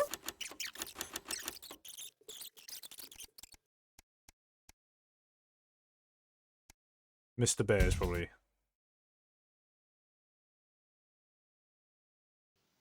Right, I'll just fill then, shall I? Coming up in a moment, it's the world premiere that nobody saw coming. Lights! Or wanted. At all. Right. I can only apologise in advance for what we're all about to endure. You turn this. Well, there's. So he doesn't say a thing. Okay. Well, I guess we just continue then. What the fuck? So yeah, it was a dream. Thought so. Jesus Christ. A rude awakening. Starting to get rich. That's not good. That's not good because they're gonna come for me at that point. The rhythmic beeping of the heart monitor brings you slowly back to consciousness. Opening your eyes, you're greeted by a semicircle of concerned faces. Your family by your side. A reassuringly familiar sight in these new surroundings. You blink a few times to clear the sleep from your eyes and bring everyone into focus. Looking up, Sam's face is a mixture of concern and frustration. Things haven't been great between you two lately, and Chris hasn't been helping things. Looming at Sam's shoulder with a sour expression, it's clear there's still no love lost between the two of you. While Sam clearly is worried about you, the family scowl is obvious on both of their faces. Reach out a hand to Sam. Thanks for coming, honey. The worry for you wins out and Sam takes your hand before leaning in to kiss your forehead. Of course, sweetheart, I could never have been anywhere else. For the first time in a while, you both genuinely smile at each other before you look to the rest of your family. Susie is standing next to Sam, less worried now that you're awake, and smiling. You can see Sam's worry on your daughter's face, but it quickly turns into a frown when she notices you looking at her. I'm glad you're okay. It's muttered more than said, a grudging acknowledgement that despite your recent differences, she still cares. Thanks for coming. Susie can't help but smile back at you, rolling her eyes good-naturedly. It's great to have her here. Charlie catches your eye as he fidgets with the edge of the blanket. You cock your head and look at him, one eyebrow raised questioningly. As soon as you turn to look at him, you can see Charlie tense up, his concern clear on his face. So, you're definitely good, right? He finally asks, quickly looking away. Of course I am, buddy. There's nothing to worry about. Charlie looks at you and grins, one of those infectious smiles that spreads around the room. It's always good to have him in your corner. Your smile fades as you notice your mother staring listlessly out of the window. Despite all of your best efforts, she's not been doing well lately. Are you okay, Mum? Your mother starts, your call clearly shocking her out of reverie. She turns to you and smiles, and you're grateful to see the increasingly rare recognition in her eyes. Yes, dear, of course. How are you feeling? You smile warmly and nod, but before you can respond, a doctor bustles in and ushers everyone out. She asks you, for what feels like the 100th time, how you're feeling. Surprisingly well, all things considered. Excellent. There's no sign of any real damage, just a bit of shock to the old system, pardon the pun. She smiles. Not that we'd recommend you do anything like that again, of course. After a couple of days' rest at home, you should feel right as rain. She turns to leave, but stops at the door. Oh, and the private room and care. The doctor gestures to your room, which you now notice looks rather expensive. Has all been paid for by a Mr. Bozeman? He left those flowers and said not to worry and to take the rest of the week off. He'll see you Monday, apparently. Seems like the least he could do. Awesome.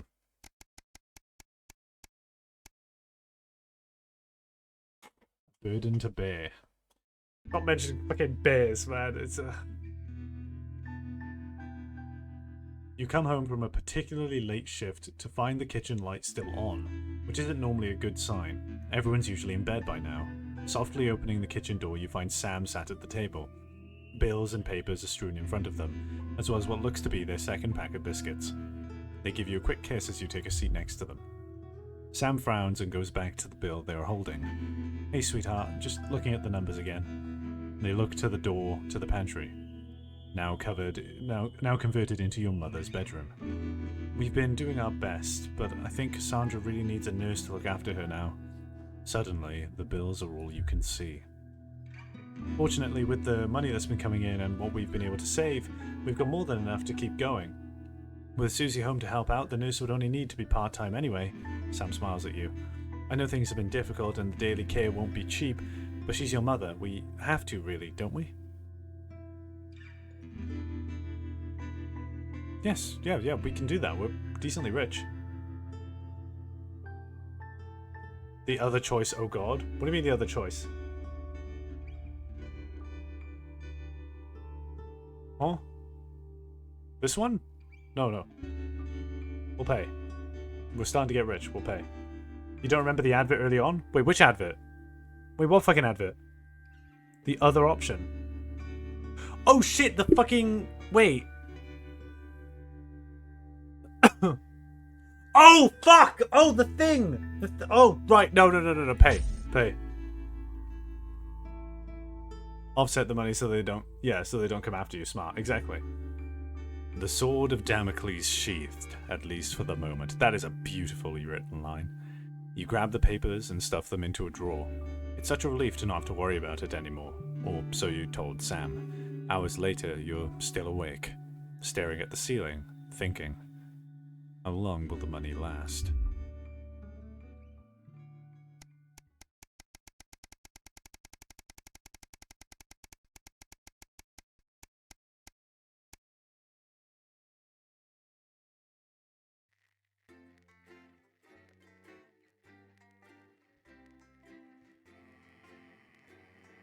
Your wealth is affected by your choices at home and at work. Yeah.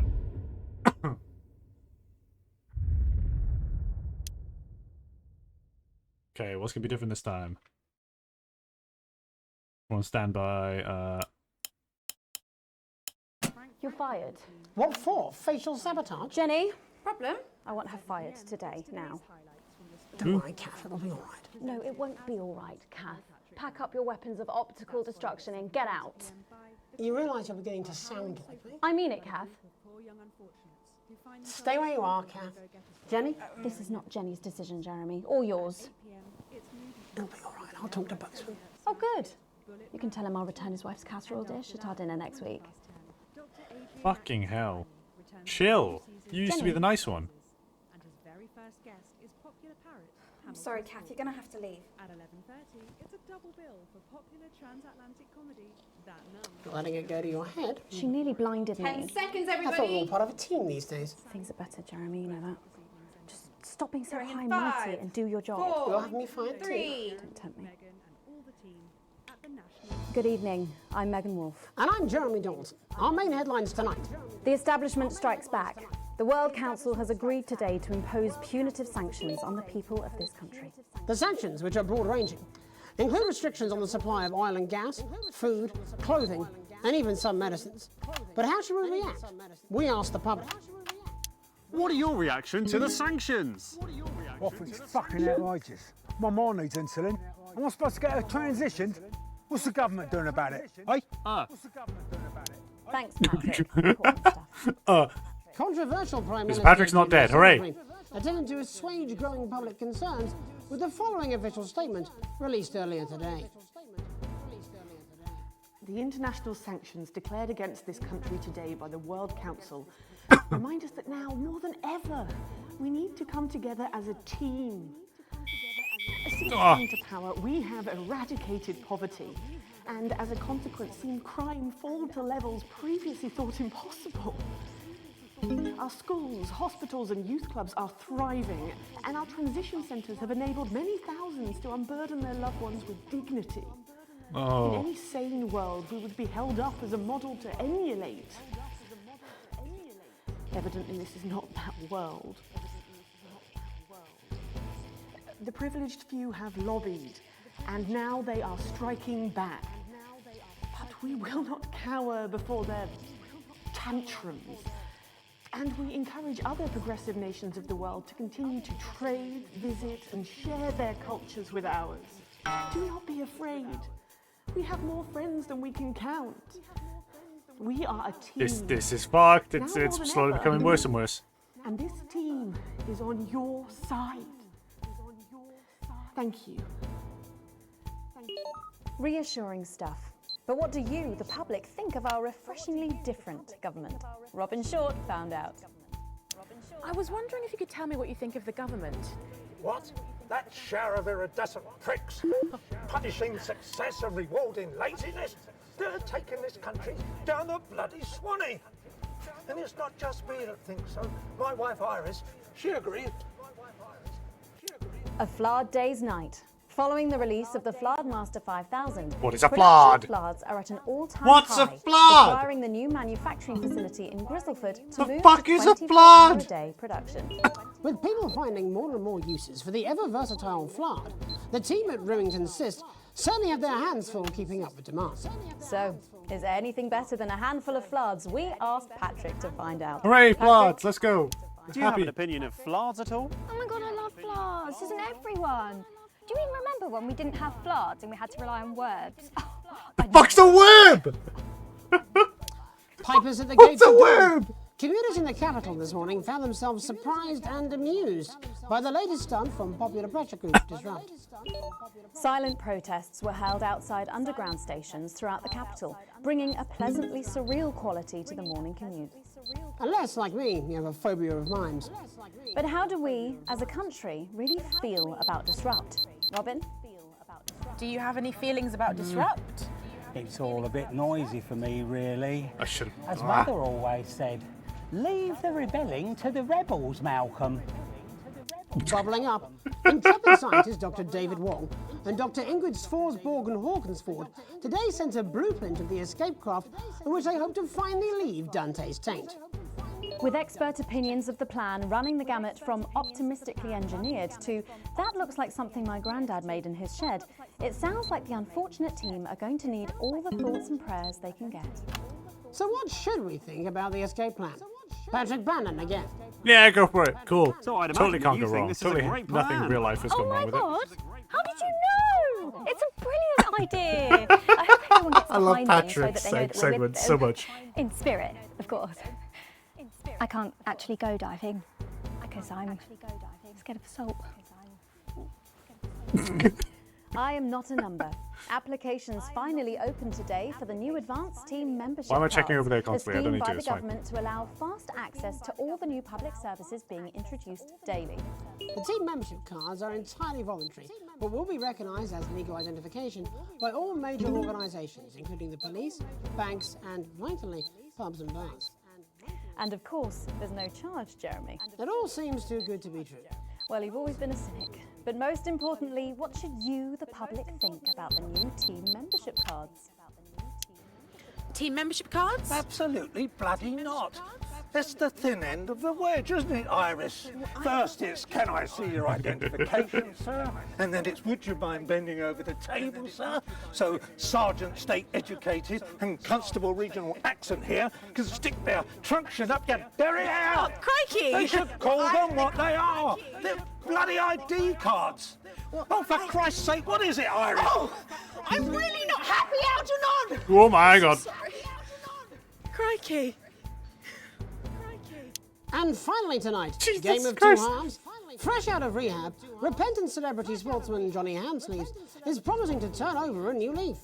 In a surprisingly energetic appearance on the Whitney Chinwag show this morning, Johnny showed everyone he's certainly full of life and raring to go. You better not try that on our sofas. I doubt they'll survive the frenzy. But what should we think of this exuberant behaviour? Patrick? Oh my God, fantastic! Your thoughts there? Later tonight, in a break from our usual responsibilities, Jeremy will be taking popular rapper Jesus to task over his street I love how credibility. British this and entire then game we'll is. both be meeting It's the team great. behind the new play that's got theatre critics buzzing with anticipation. That's all coming up on tonight's National Nightly News. Ah.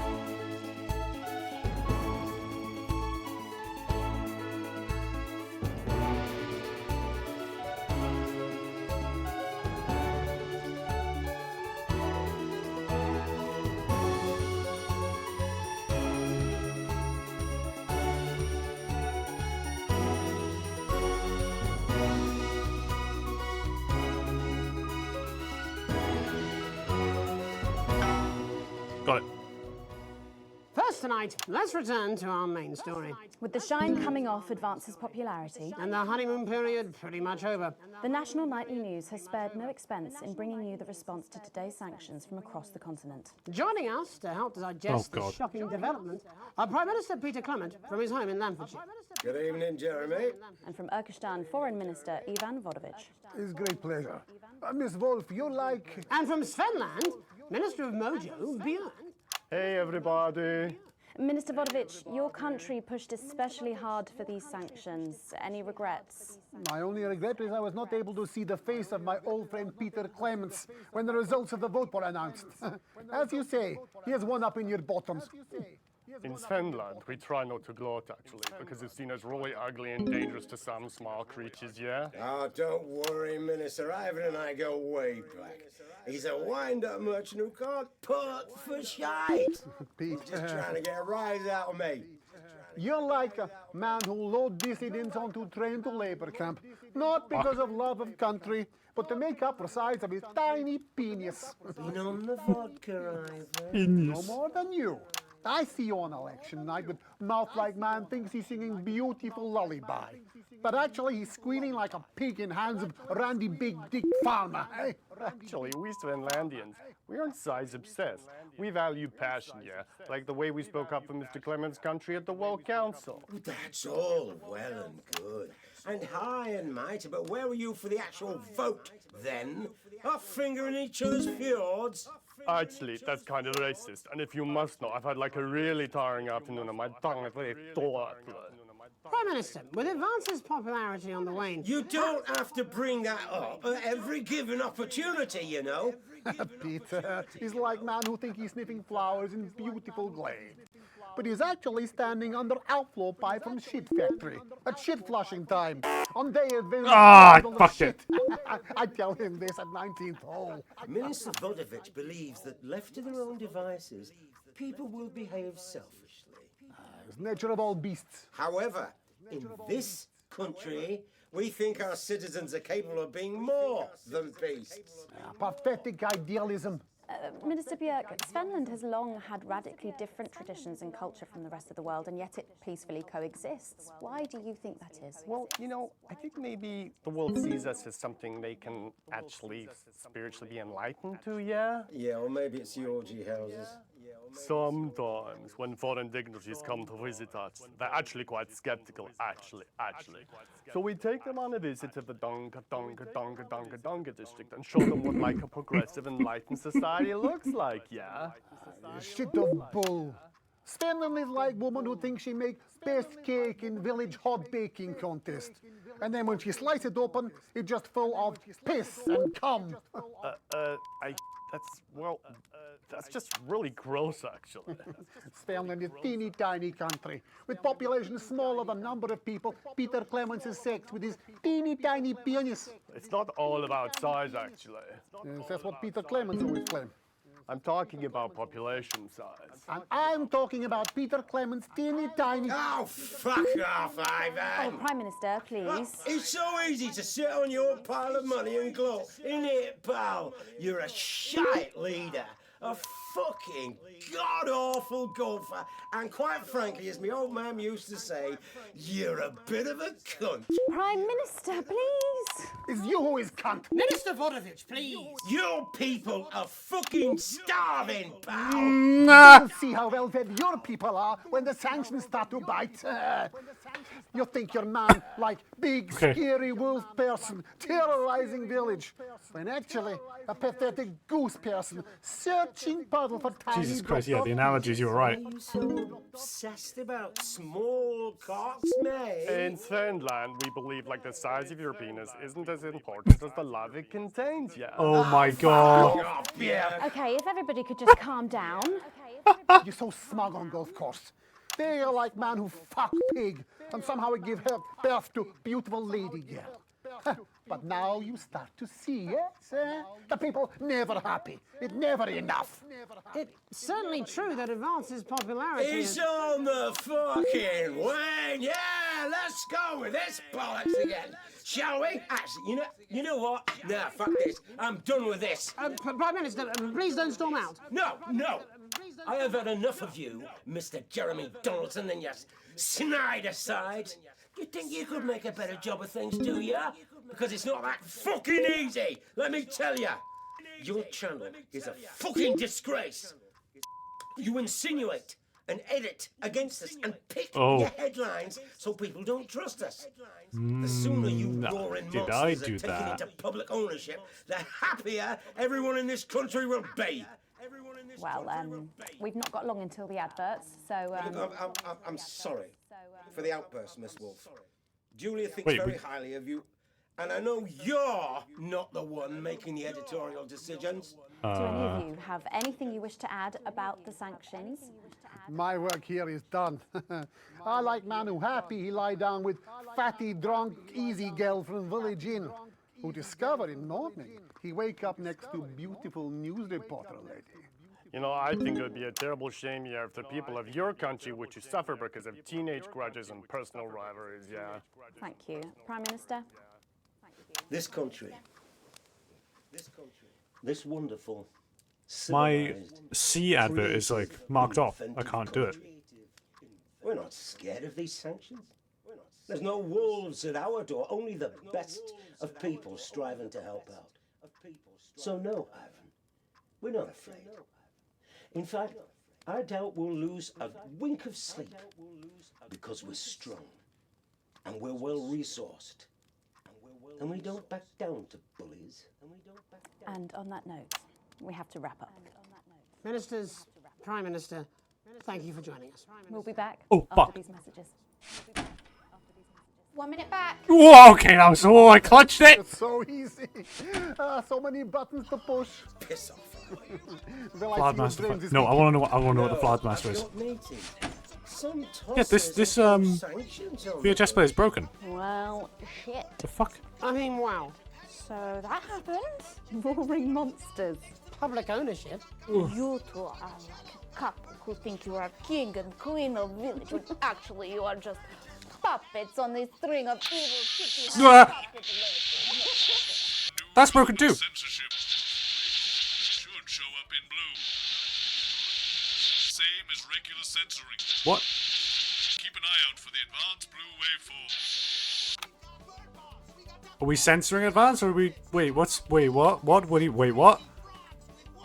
Are you still meant to bow to foreign royalty? What? Should I just like curtsy? Hang on.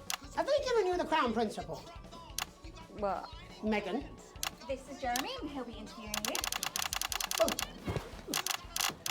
Yo, thanks for having me on your show, man. It's come on, all right. Yo, Where am I meant to go? Come on. Ask me about the chin party. Live in 10 seconds. He put that get up on himself. I'm just saying. Who's giving the intro? Going in 5, 4, 3. I'm gonna assume it's you. You? Welcome back. It's you. I'm Ooh. Megan Wolf. Later, we have an exclusive first look at a theatrical sensation everyone's going to be talking about. But first, it's time to go over to the culture spot with lovely old Jeremy Donaldson, who's joined by a very special guest. Jeremy. Thanks, Megan. I have the honour and I'm not gonna privilege censor any of being the joined by criticism. hip-hop royalty. He's been called the son of the streets and the father of truth. Not sure how that works, but whatever. Let's welcome Jesus. Thanks, Jeremy. Yeah, it's a real honor to be here on your show, The News. You know, as a kid on the streets, I used to watch you through a window of the shop, so to be here right now is crazy. You've had quite the journey to be here today. Can you tell us about it? Well, you know, I try not to, well, you know, the past is the past, and I don't like to dwell on it. I understand. But yeah, man, the streets is all I remember. Like, my mother donated me to a what? charity shop. I did since well! was Fuck born. you! Elderly lady took pity on me. You know, she let me sleep on a pile of crime fiction until I taught myself how to walk. Wow, that's quite the childhood. And she died tragically. Right there in my arms, man.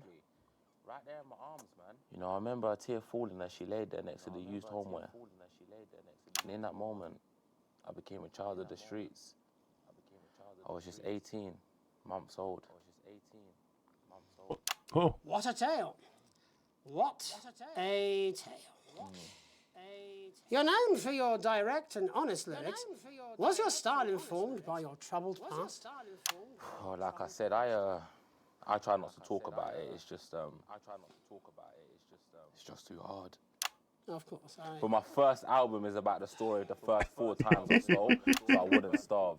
A small group of infants came to see me as their de facto Yeah. leader. Anytime some blue shows up, I'm gonna They want me to censor it, which I'm assuming is gonna be criticism against. We were like a family.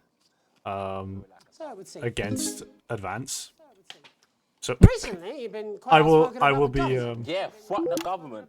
Fuck advance. Fuck Peter Clement. What is it that you object to No, so I'm vehemently? allowing them through. Well, you know, they stole from us. They're taking our money and spending it, man. I'm allowing it through. Fuck you. Fuck the Actually, government. homelessness has been all but eliminated in the last couple of months. So? Surely that's a cause close to your heart? Yeah, nah, of course, man, very much so. I just mean, like, why do I have to pay for it, you know? You don't. People have been rehoused on property seized from the historically wealthy. And that couldn't have been you, could it? Look, yeah, I worked hard to be here. I built this from nothing, and I deserve to be rewarded for that. Would you say you worked harder than, say, a farmer or a care worker? I don't know. But if people are taking something from my music, choose to value it, buy it, who's to say I don't? Do And another no one can where you take that don't away do from such me. it? Probably not. Not even to help, say, vulnerable children? I like to do these things once through, really. Whatever ending I get is the ending I get. Trying to say. I just don't understand where you've placed yourself politically. I mean, is it ideological or is it tactical? Well, it's more of Or like... maybe it's hereditary. Stop trying to tie me in knots with your words, Jeremy. I let the music speak for itself. And the people agree with me. Well, that remains to be seen. But you have given me a very easy segue out of a conversation that I promise you was much more painful for me than it was for you.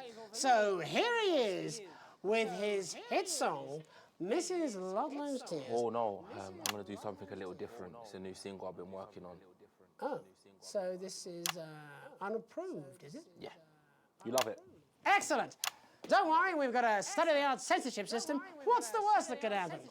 So here he is with a new song. Oh no. Aren't we lucky? It's Jesus! First, you're gonna pay up.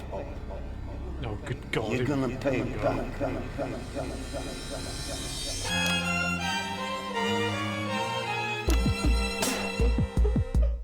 Well, we're all different races from many different places. At any given moment, only one could be the greatest. So you can feel elation from your participation. Still two leaders in this motherfucking nation. Now we're getting sanctioned, talking about expansion. Why does Julius require a massive fucking mansion? So fuck all your schemes. I don't need your freaky team, and I don't need your help to achieve my fucking dreams.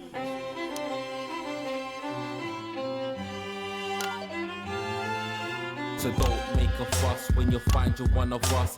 Yeah, every single one of you's a bit Jesus. And you can call me crazy, cause no one ever pays me. But I won't waste a lifetime being motherfucking lazy. I may be inventive, my taste may be expensive, but why would I get out of bed with no fucking incentive? Although it's contravention of your obvious intention, I like to eat a little of the fruits in my invention. You make us the same, but we're not all the same. All our dreams, all our schemes, all our means are not the same. The best of the praise, of the crest of the wave. Cause we're only equal people when we're motherfucking slaves. Take this fact, gonna stain it red. Gonna slam it into Peter Clemens' motherfucking head. Cause he's thick as shit, he's got a job he's unfit for. It's time to storm the castle with a motherfucking pitchfork.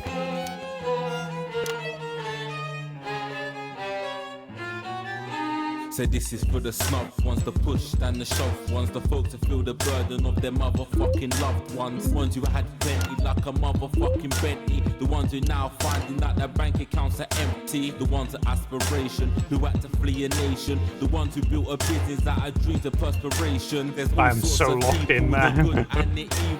You give me rhythm game segments and my brain starts going full rhythm game. You make us the same, but we're not all the same. All our dreams, all our schemes, all our means are not the same. And the best of the praise, of the crest of the ways. Cause we're only equal people when we're motherfucking slaves. Gonna take this fact, gonna stain it red. Gonna slam it into Peter Clemens' motherfucking head. Cause he's thick as shit, he's got a job he's unfit for. Time to storm the castle with a motherfucking pitchfork. Get out of your seats, get your asses in the streets. Set a fire in the building, let them feel some fucking heat. Say you hate to go getters, you're spoiling bed letters and burn them on the powers of advances fucking letters. Gonna take his facts, gonna stain it red. Gonna slam it into Peter Clemens' motherfucking head. Cause he's thick as shit, he's got a job he's unfit for. Time to storm the castle with a motherfucking pitchfork. Chase that dream, you don't need a fucking team. And advances little dances aren't as harmless as it seems. Cause they're stale and corrupt, then your anger erupt. Then your hearts and your minds and your fists to destruct.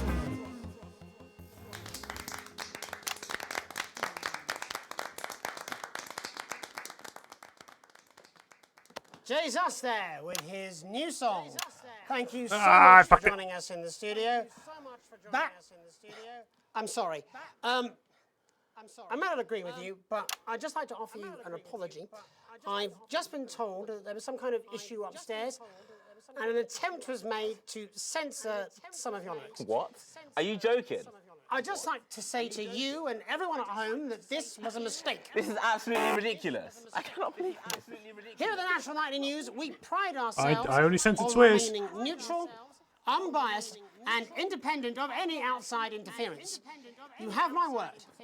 We will never censor ideas. Back to you, Megan. Well, a bit of dangerous language there, sorry about that. Well, thank you to little Jeremy Donaldson for providing our culture. Censored a single blue. Coming Oh, up, fuck. we'll be Damn it. speaking to a couple of familiar faces about their upcoming dramatic outing. Don't go away. We'll be right back after this. That's the ads. Jenny, this is... Fuck!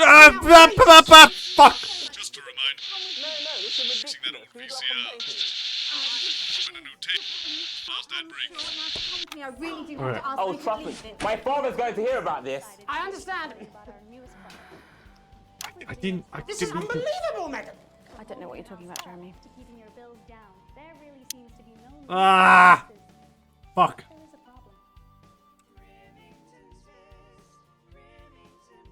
Hey, Brad, I brought you some new flowers. Hey, what's up? You seem sad, Brad. Fuck's a flood. You know I love working with flowers, Janet. But sometimes they can be a bit fiddly to get in place. Oh, that sounds bad, Brad. There has to be a better way. And now there is. This bad boy is the Flard Master 5000. What? Don't worry, you can Oh, safety say no glasses more. on. Otherwise, it could Oh, we quite got another literally Welsh take out a man. rib. Oh, it's the same one as before. Point it at the target, set the 15 dials, and pull the trigger. And The it'll what? punch the Flard right through the goddamn wall. Together again, eh? Who'd have thought Whether it? you're engineering a rescue craft, a bit of home improvement, or just helping your kids out with their homework, if you can't get by without Flard, you need the Flard Master 5000. Thank goodness it's available in all reputable stores. 5, 4, 3. Welcome back, and no, you're not mistaken. Sitting across from us are some very familiar faces. You really are too kind, Megan. It was only a yogurt commercial, but I'm still proud of it. Here to talk about his new show, we're joined by National Treasure Tommy Harris, the National Theatre's Philippa Raven, and National Deficit Jeff Algebra. It's so lovely Hello, to Jeff. have you all. Tommy, would you like to tell us about the show?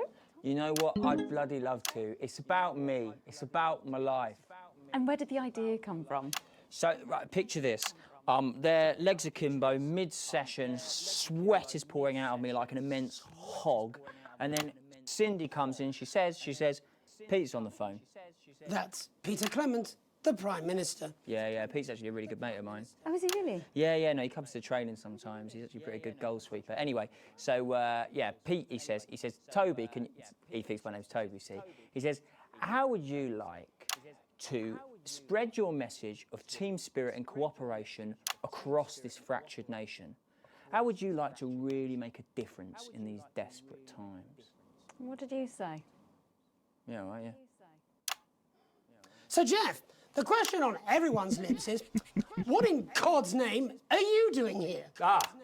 Well, after the success of my debut work and Please all the don't. people that I've touched, I knew that What? I had a career in theatre. Yeah? I've always been an admirer of Tommy from afar. So when my manager phoned and said that I'd been offered the gig as director, I was ecstatic. I whipped my trousers off and got straight to work. Why did you do that? I do all my best work with my trousers off. Yeah, I've been told that too. No, I wouldn't say so. Right, Tommy, sorry, would you just give us a sense of what the show is actually about? It's about how hard it's been for me and some of the struggles that I've faced. It like really getting to the heart of how tough it is to be me. I call it Tommy Harris, Jesus, that was hard. Catchy. We actually have some clips of the process of the show. Would you mind telling us what's going on here? Yeah, so the show is built around two things that are very important to me. It mixes scenes from my life as well as epic fantasy retellings of scenes from my life. But Dad, you promised you'd come to my graduation. I'm sorry, son. You're an embarrassment. But Dad, you promised you'd come to my graduation. Back, demon! Back to the What the hells! fuck is happening? Philippa, what's it been like co-starring with Tommy Harris? I've always dreamed of treading the boards at medium-scale regional theatres, Megan. And for once, this show really gives me something to sink my teeth into. What's different about this show, then? Tommy, Mr. Harris's show really lets me show my tremendous range as an actor. I've always suffered from typecasting, forced to play the same tired characters in every god-awful yogurt advert or god-forsaken soap opera or, God forbid, a pantomime. But, you know, this show has really let me just go there.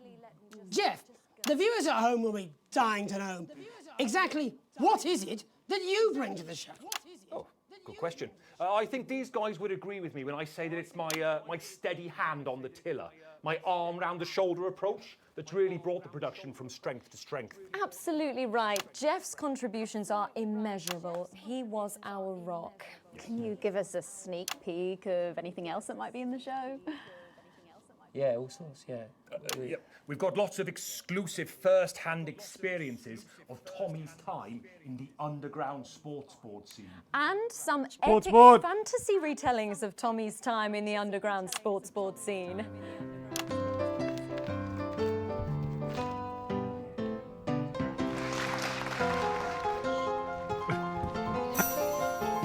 You'll never take the sacred pass! And am I right in saying this was officially commissioned by the government? Yeah, all paid for by the taxpayer, which, you know, to be honest, was actually a lifesaver, really. Yeah, I think it's fair to say that without Advance's support, we'd have had to cut the finale. Which, frankly, would have been a travesty. Oh, God, Jesus Christ! Goodness, and you do this every night? Absolutely. It's a metaphor. For what? Death. And the public are footing the bill, are they? Too bloody right they are. Between the cost of my tour bus and the dry cleaning of my ties, I'm barely scraping a profit here. Amazing. And where can the folks at home come and see this for themselves? We're performing all over the nation. And people can see it for absolutely free, all courtesy of Advance. Isn't that incredible, Jeremy? Yes, it's unbelievable. Well, thank you all so much for coming. Next time we see you, no doubt you'll have taken our jobs. That's all we have time for tonight. Join us tomorrow when I'll be interviewing the world's most attractive horse. I'm Jeremy Donaldson. And I'm Megan Wolfe. And from all of us here, have a peaceful night. That's the ads. Let's get reset for tomorrow, please. Okay. We must stop bumping into All each doors other like in this, this thing is sliding. I've seen so much unhinged in one building. Yeah, dude, I am losing it. What the fuck? Oh, yeah.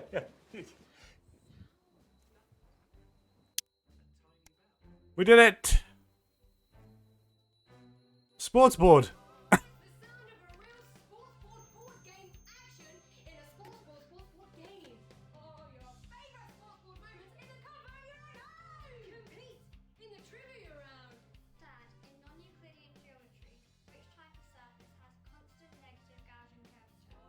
Sphere.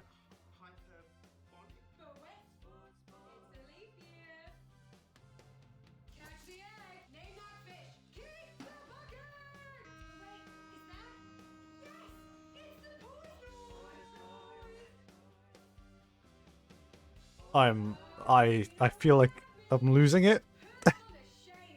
My IQ is dwindling. Very slowly. I did very well that time, that was good. Generous bonus. Oh. Yay!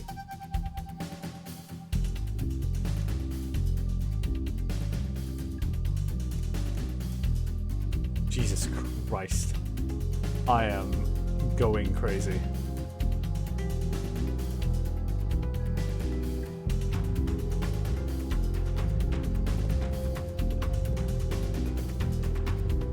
Been pinged. Hang on, I've been pinged somewhere. Let me check. Oh. Ooh. That'll be why I got pinged. Noted.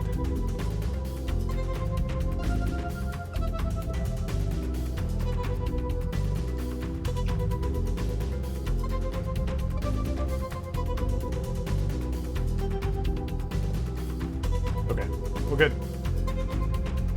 Let's have a look at the rushes then. What did I miss?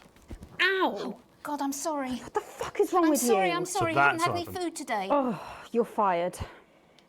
What? You're fired. What for? Facial sabotage? Jenny? Okay, I see the difference between the two hosts now. So our main host, what's his name? Jimmy, whatever. The guy, the dude on the left, he seems to be against the government, and the girl on the right seems to be for it. So this is gonna be an interesting thing. Let's see what it was when we were running the ads at the end. Jeremy, yeah.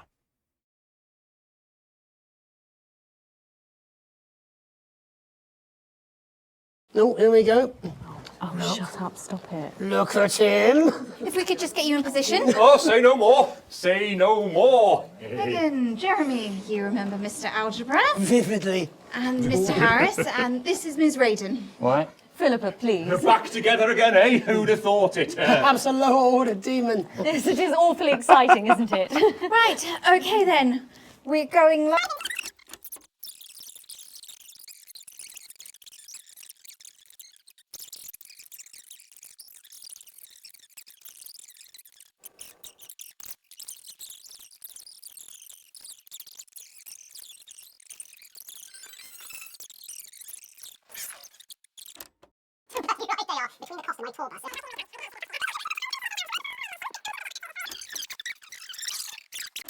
Tomorrow, when I'll be interviewing the world's most attractive horse.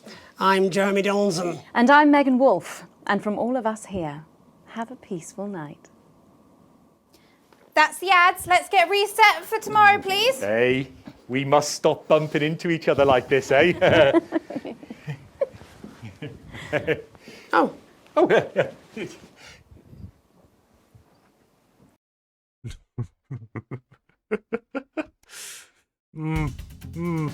Aggression. Good lord. Alrighty. Did he slip him something? I don't know, that looked more like just an aggressive handshake, but he could have been. What the fuck? Ladder with climbing. It's a lazy Sunday afternoon in summer, with you and Sam making the most of both kids being out of the house. You bang your head coming out of the cupboard with the last 2 slices of homemade cake. It used to be much easier when you could store things in the pantry. It's rare for you and Sam to actually get to finish sweet things in this house, and you savor every moment. Just as you take your last bite, you hear the sound of the front door slamming. That'll be Charlie back from the Go-Getters. Oh! You can hear him practically running to come find you, and he's grinning from ear to ear when he finally does. I have some really big news! You and Sam play along, sitting attentively with bated breath. Ready? Charlie asks as you both nod enthusiastically. With a flourish, he reveals a new badge from his pocket and proudly presents it to you both to examine as he announces, "As of today, I'm a member of the first tier of Cohesion Cadets. There's way more stuff I'm going to be doing and I'll be working some weekends, but it's really cool."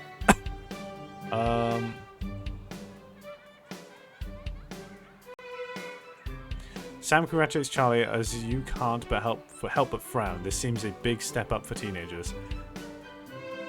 I don't know what it is. Thrilled that he's happy and doing well. For now, anyway. Oh, fucking hell. Ah, this could go really badly. Grown-up child. You've always had dinner as a family for the important events, and tonight is no exception. You've even invited Chris round as an olive branch. Or Sam did, and that's why, apparently. It'll be the last time you're all going to be together for a while. So far, you've managed to avoid fighting with Chris or Susie over politics, which Sam is no doubt grateful for. Susie spent so much time with her boyfriend lately, it feels like she's barely been at home.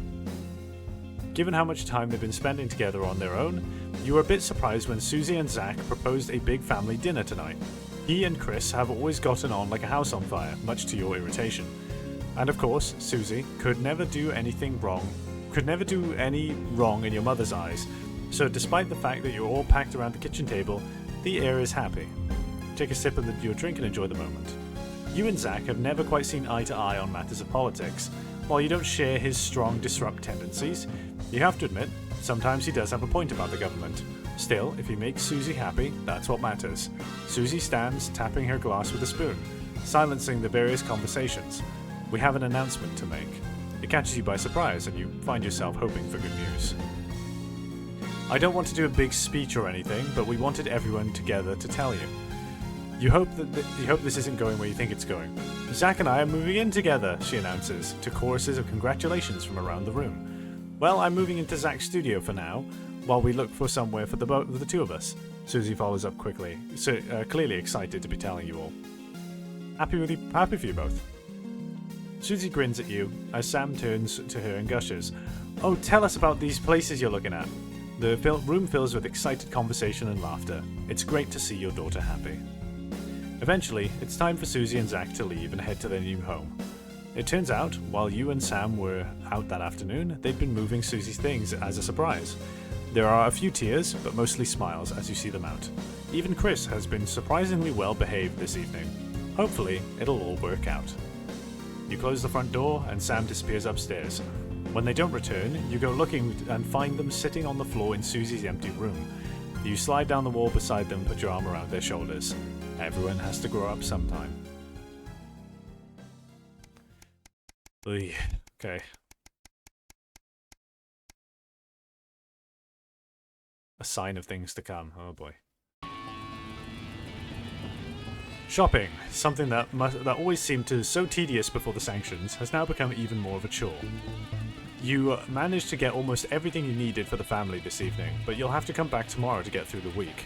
There's a queue to leave the car park, though it's hard to make out why in the dark. Hopefully, whatever's causing it won't be long. As the final car in front of you drives off, you realize the queue is actually due to a checkpoint set up at the exit. A friendly-looking man in an advanced uniform, CCO, emblazoned in... Wait, CCO. Cohesion... No. CCO, emblazoned in a number of places on it, approaches your car and knocks on the driver's side window. You roll it down. Good evening! Nothing to worry about, I was just wondering if I could see your team membership card, please. Weren't these cards supposed to be voluntary? I'm sorry, I don't have one. Ah, that's not a problem, we've got forms with us right here, and we're more than happy to sign you up. The man gestures to his colleagues behind him, a young woman in a similar uniform. She clearly received the short end of the stick and is stuck with the paperwork. I thought these cards weren't required. Well, strictly speaking, they're not. But there's also loads of benefits to having them, and no reason not to get one. His smile fades a bit, and when he puts a hand up to scratch the back of his neck for a moment, he leans over you, his presence now seeming intimidating. No thanks, it's not something I want right now. Almost instantly, the friendly demeanor is gone, and his expression is one of stern disapproval. Well, obviously, I can't make you sign up, but I would strongly recommend you do, and soon. We wouldn't want people to think you had anything to hide, would we? He takes a step back and gestures for you to drive on. You're sure you see him writing something down in your rearview mirror as you head home, somewhat more hurriedly than before. Clearly, Advance are very keen on everyone joining, quote, the team. Oh, I might have fucked up by doing that. Uh-oh. Day 290. An invitation worth ignoring. It's a Saturday, one of your few days off, and you've made the most of it. But as late afternoon draws on, the invitation sits pinned to the fridge, staring accusingly at you. The Channel 1 Gala is a mandatory work event, Bozeman was very quick to tell you. Also, don't you dare be late.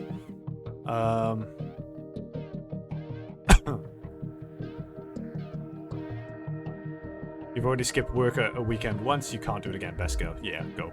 Let's start getting ready. You wonder if Sam will give you a lift. A drink or two might help with the enforced office socializing. Hopefully it won't be too bad. After all, you're pretty good at your job, right? National News Night. Holy shit. You arrive on time, barely, at the Sylvanian, one of the oldest and grandest hotels in the capital. You're surprised to see a queue to get in, and quickly realize it's because people are being searched at the door by some very military-looking personnel in smart attire. While you're waiting, you can't help but notice just how very opulent the building is, possibly the fanciest place you've been to in your life. You submit to being patted down and, with a sigh of relief, are let into the hotel. Once inside, you're directed to the grand ballroom, and following the signs, you marvel at the sheer scale of the place, and the amount of armed security guards. When you finally arrive, a very severe-looking woman at the door asks your name. I'm Alex Winston. She curtly checks her list, before whispering something to the waiter beside her. You've made it just in time to be seated for dinner. Please follow Emmanuel here to your table. The waiter smiles at you and opens one of the great double doors, gesturing for you to enter. Immediately, you can see why it's called the Grand Ballroom. You pause for a second to take it all in. You feel a slight tap on your arm and Emmanuel gestures for you to follow him. He seats you at a table in the central floor area, with a decent view of the stage. Clearly you're in Bozeman's good books at the moment. You're sat with some colleagues you've seen around the Channel 1 offices before, but don't know that well. One of them informs you, far too excitedly, it's a very corporate evening of awards and speeches. At least the food should be good. Dinner is indeed lovely, and with the help of the, no doubt very expensive, wine, conversation flows easily enough. In fact, much to your surprise, you're actually presented with an award for Best Newcomer to the Channel 1 family. Well, this was unexpected.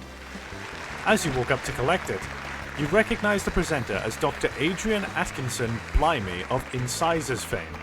He thanks Advance for sponsoring this year's gala, for specifically thanking Prime Ministers Julia Salisbury and Peter Clement for being in attendance tonight.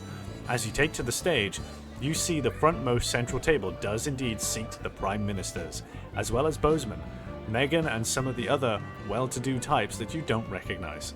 That explains all the security.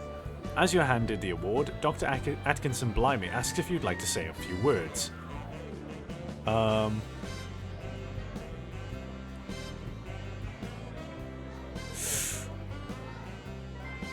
Make a joke thanking Dave for fleeing the country and leaving you his job. Most of the room breaks out into polite laughter, but you see that neither of the Prime Ministers cracks so much as a smile, and nor does Bozeman. He's too busy, frantically flipping between examining Peter and Julia for reaction and glaring daggers at you. Eventually, they join in the light applause as Adrian ushers you back to your seat. That may not have been the smartest move. Oh fuck, okay. Just as you're finishing up dinner, one of the other people at your table points behind you.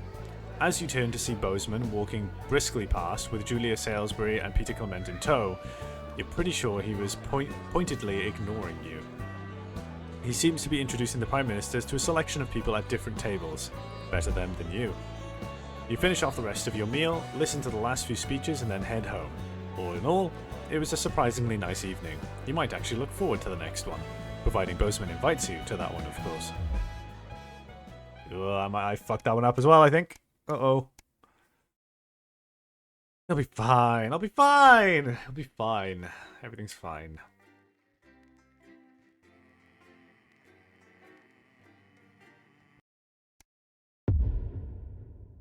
The heat wave. Oh! We're gonna have to deal with this temperature thing now, aren't we?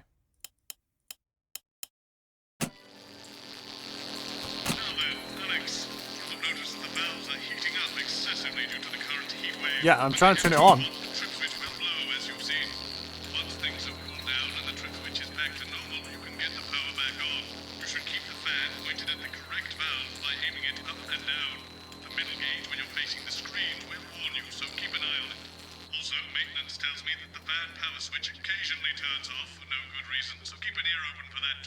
I'm sure you've already worked all this out, though, Alex. You're a rising star at this network, and we're all very proud of you. Who's down the sun, have you? Yes, they've just strapped on their wax wings. Classical illusions are no substitute for air conditioning. You know, I genuinely thought you'd be in a better mood today. She's not even here. Yes, but he is. Our gun-toting handler. Who, Andy? I don't know what the fuck his name is, do I? He's here to keep us safe from people like Disrupt. More like keep us in line. I hate guns. Give me the willies. 10 seconds, everybody. So, we've got any actual real news tonight? Well, the world's on fire. That good enough for you? Going in 5, 4, 3. Good evening. I'm Jeremy Donaldson. Our main headlines tonight. Siege mentality. The World Council today established a military blockade to enforce the unjust and punitive sanctions now entering their 10th week. In a statement from team headquarters a short time ago, Oh, you Prime Minister motherfuckers. Julia Salisbury issued a commanding response to this unprovoked escalation. The regrettable decision taken by the World Council this morning have left the citizens of this country isolated and fearful. But Advance have prepared for this day. Our stockpiles are large, our wealth is unfathomable, and we will defend our citizens with every last breath from this latest brutal and calculated act of war. Oh, God. We are with you. one team. This isn't good. Indivisible and strong. Thank you. Match day. Reformed bad boy Johnny Hamsleeves was seen out in public today for the first time since leaving rehab. The rehabilitated former sports star was photographed returning to public life, looking like a new man this morning as he shopped with friends. Ever since his crowd-pleasing appearance on the Whitney Chinmack show, the rumour mill has been wondering if a new relationship might be on the cards. Sources close to Johnny say a romance with ex-teammate Eric Justin would be no surprise and was common knowledge in the locker room. Yes! Though judging by the team's recent form, they may be the only ones scoring this season. In it to win it, exciting news from Advance today with the announcement of a I new used the monthly news prize to make draw him for gay. team membership card holders.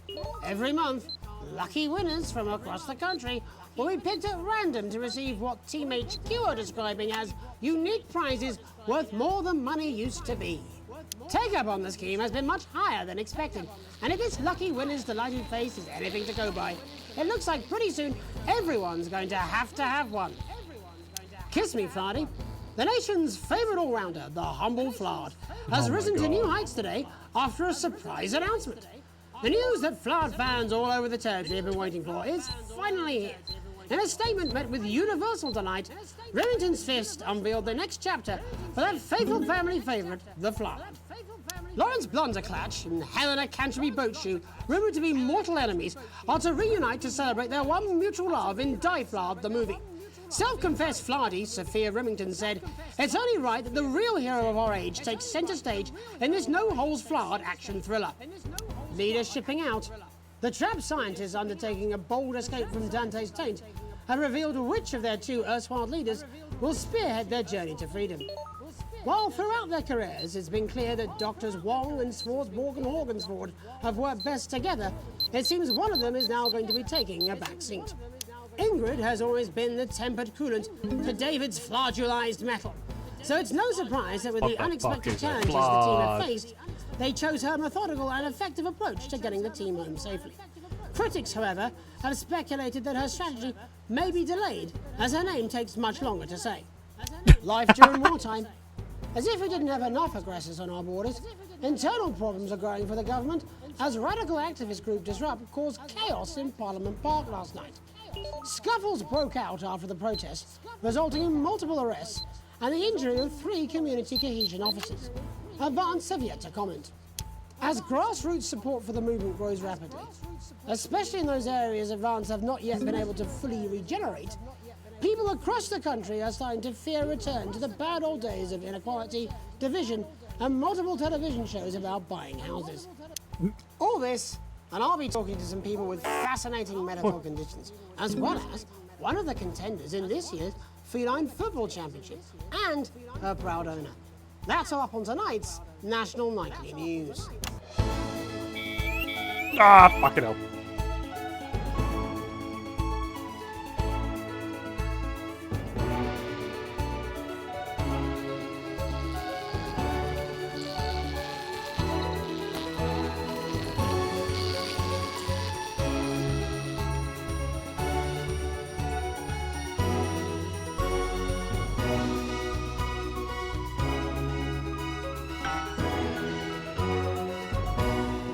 But first tonight, our team of correspondents has been dispatched to every corner of the country to see how the people of this great nation of ours are coping with this unprecedented hot weather.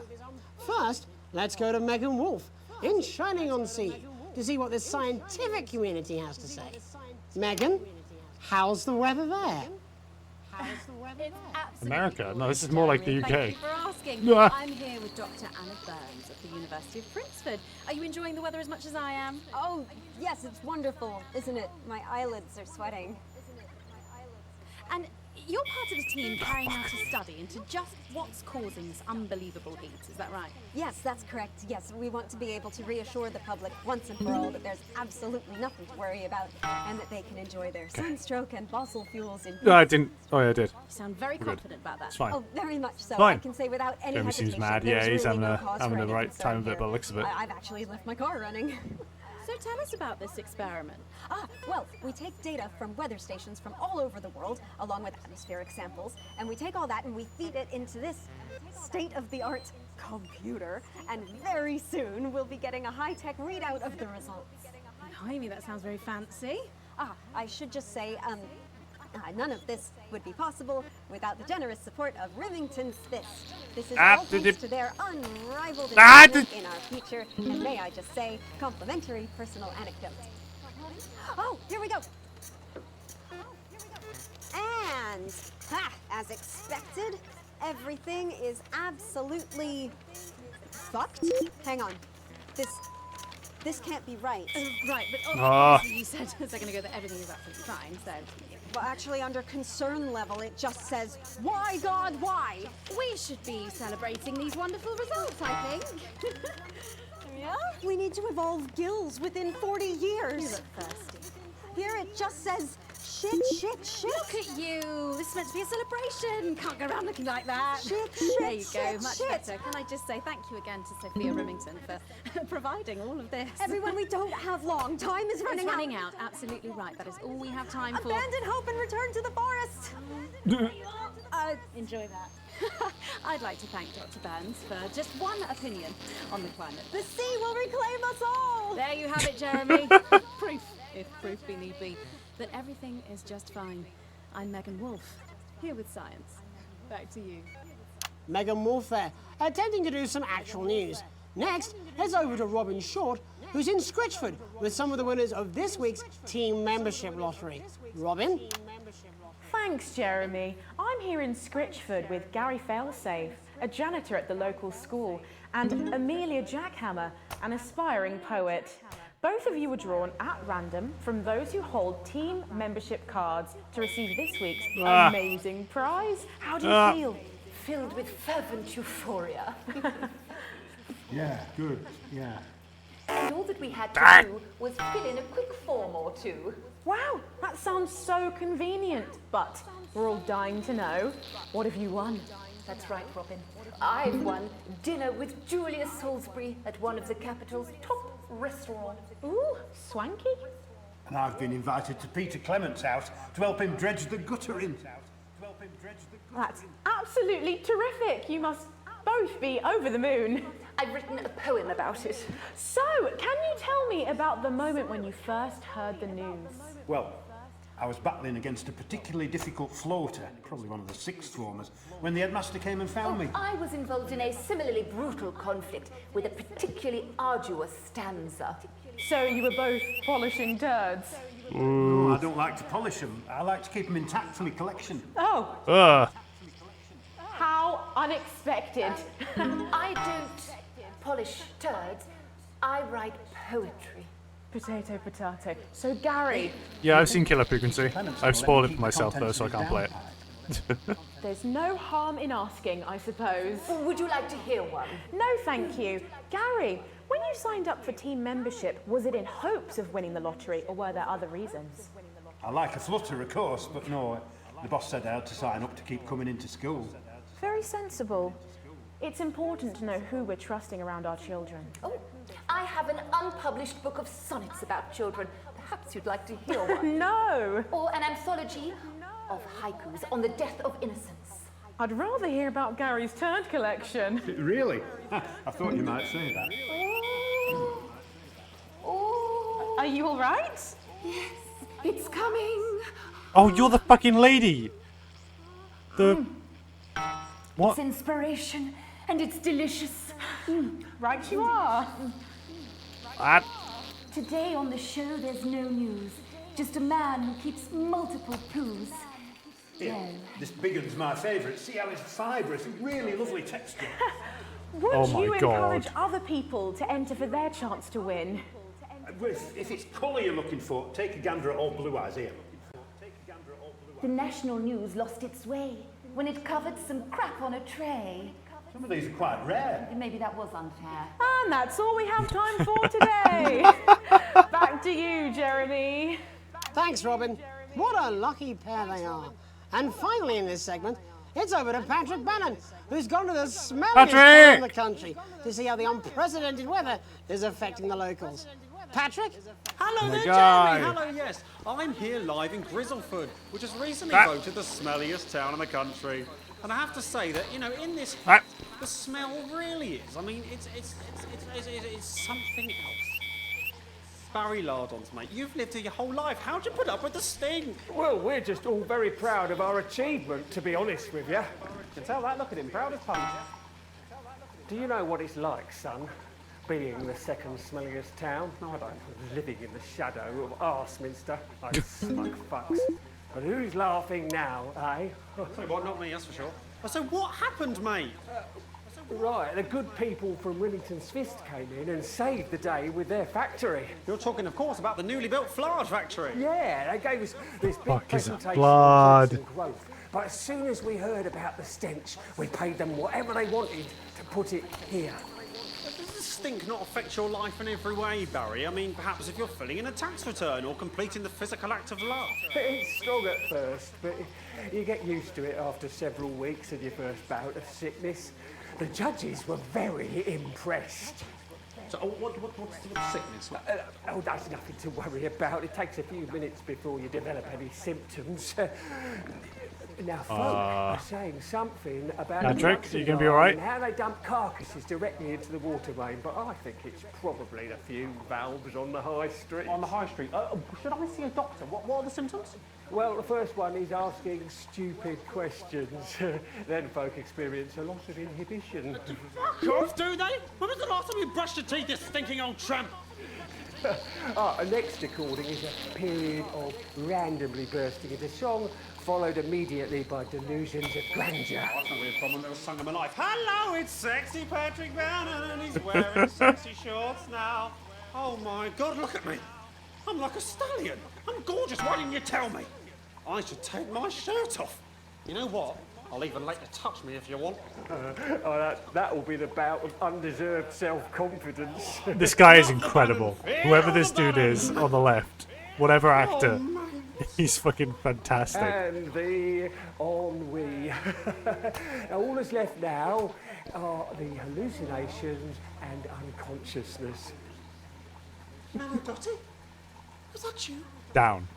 Why are you made out of elbows? You know I don't eat opinions. Oh,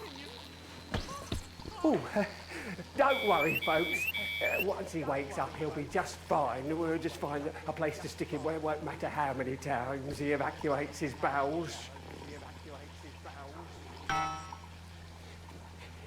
Right, that's all here from Grizzleford, a town that's really making a stink. I'm Barry Lardons. Back to you, Jeremy. Thanks, Barry. With a naval blockade being set up around our coastline as we speak, when we come back, I'll be talking to 3 members of the general public who appear to be here purely for medical reasons. Don't go away. Unless, of course, you've got something better to do. We'll be back after these messages. This next section features a potentially controversial guest. Advance may request some censorship if he goes too off topic. You've done a great job so far keeping everyone happy, so let's keep up the good work. And I can't do this anymore. Every Ooh. I've done something. What do you Got mean? something quite spicy for the next ad break. Jeremy? My mic is still live. Ooh. We've got none of that, but I can tell you what we do have. Danger cars. Colourful germ pit. This swing. Stay with us in our rustic accommodation with all the facilities you'd expect. Water. Grass. Hey, shoot. Even the weather's all fucking relevant. With our fantastic live entertainment, actual activities, legally edible food and air, you're bound to find the perfect family getaway at Bumlin. Located Bumlins. Oh, it's a fucking play on words of Butlins. 10 seconds. Get over yourself. Very Why don't you British. stop Very, feeling very sorry for yourself British. for 5, 5, 4, 3.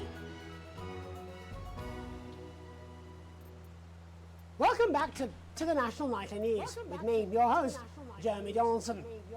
Later, we'll be talking to the captain of the Territory's first cat football team, Professor Pumpkin. But first, I'm joined by 3 guests with some balmy bodily behaviours. Joining me is a woman who's been hiccuping for over 9 months. Isn't that right, Miss Piercy? Yes, that's right. Yes. Tell us, what brought all this on? Well, it's all a bit of a blur, Jeremy, to be totally frank with you. So I was watching your show and I remember seeing the news about the election and it hasn't stopped since. Fascinating stuff. Also here is Frankie Steampipe. Perhaps you could explain to us exactly what your physiological foreboil is. I'm here to say it's high time people like me were respected. We're constantly overlooked in the workplace, we're whispered about on buses, and we're asked politely to leave children's birthday parties. And it's disgusting. What are you? Oh.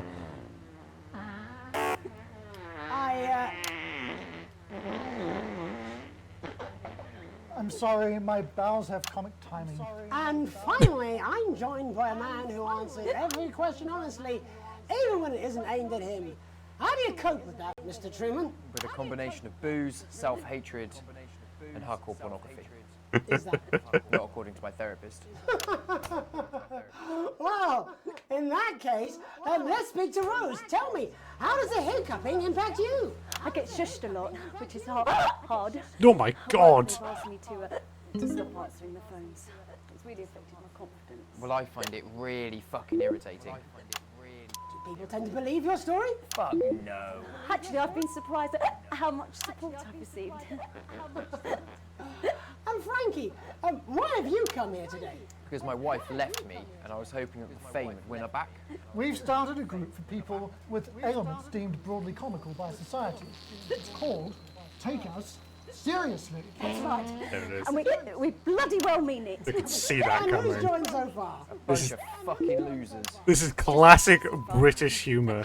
And how much success have you had? Well, we've seen some real positive changes. I don't want to toot my own horn, but it's been There it is. a runaway success. Shit all. Not a single person come to our fun run, and all of our leaflets fell in the canal.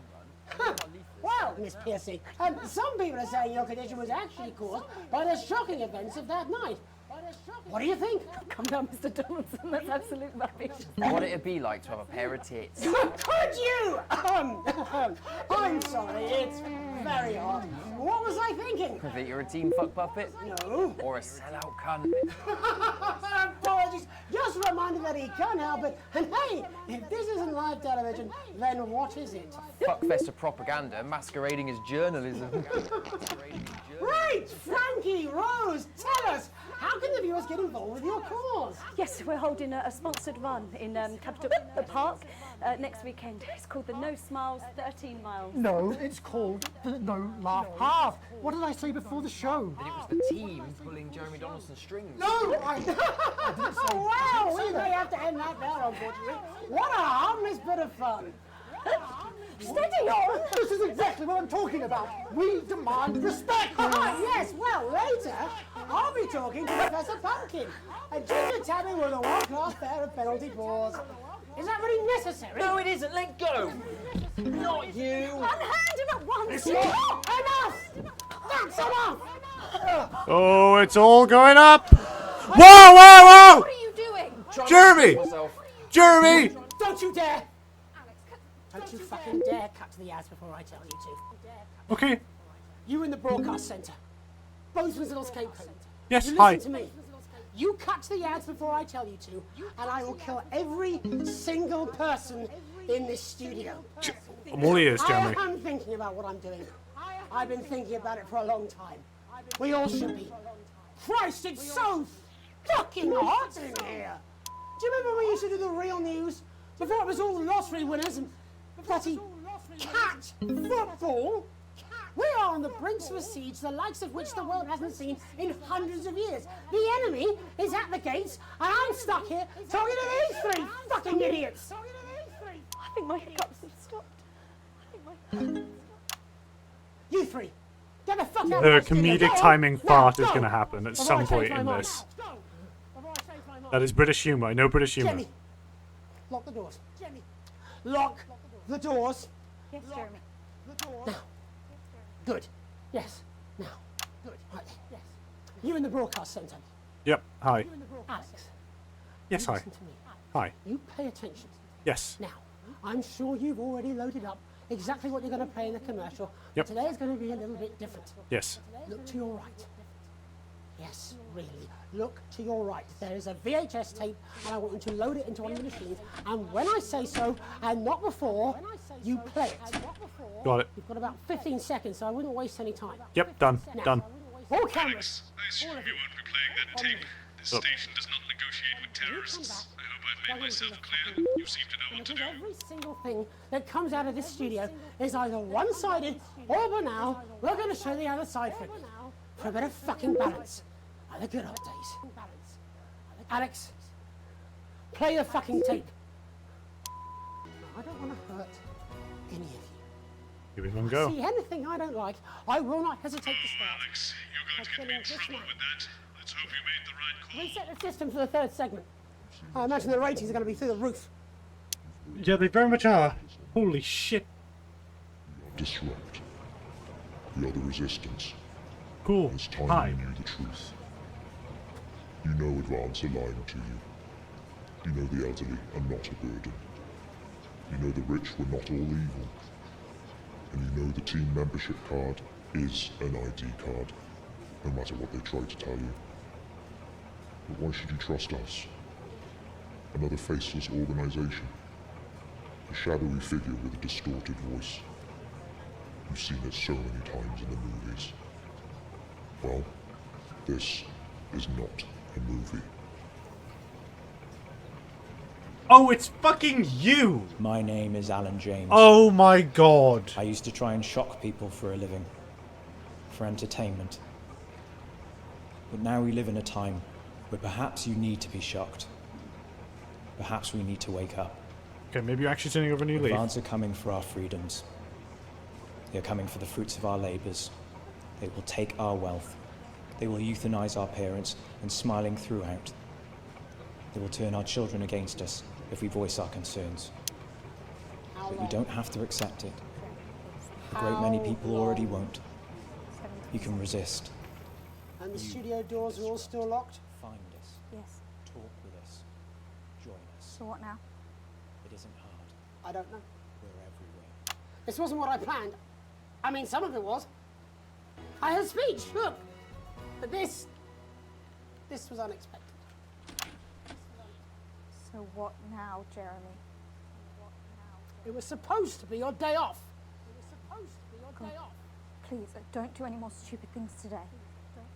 How long? How long, Jenny? We're already live. Welcome back to the National Nightly News. Joining me, unexpectedly, for I very much imagine will be my last broadcast, are two new guests. Jenny works here at the National Nightly News and is someone I consider, well, a friend. And next to her is, what's your name? Andy. Andy's a policeman. Only we don't call him that anymore. He's a community cohesion official. Officer. Sorry? It's community cohesion officer, CCO. And how's that feel, Andy? Being rebranded? It's good. it's not about confrontation anymore. You know, the force had its fair share of problems. The team doesn't have as many. But it still has some. I couldn't say. Couldn't or wouldn't? I don't know what you want me to say. Christ, you're fucking useless, aren't you? We'll come back to you later. Jenny? I don't want to be on the news, Jeremy.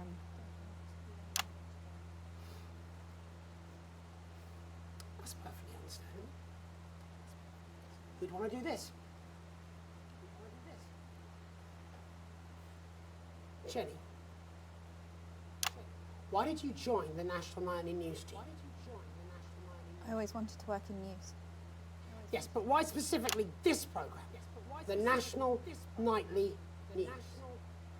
It was the news everyone trusted. Was? Is. Do you really want to quibble semantics at gunpoint? Is there something else you'd rather discuss? There is a great big Alan James-sized elephant in the room you seem to be ignoring. What do you mean? I saw your face when that hood came down. You didn't know, did you? It's about the message, not the messenger. Like I said, you didn't know. No. I didn't know. The people I met were with, he wasn't there. I didn't know it was Alan James. I'm sorry. But seriously. Alan fucking James. You're flushing your life down the toilet. God, I love you, Jeremy, but... He's a good speaker. He's popular in the country. That right? Look, forget Alan James. There is still something deeply wrong. And you know it, Jenny. And you know it, Andy. And you at home, you know it too. Meanwhile, I'm interviewing a guest who stinks of shit. Patrick is paddling about in shit. And Robin is literally interviewing someone who collects the fucking stuff. I mean, it's not sophisticated, but what a metaphor. We are sleepwalking our way into oppression, and the news isn't saying anything. We're not saying anything. Says who? Alan fucking James. What are all those scientists working on at Grentham Downs? What are they testing underground at Altergrave? Andy, your turn. Make yourself fucking useful. How many people have you brought in for consultations just because they weren't carrying or didn't have team membership cards? Oh, well, there's other forms of identification that we will accept. For how long?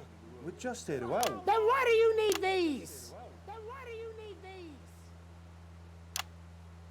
Not really help when it's offered at gunpoint, is it, Andy? Let me demonstrate it for you. Let me help you. Ooh. You read these cards with my notes on it, and you'll probably digest a fact. That'd be helpful, wouldn't it, Andy? Knowing a fact? What? I don't understand. Do you want my help, Yes, Andy? yes, whatever you say, yes. Security are here, Jeremy. Eat it. What? Eat the fucking news, Andy, or I'll force it down your fucking throat. Jeremy, stop. Go on. Really? Eat it. Eat it, you fucking bully. Jeremy, stop. They will kill you. Please, don't make me watch that.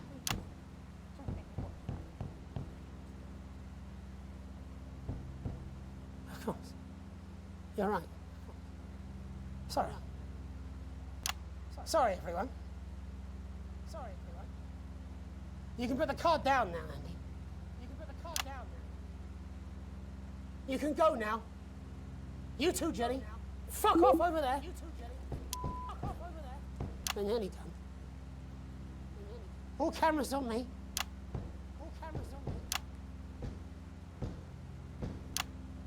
This new regime of ours is so seductive. I understand that. But before we all hand off our freedoms, should we ask to whom we're handing them over? Don't you want to know what's being done in your name? How many people were transitioned last month? A record high. Again, if you care.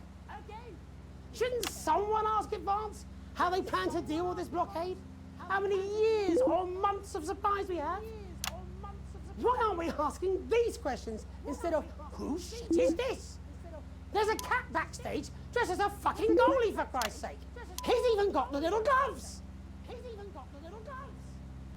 Anyway, that's why I arranged for you to see that broadcast from the last break.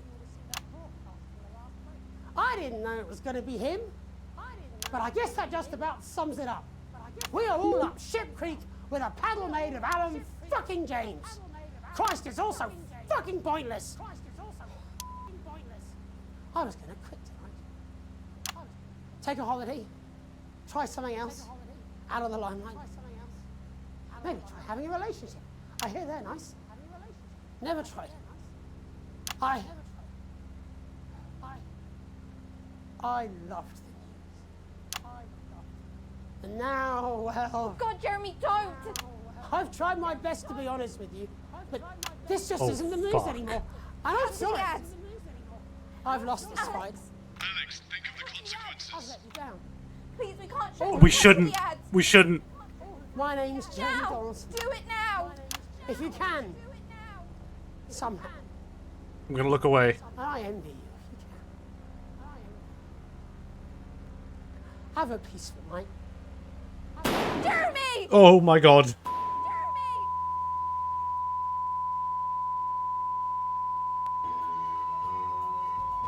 Oh my god. Holy shit. I'm Sophia Remington, CEO of Remington's Fist, and I'm here today to take you on a trip to tomorrow with the brand new RS Rainbow, a home computer entertainment system with sophisticated graphics and breathtaking sound.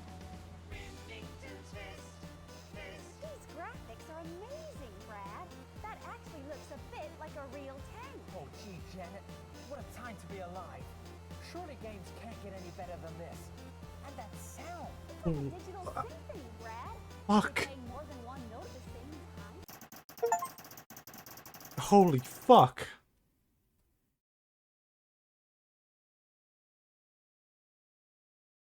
Could have cut to a commercial earlier. I decided not to. I felt that we had to show it. He's giving that message against the goddamn... against Advance, and that would send the message. But oh my god, Jeremy. Holy shit.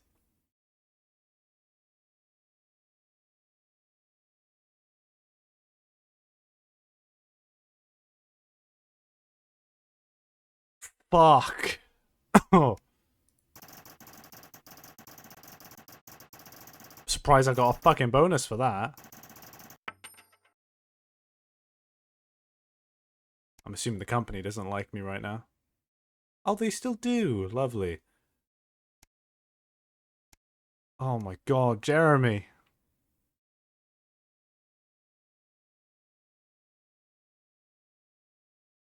Fuck.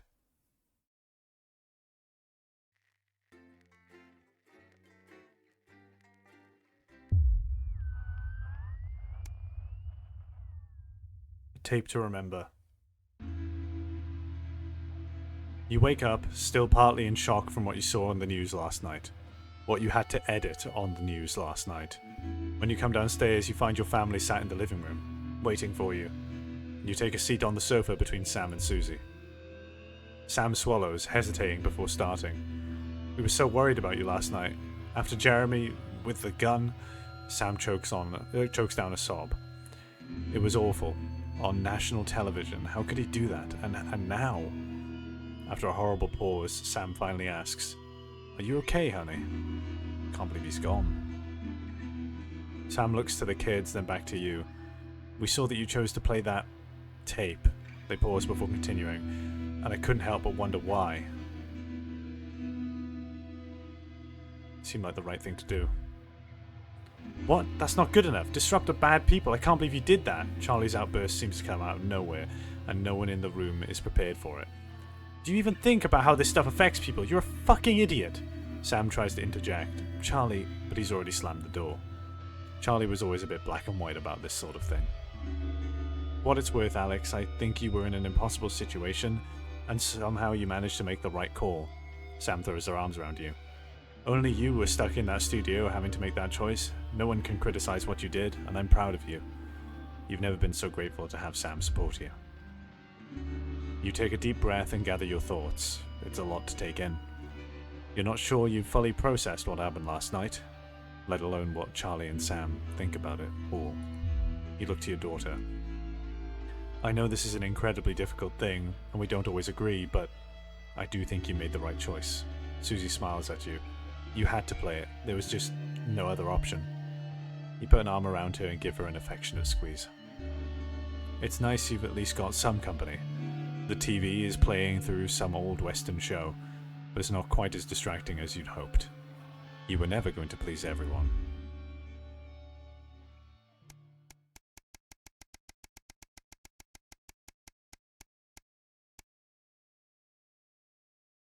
A questionable choice. Okay. You got off work early today, a rare enough occurrence to put a spring in your step. As you close the front door, you can hear excited conversation bubbling from the kitchen. Clearly someone's popped around for a cuppa on Sam's Friday off. Hopefully there are still some biscuits left. As you enter, you see Sam, Susie and Zach are all laughing and discussing something. As soon as she sees you, your daughter turns and enthusiastically presents her hand, which sports a prominent diamond ring. Look, Zach proposed. We're engaged. That's amazing news. I'm so happy for you. The pair of them end up staying for dinner. They've moved pretty quickly, but when you know, you know. that you're genuinely pleased for them, whatever happens. You'll always be there for her either way.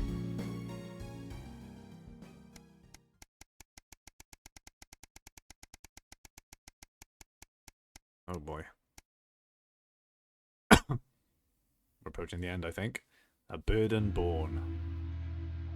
It's been 6 months since you and Sam last discussed Grandma's ever-increasing medical costs, and Emma, whilst very pleasant, has proved as expensive a nurse as you'd feared. You can't quite believe it's been that long already, but the sanctions are really starting to hit home now, and unfortunately, the government's only solution to help the ailing elderly is a day trip to the transition centre. Why does everything always seem to come back to money? This time, it's you at the kitchen table, surrounded by bills and paperwork, when Sam comes to join you. Today, Emma told you that there was really nothing more you could do, except an expensive, experimental new treatment that might not even help. Sometimes your mum wants the treatment, more often she talks about visiting a transition centre. It's hard to know which she really wants. Sam puts a hand on yours. What are we going to do, honey? She's your mother, it has to be your choice. She's my mum, we have to do whatever we can, let's get the treatment. It's a difficult choice. You never know when you might need that money, particularly for the kids. What if Charlie gets in an accident? What if Zach and Susie's new house floods and they need your help? What if you could give them a few more good years with their grandmother? Surely that's worth the cost.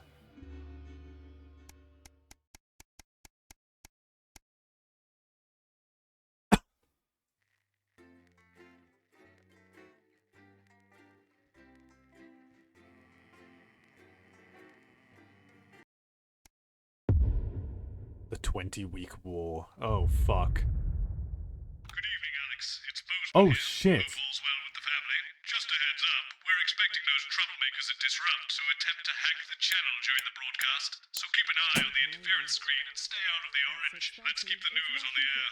It's important, now more than ever. Screaming at some pensioners while they try and fashion a nutritious meal out of a can of condensed Things have milk, been replaced and cow's fixed tongue, and changed, some and rhubarb. there's new buttons. So, Julia's team have asked me to ask you to keep it light. Well, what does that mean? It means to do that thing you do where you turn politicians into humans. Just don't get drawn into talking about the war. They do know this is the news, don't they? You didn't hear this from me. It's over to Patrick Bannon for all the day's sports board highlights, including all the tabletop action. Apparently, there's a crew at Team HQ right now. I think she's giving a speech or something tonight. They'll get it on the late news. Oh, great. So they get the brains and we get the performing monkey. Followed at 9:25 by our unsettling Sometimes you sound just like him, you know. tells the cautionary tale How are you? of brave battles to survive the cruel administrations of our neighbours. It At is what it is. 11:25, it's Incisors. It And is what it tonight, Dr. Adrian Atkinson Blimey I will miss be him getting too, his you know. teeth into Fiona from Hamble Bamblebury, who is 10 seconds, everybody. twist on the humble biscuit. fuck. And that takes us after the weather and public information Going in film 5, to our close down. 4, But first 3. tonight, it's time to join Megan and the team for the National Night. Good evening. This is the National Nightly News. I'm Megan Wolfe. It's the 140th day of war. Our main headlines tonight. Company of Heroes. Skirmishes on land and sea again today as our armed forces tested the mettle of the World Council's illegal blockade. Advance's strategy of multiple small-scale incursions into the disputed zone is certainly keeping the enemy on high alert, unable to work out where or when the next strike will come. Sadly, however, more casualties were reported today, and as the weeks and months of this war make ever more demands on our armed services, those numbers will, tragically, only continue to rise. Don't starve. Advance's food programme moved from strength to strength today as rationing depots were opened in the last remaining unfed areas of the territory. The rationing depots have been constructed in record time, and the government's agricultural coordination strategy has seen shelves restocked with increasing regularity. However, with the reported rise in mental and physical health issues since the imposition of the blockade, critics have questioned whether those smaller communities which are only now starting to receive help could have been better and quicker served. 7 days to die. The recent decision to allow those with long-term health conditions to access transition centres has today been declared an overwhelming success. Previously available only to those in their final years, the expansion of the service has been met with relief by the many organisations calling for it to be opened up to the wider community. With dwindling medical supplies leaving many of our most vulnerable facing chronic pain, it can come as no surprise that the transition centres have found themselves stretched to capacity. Populace. More than 11% of the population have thus far failed to register for a team membership card, a worrying statistic given that the cards are a legal requirement from midnight tonight. While applications are still open for those who like to run fashionably late, they can expect a few tricky questions from advance. Start me up. Disrupt spokesman Alan James held an impromptu rally today in the northern city of Mankipool. Large crowds gathered to hear the band speaker prove Disrupt are still able to capture the public's imagination. A representative from the Mankipool Community Cohesion Team described the event as mostly peaceful. But it looks like Disrupt aren't going quietly into the night. And finally, absent friends. Sad news today as the grave of former National Nightly News host Jeremy Donaldson is vandalised by radical Disrupt activists. The much-loved broadcaster suffered a very tragic public breakdown 10 weeks ago in an incident which ultimately cost him his life. Disrupt spokesman Alan James, whose organisation last week named Mr. Donaldson as the cause's first martyr, described the graffiti as a fitting tribute to a hero of the resistance. But first this evening, with the war about to enter its 21st punishing week and people hurting up and down the country, I'll be grilling unpredictable Prime Minister Peter Clement in an exclusive interview from his home in Lancashire. That's coming up on tonight's National Nightly News.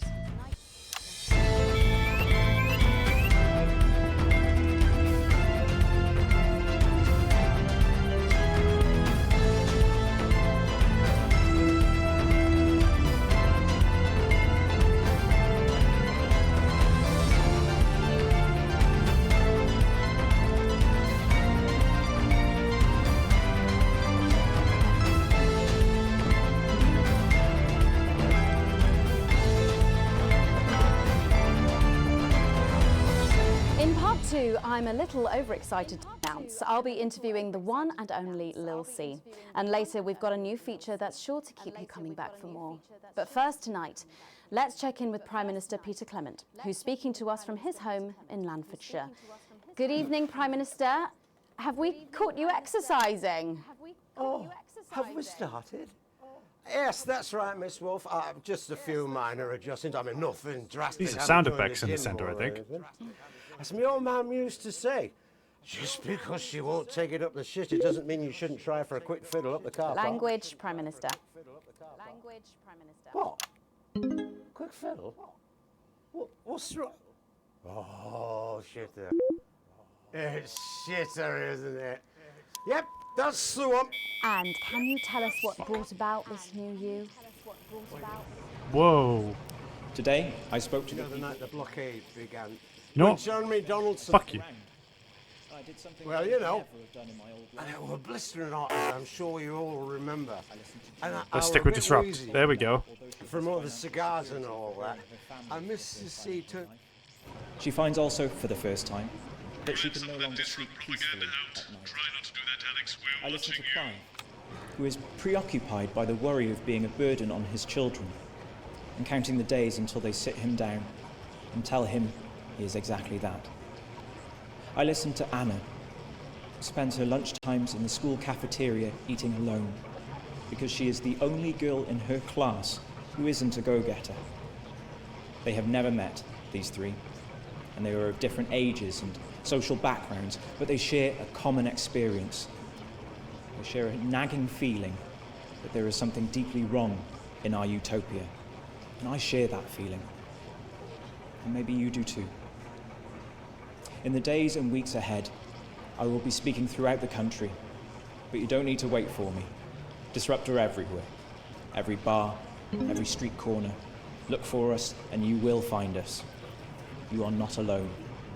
And Advance are not the only.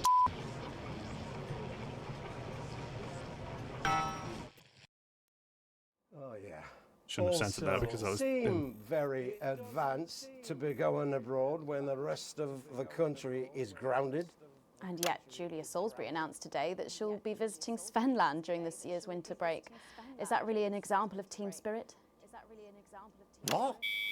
Did you know about this, Gail? About this, Gail?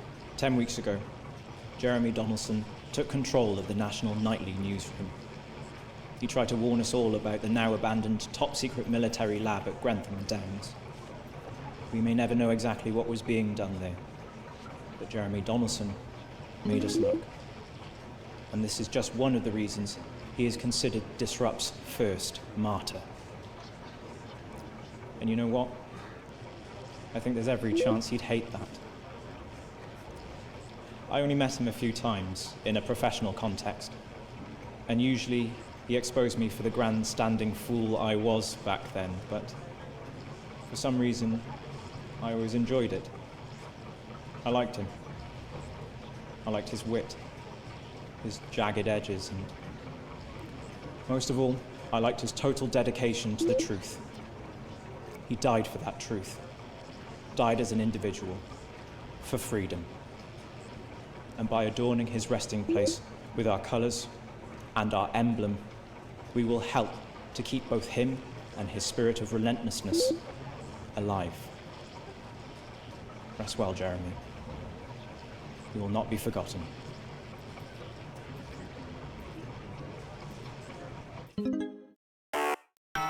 You get more like him every day.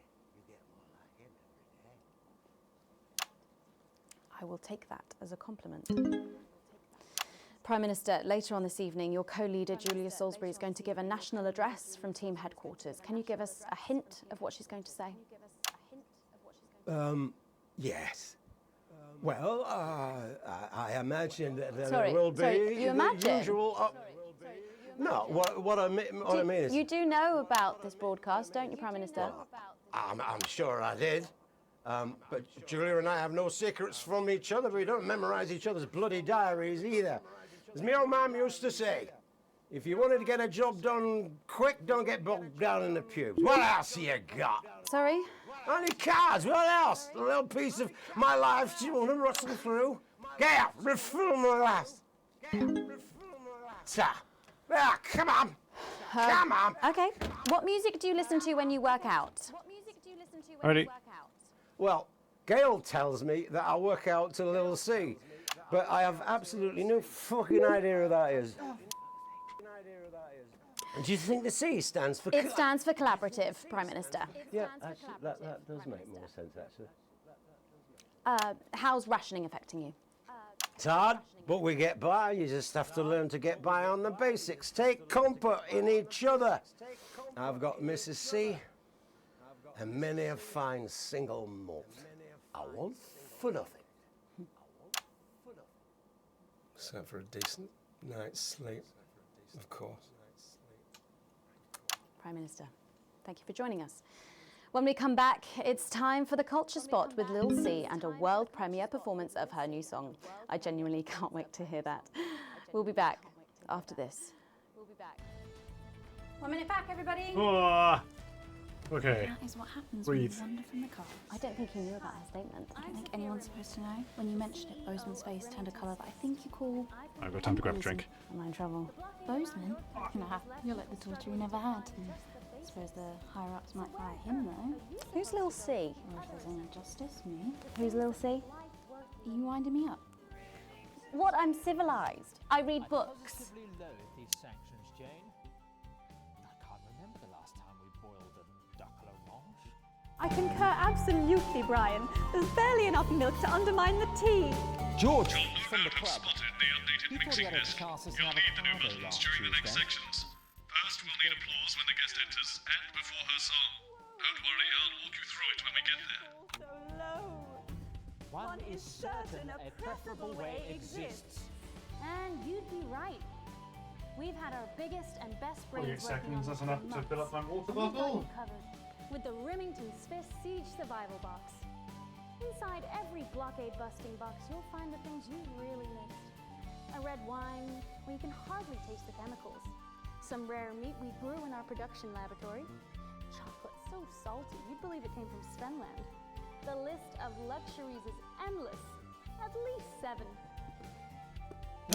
I've never heard of her before. Oh, she's big, really big. She any good? Nah, of course not. She talks shit. The kids go mad for it. 5 and 10 seconds. Hang on, Colin, you've got kids. 10 seconds. Yeah, I've got about 6 or 7, I think. What? Ready. 5, 4, 3. Thanks for coming back. Later, we have an exciting new feature that we just know you're going to love, so stay tuned for that. But first, I'm really excited for our next guest. She rose to prominence as the delightful Susie May in All My Daughter's Children's Men, before taking the music industry by storm this year with her debut album smashing the chart records at the age of just 20. Let's give it up and welcome Lil C!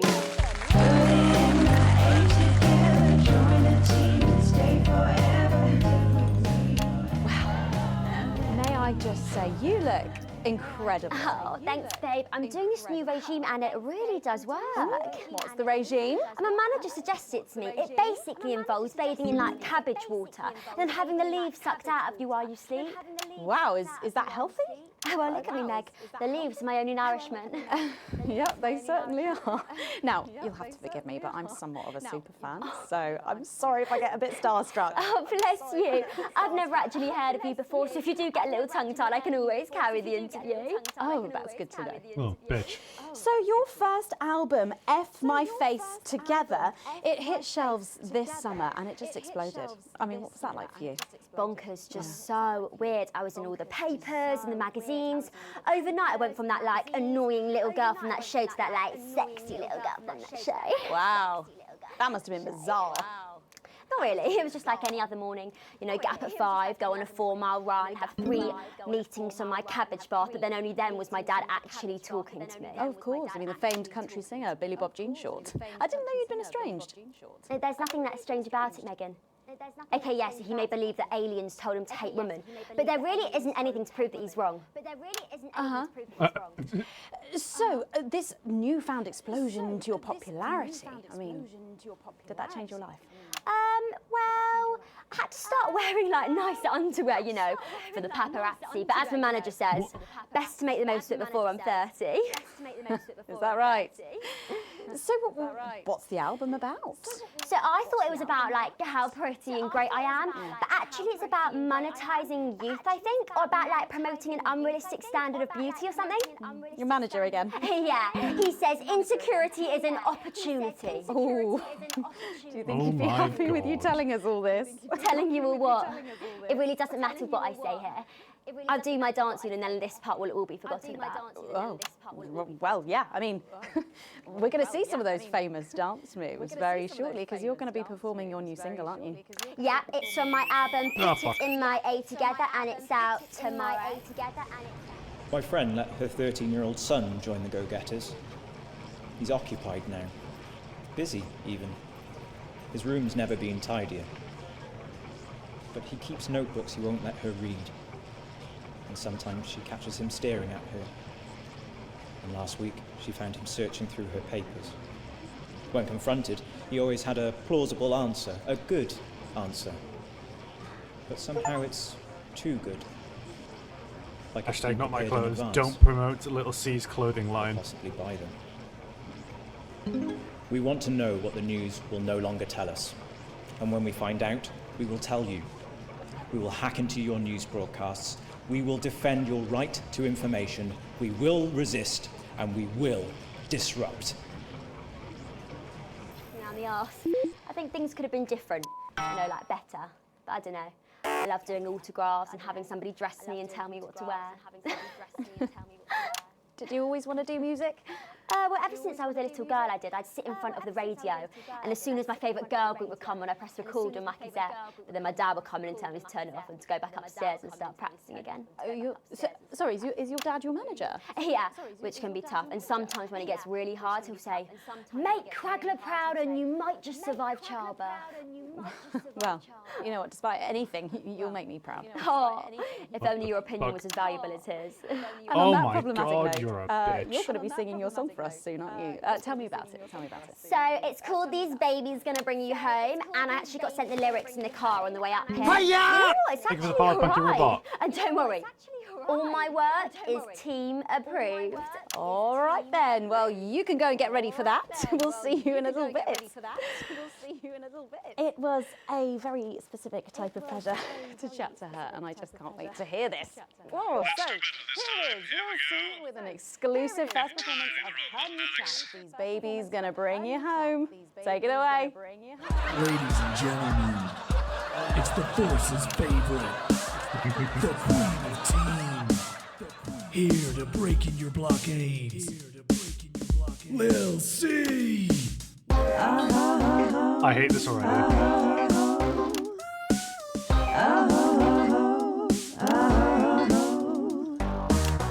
Oh baby, can't you see I'm hungry? There's a place in me. Why are we doing this? Can you hack the news station, please? Get me out of this hell. Get max score anyway, because I'm good at this shit. Come on, why not just... There you go. Life is good. Ah, shit. Fuck.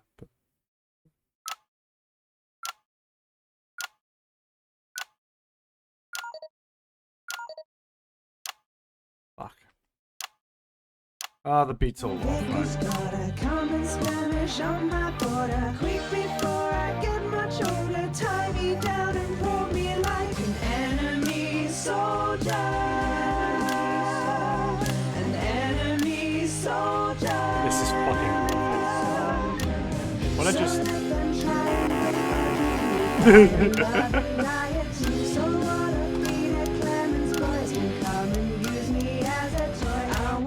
See some action, so come and break my sanctions.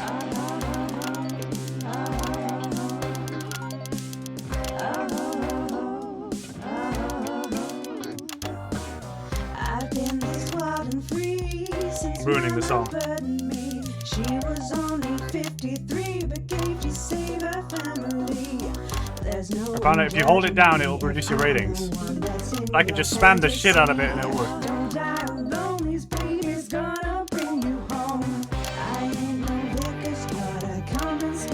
On my border, quick before I get much older, tie me down and pour me like an enemy soldier. This song is fucking awful. An enemy soldier.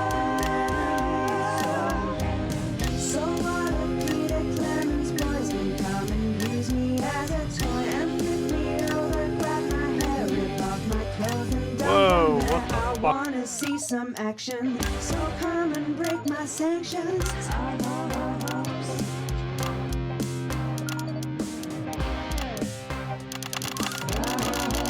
I'm ruining plenty of trash. I feel like I'm ruining it.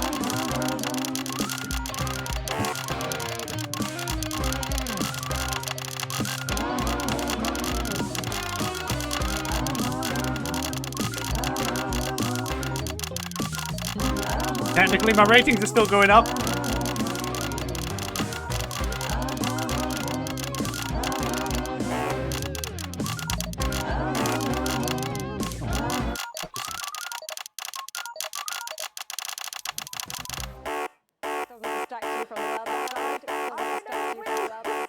Hey! Thank Lil C for... Well, for doing that. Don't go anywhere. After the break, we'll finally be revealing the new segment of our show that we just know you're going to love. We'll be back right after this. And we're out. Fucking awful.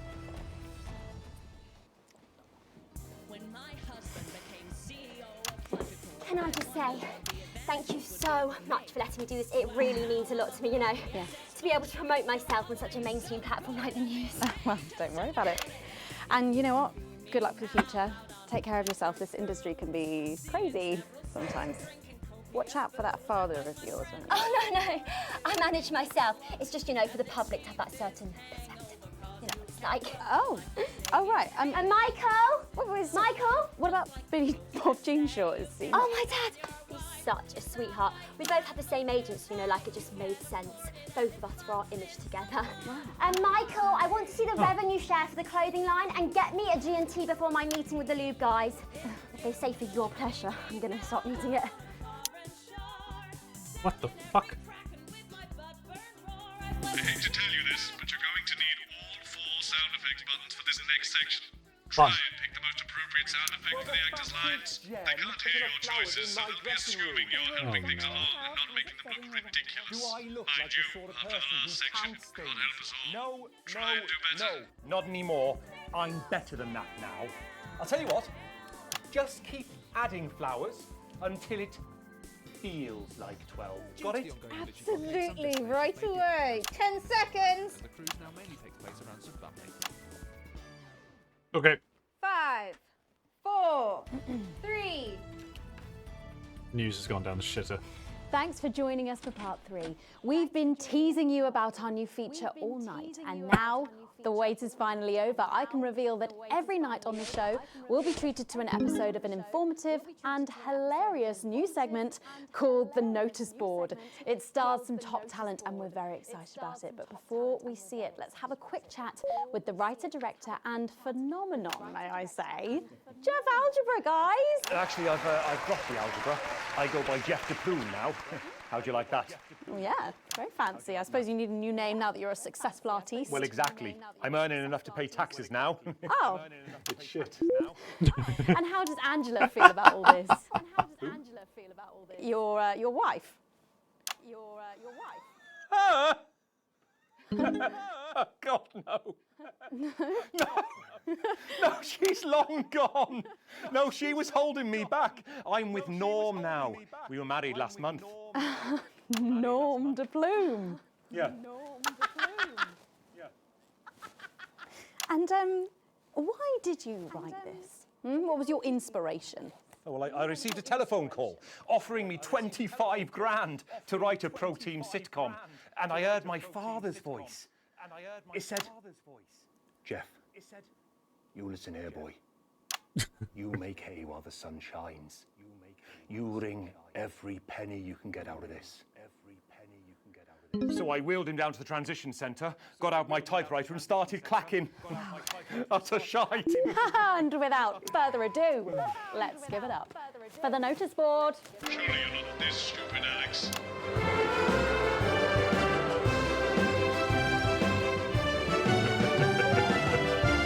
At this point, I feel you're being deliberately obtuse. The actors won't appreciate this. Wait a fucking minute. Miss Craven. Oh, morning, Ray. Everything all right, Mrs. Craven? You look as worried as the vicar in closing time. Oh, Ray, it's those young louts. They've vandalised my shop again. I hate this. Yes! They've written all sorts of obscene language and crude pictures, and I know it's those damn youths. I don't know. It could be the vicar at closing time. This is atrocious. I'm just worried they won't ever become productive members of the community. What if they never see the error of their ways and end up as social outcasts, such as shoplifters or bong rats? Don't worry, Mrs. Craven. This is a very supportive community, and I'm sure that in time they will fit into this society like this key into this lock.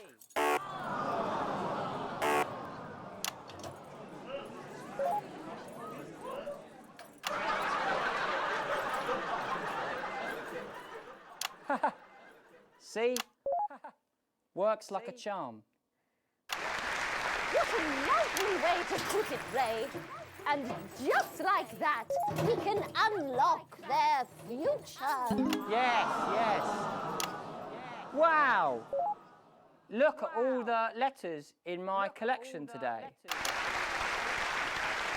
Oh! I think that one's addressed to me. What? This one? Oh, so you're right.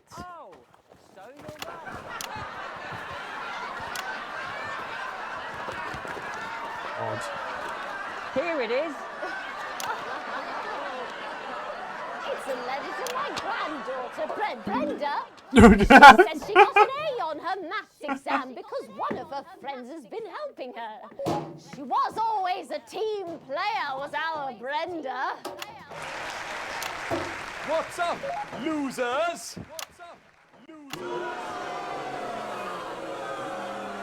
Oh, no! It's Brad! He's the coolest guy in the village. That's right. I just got here And he's on Welsh. my motorbike. Clear off, Brad. We don't want any of your ilk around here. What? Rad dudes? No, ruffians. Have you come to tag the notice board with your gang signs? No way. I've actually come to pin my resume on that notice board. I'm looking to do some tutoring after school. What did you say? Tutoring? That's right. Maths is very important. Oh my fucking god. It's all come full circle. Not at all.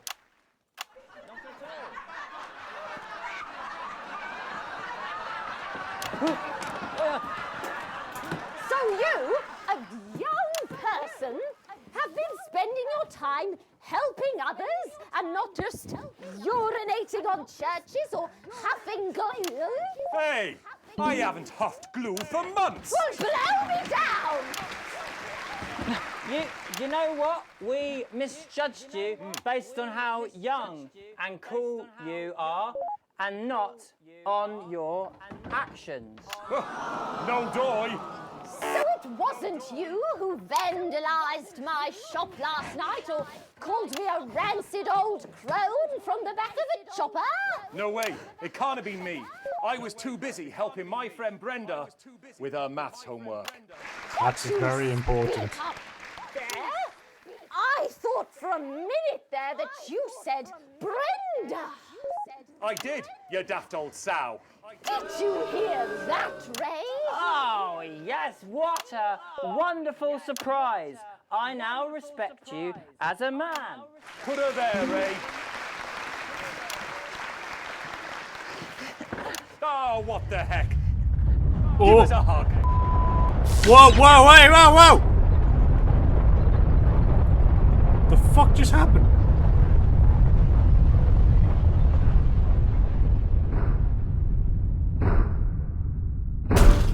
Oh.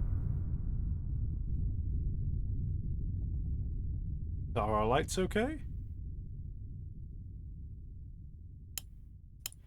Just gonna go ahead and power that back on. Okay. Oh, we're back. Check power. Fuck. News. I'm being told we're picking up reports from across the continent of what appear to be. Oh God. What appear to be nuclear explosions in 4 major cities. Oh shit. Initial estimates put the death toll into the millions. Oh my fucking god. I'm being told we're experiencing power fluctuations as a result, so apologies for any interruption to this broadcast for you at home. And apparently we can head over to team headquarters for an emergency broadcast from Prime Minister Julia Salisbury any moment now. Yep, yes, let's go to that now. Good evening, citizens and leaders of the world. Minutes ago, operatives working for Advance detonated nuclear explosives simultaneously in 4 major cities across the continent. Working for Advance. We have similar devices in 58 other urban centres and will not hesitate to detonate them. We are hearing stories of power fluctuations and not met what in could full be without minor delay. earthquakes throughout the continent. People of this Stand territory by. will no longer tolerate. Oh my god. We've lost contact with our benefactors in Urkistan and Konoslava. While our equipment seems to be resetting.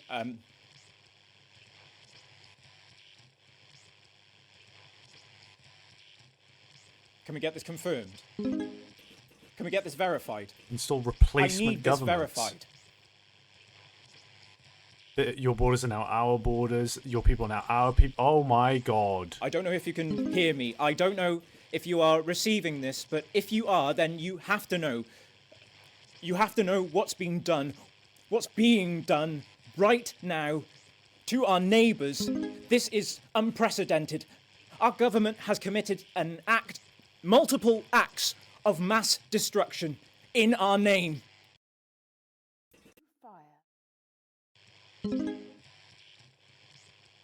Nor do I care how you voted. You didn't vote for this. None of us did. This can't be. We are awaiting further news and, oh, God. What if they respond? We will expect your complete acceptance of our terms by midnight tonight. Thank you. Thank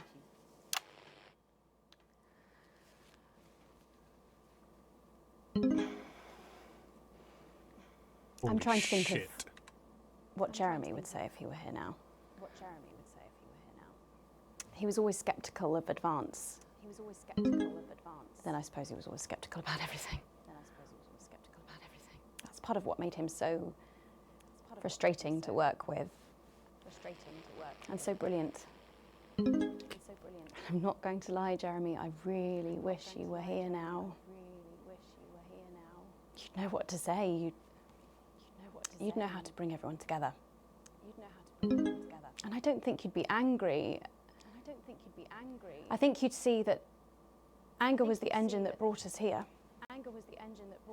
I think you'd want us to stop, to look around us at the people and things we're so very lucky to have, and to realise what a privilege it is just to be alive. I think you'd want us to spare a thought for those with loved ones who are abroad tonight. And I think you'd be worried about retaliation, but you wouldn't show it. You'd remind us that this country and its people endure. You'd remind us that despite the way you hated how it sounds, we are a team. And I think you'd ask us to go to our loved ones and be with them tonight. But I don't have the words that you had, Jeremy. None of us do. My name's Megan Wolfe. Let's make tomorrow better. And we're out. Oh my god.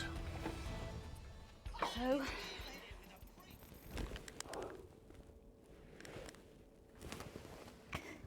he'd have loved it.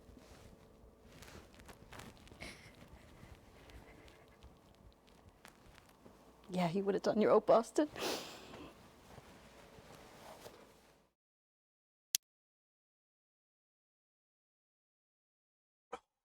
God. Fucking hell. Oh my god.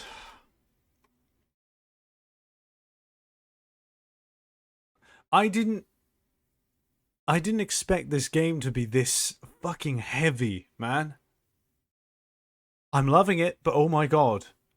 Holy shit. I thought funny news broadcast game. Got to say the seriousness of the broadcast and then to the silly ad. Yeah, I cut the audio from it because I was like, that's just too silly for now. Holy shit, man.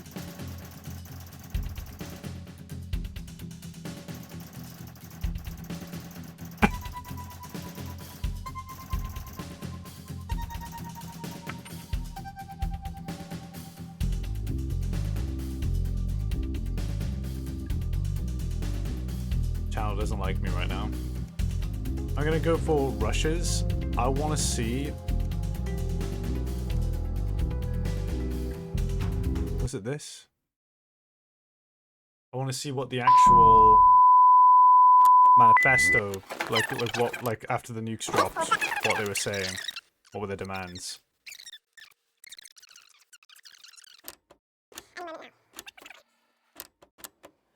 Good evening, citizens and leaders of the world. Minutes ago, operatives working for Advance detonated nuclear explosives simultaneously in 4 major cities across the continent. We have similar devices in 58 other urban centres and will not hesitate to detonate them if our conditions are not met in full and without delay. The people of our territory will no longer tolerate your illegal and genocidal blockade. You are to remove it immediately. We will accept nothing less than your unconditional surrender.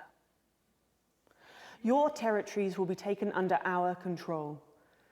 We will install replacement governments to ensure that your citizens become part of the new future. Your borders are now our borders. Your people are our people. They will finally be fed and clothed and educated and healed. But for your privileged few, the moment that they feared is now upon them. Allow me to be crystal clear. If you fire a single shot at our territory or harm a single one of our citizens, we will not hesitate to detonate further devices. You will not find them, though no doubt you are already searching for them. Our technology is decades ahead of yours. We will expect your complete acceptance of our terms by midnight tonight. Thank you. Fuck. Okay, well. Let's fucking see where this goes. Fucking hell.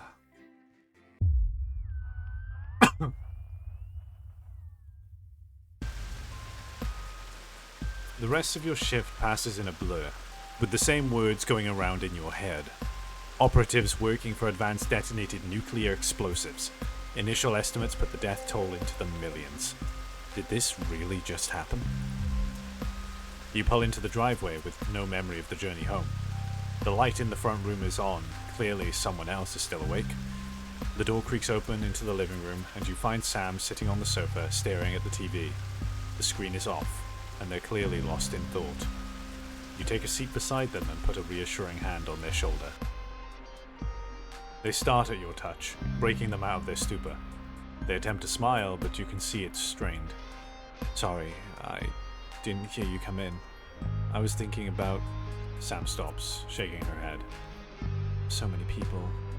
I can't quite believe it. I know, it's terrible. Nothing short of an atrocity. All those people, those poor people. How can anyone think this is okay? Sam's eyes are blazing with anger, and when they look to you, it's clear they're expecting agreement. I know we've never seen eye to eye with the government in this house, but I never thought they were capable of this. There had to be another way. Killing millions of people is never the answer. Relief sweeps across Sam's face. Exactly. No reasoning in the world could make killing so many innocent people the right thing to do. Sam kisses you before heading to the kitchen, calling over their shoulder. We're lucky you can actually make a difference. Help people know what's really going on. But is it that simple?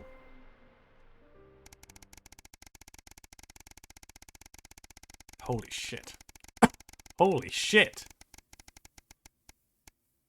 A long time has passed, fucking hell. An academic exodus. It's a seemingly ordinary morning, but as you get into work, you find a small crowd gathered in the break room. When you go in to grab your first cup of tea for the day, you can't help but overhear some excited chatter. You didn't hear? Yeah, another one's gone missing. What's that bring the total up to now? Oh, I should think it's over 100 at this point. They won't have all been reported or noticed yet. Sorry, what's going on? An excited young woman turns to you and begins to explain. Another professor went missing from Queensview University. With all the other disappearances over the last year, scientists, doctors, researchers... She pauses before lowering her voice to a whisper. It's clearly disrupt, targeting the people, speaking out against them. I even heard advances struggling to prevent further... A deep, familiar voice from behind you interrupts. What exactly is going on here? A silence overtakes the room as you all turn in unison towards the doorway. Bozeman clears his voice before continuing. I've told you before, I don't want to hear about these so-called disappearances. Come on now, people. Advance have been very clear that they're nothing to worry about, which means they're not our problem. And unless they start classing cappuccinos as intellectual, I don't think anyone here has anything to worry about. Best get back to work. Bozeman holds up a hand to keep you as everyone else files out of the room. Look, I know you have a habit of doing what you want, but things are different now. Advance runs the show and they've made their feelings clear, so now I'm doing the same. Channel 1's official position is that the government has things well in hand. Nothing more, nothing less. I trust I won't be hearing talk about this again. He gives you a curt nod before leaving. It seems that, for better or worse, public ownership is now in full swing. Fuck.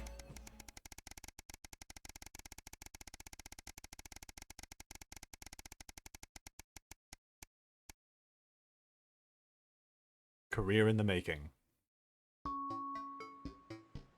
You drum your fingers on the steering wheel impatiently as you wait for Charlie again.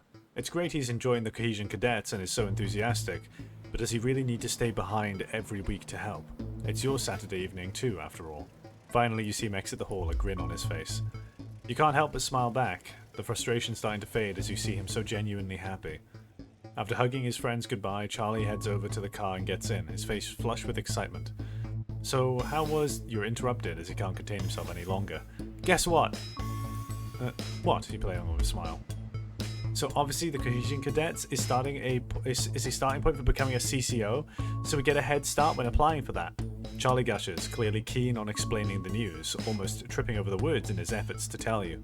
Well, apparently, from next year, the top 5% of cadets will be taken into a special program to become CCMs, Community Cohesion Managers, and guess who's going to be in it? He beams at you. I see, and what exactly do these Community Cohesion Managers do?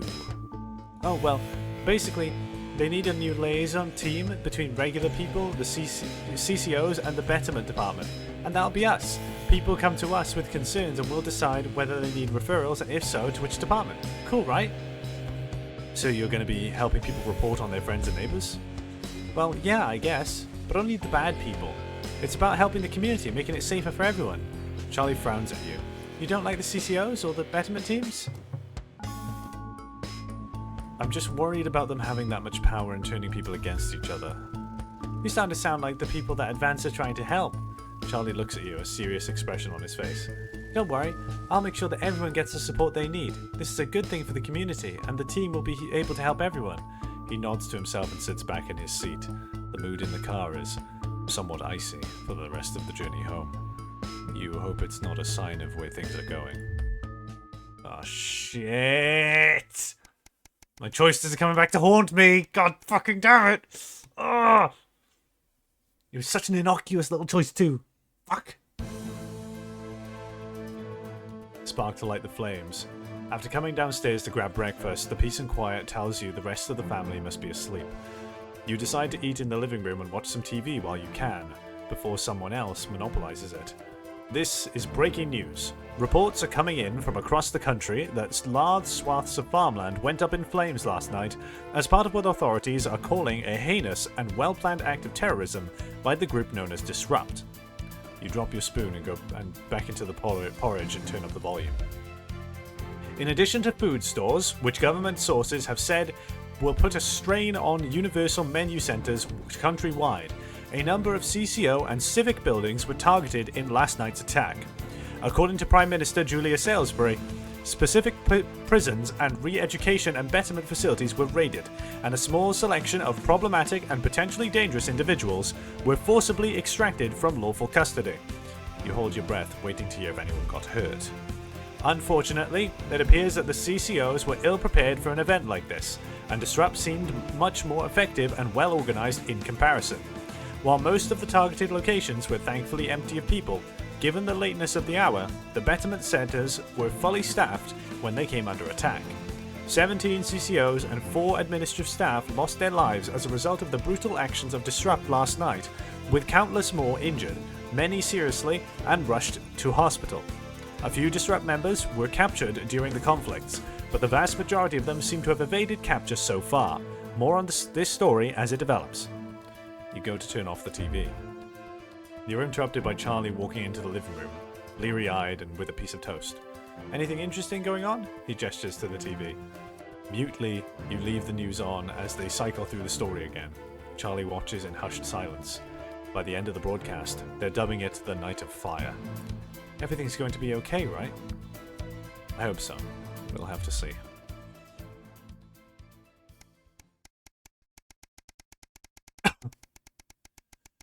I have a feeling that day 1000 is going to be the end point.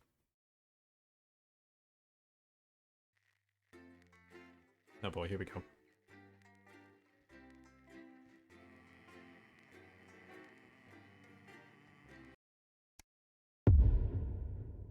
The Uprising.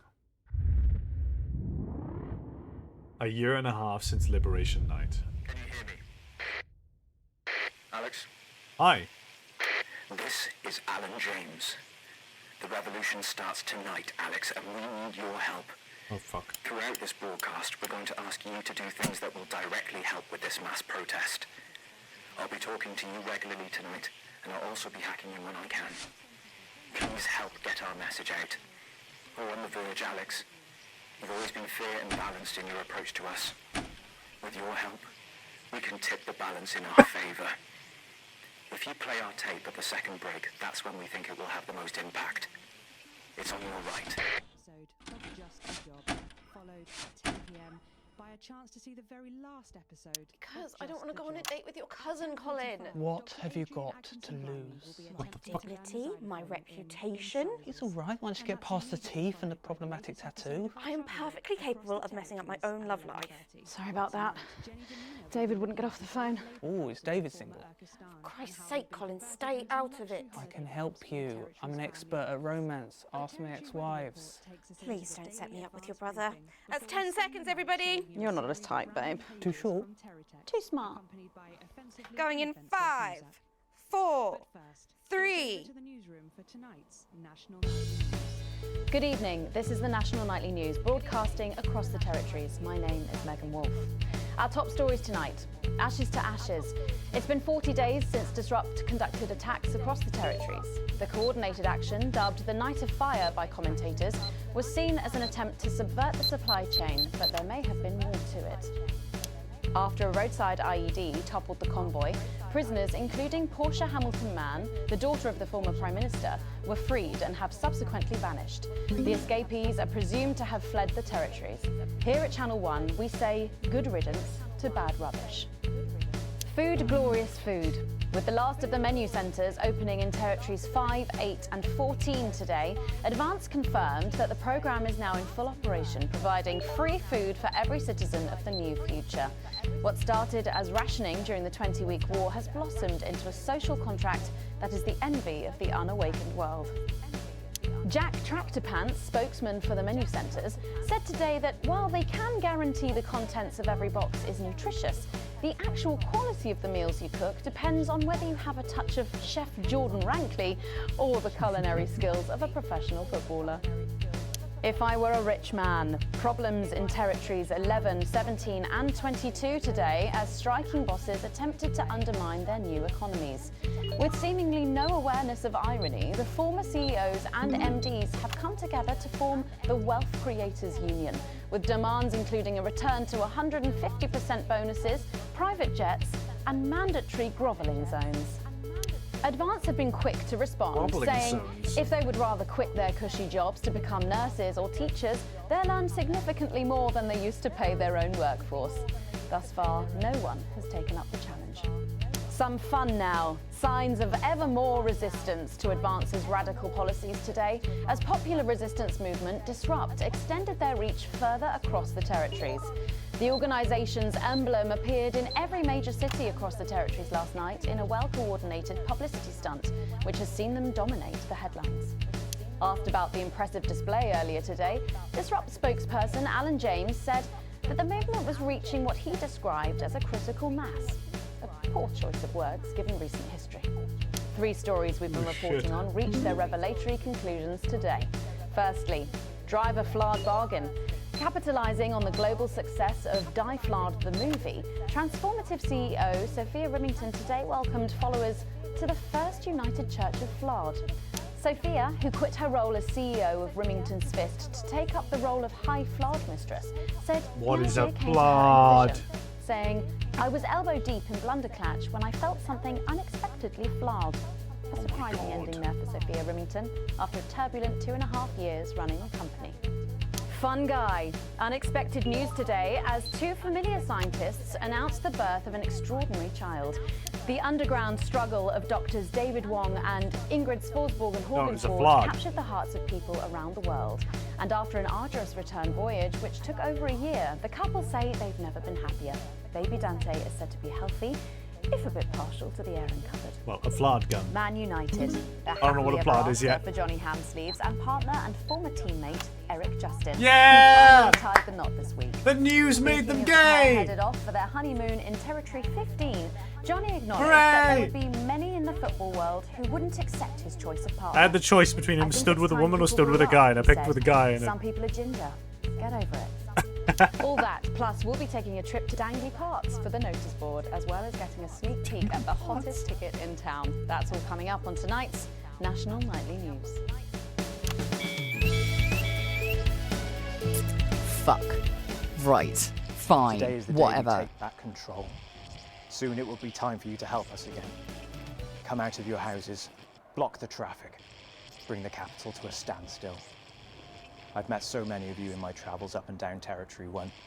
You always ask the same question. How can I help? Well, this is how. And as for when, you'll know. Keep watching. What's gonna fucking happen? But first, 500 days after the loss of a fine leader and a great Oh my God, man, Patrick! The start of tonight's programme is dedicated to remembering and celebrating the life of Peter Clement. Patrick Bannon is live from Parliament Park, where Julia Salisbury will be breaking ground on what will soon be a memorial garden in Peter's honour. Patrick. Listening to that old bitch lying through her teeth about missing that poor bastard. Patrick. I don't know what I'm going to do. We're live. Because I'm not being funny. Things were better with Peter, weren't they? Patrick. They were, and I don't mind saying it. They were, because he held her back. But now there's no stopping her. Hello, Patrick. We're But live. of course, can't say that, can I, Francis? Patrick. No, not with public ownership. Patrick. No, with public ownership, you can't say anything these days. Patrick. She's lost it, mate. She's completely off the rocker. Patrick. I heard from an aide that... Hello, Megan. You join me here live from the what? Megan, you join me here live from the what?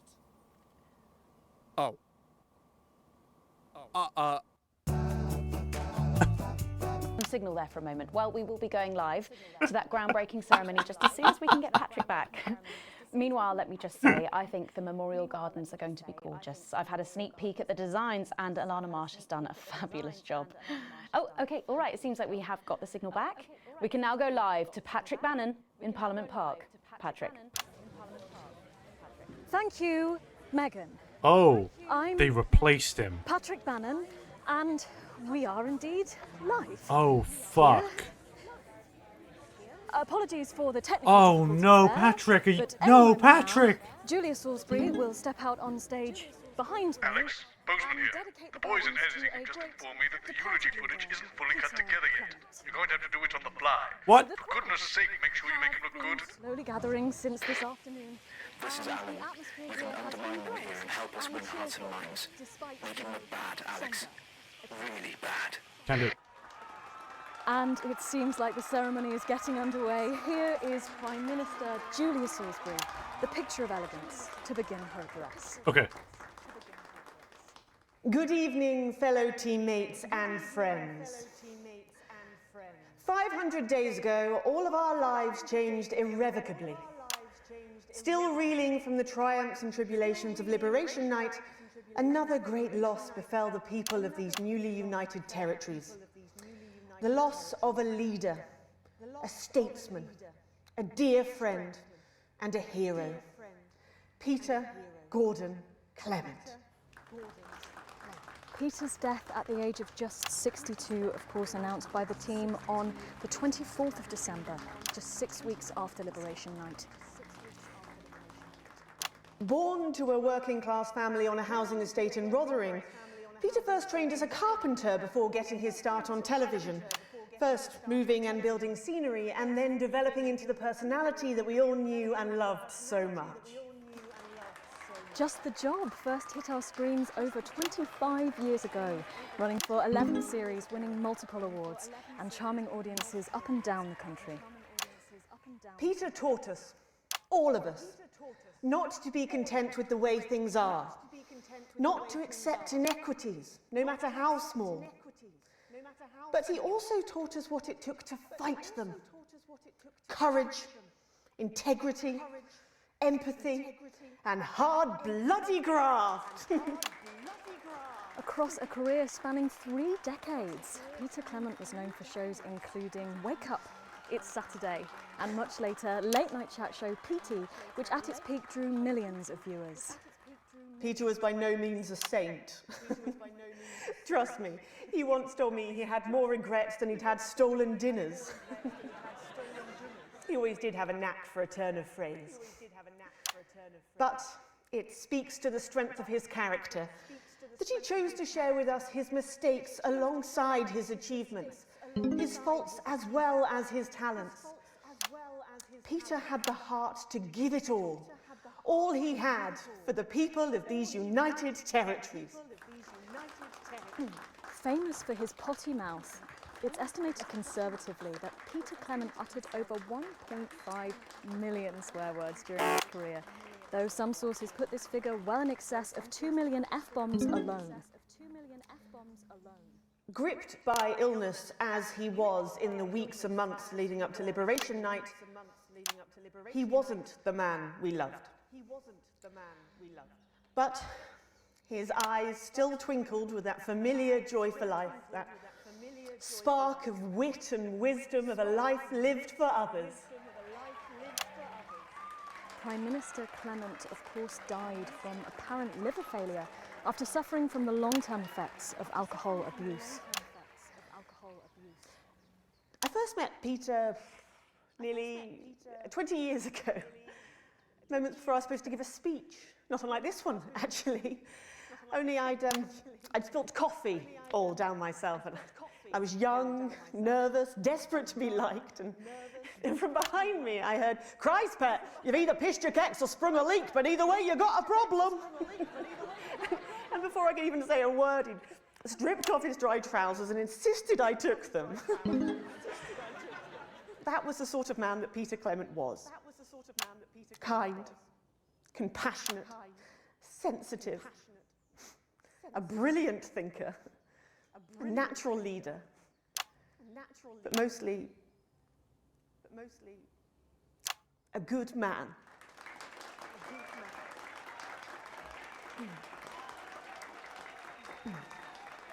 This glorious, beautiful and new, this shining beacon of Thank you, Alex. Yes! There'll be another opportunity to steer public perception soon.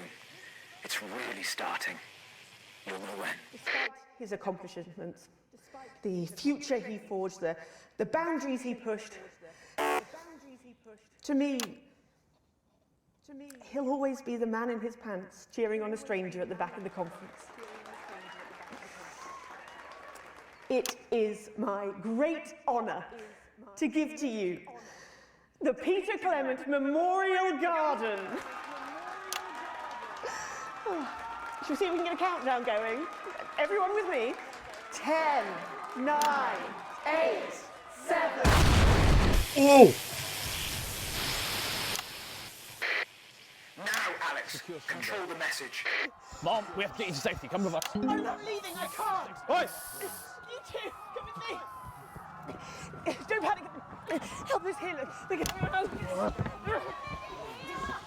You're hurting me! Well, stop resisting then. Stop resisting and we'll let you up. I'm not resisting! Ah! Fuck What are you doing? I'm not resisting! You all saw! I'm not resisting! Turn the camera off. National Night News. We have the right to be here. I said turn the fucking camera off.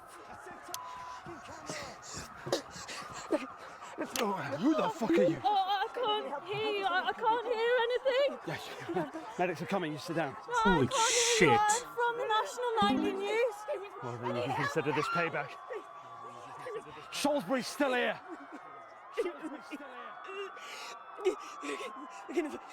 Julius Salisbury! You were guilty of the murder of more than 10 million people!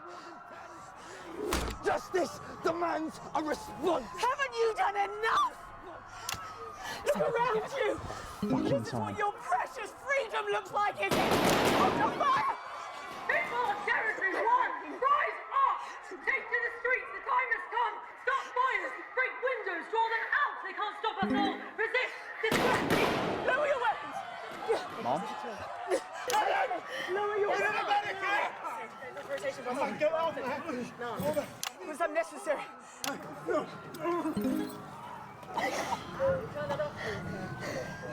I said, please turn that off. Please turn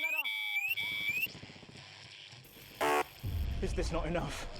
You've just seen them execute unarmed civilians. People like you and me. So why are you watching this? Why are you not in the streets with us tonight? What will it take for you to get up and be a part of this? March on team headquarters, storm the building, demand elections, demand answers. Be what you were born to be, the once and future free. We'll be back after this. That didn't go so well, Alex. Everyone's safe for the crew. But we can turn it around in the next segment. Good distance from the Okay. unibase. This is becoming a weekly event. Oh my god. It's different tonight. This is the big one. Great. So there's a revolution happening outside and we're off to dangly fucking parts. That's journalism, apparently. Can we get set for the next sequence?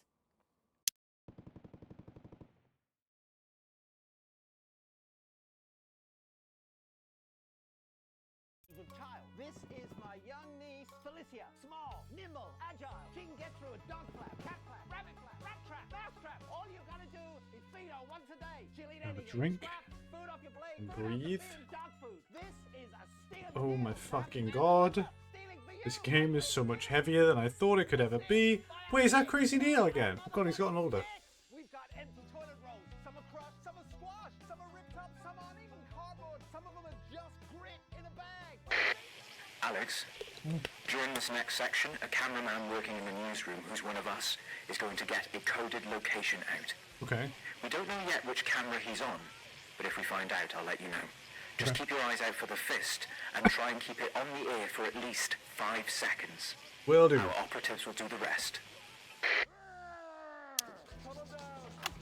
Megan, this is your new makeup artist, Craig. No. What? No. 10 seconds, everybody. Sorry, Craig. It's Oh. annoying. Okay, we are going in 5, Sorry, 4, Craig. 3. Welcome back to the National Nightly News with me, Megan Wolfe.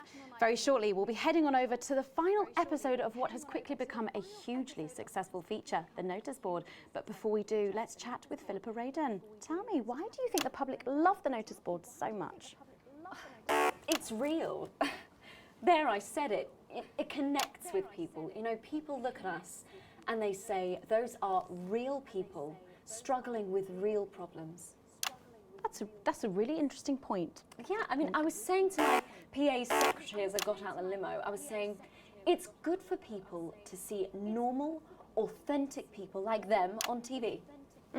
People like you. Yeah, precisely. Right. Unfortunately, then I was interrupted by some dreadful wretch who wanted an autograph, but a swift kicking from security soon put him back in line. Yes, well, I think it's really good that our screens are filled with such relatable stories. So, the notice board is coming to an end after a sensational time at the top. What do you think has made this show so successful? It's a combination of so many things.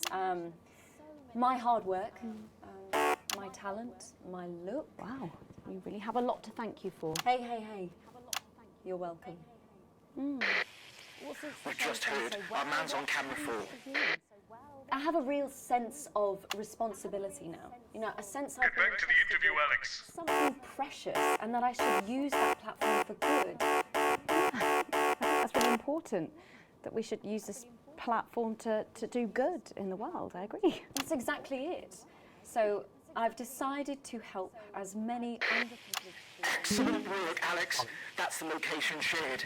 Next, you'll need to give them the go.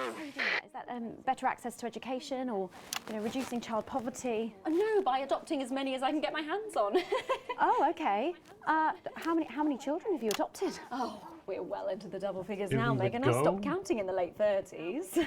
Goodness, that is a lot of children. Yeah, once we finish putting them into the guest room, I'll have to put a futon in the laundry cupboard. Oh, you really are some sort of hero. Hey, I live a privileged life. What can I say? I mean, any child I can take on is a child rescued from suffering.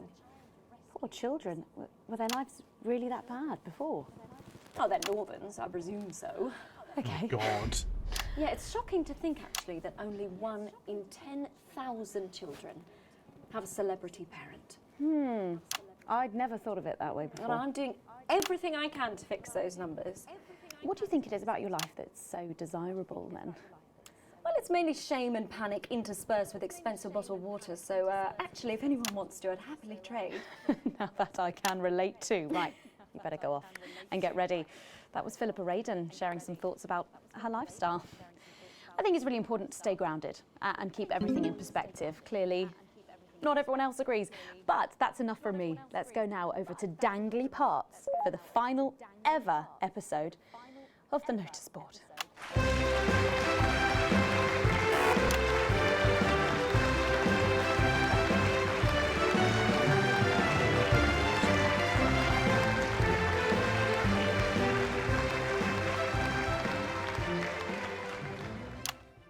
What a day! First the tea morning, and now to post this notice. I don't know how I managed to cope with it all. Oh wait, perhaps I do.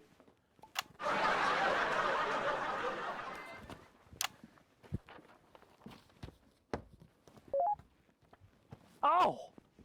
By St. Barnabas, what on earth is all this? Freeze, dirtbag! Oh, Laura, it's you. I thought for a moment you were a knife-wielding mugger or stabber. No, I'm afraid not. It's just me, a community cohesion officer, responsible for keeping crime at record lows. Of course. Keep forgetting that thanks to you and your colleagues, violence on our streets is a thing of the past. What's all this, Vicar? I know! It's a disgrace. Somebody... It's time for the go code. Give us 3 boos in a row, Alex. That will start the pincer movement. We might just pull this off. Push forwards! 3 boos, Alex. Careful, Vicar. It looks heavy. Ha! They don't call me the Right Reverend. Ripped for no reason. Yes!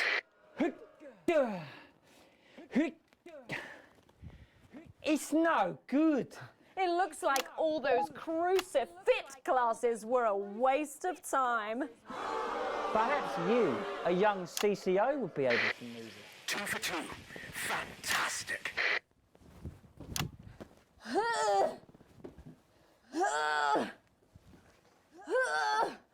Looks like all those lifting classes were a waste of time.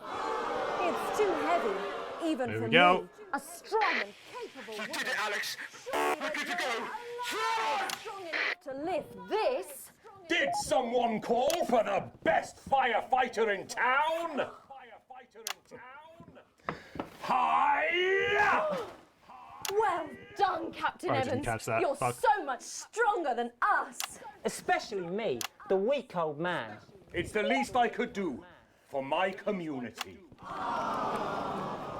Fucking Welsh.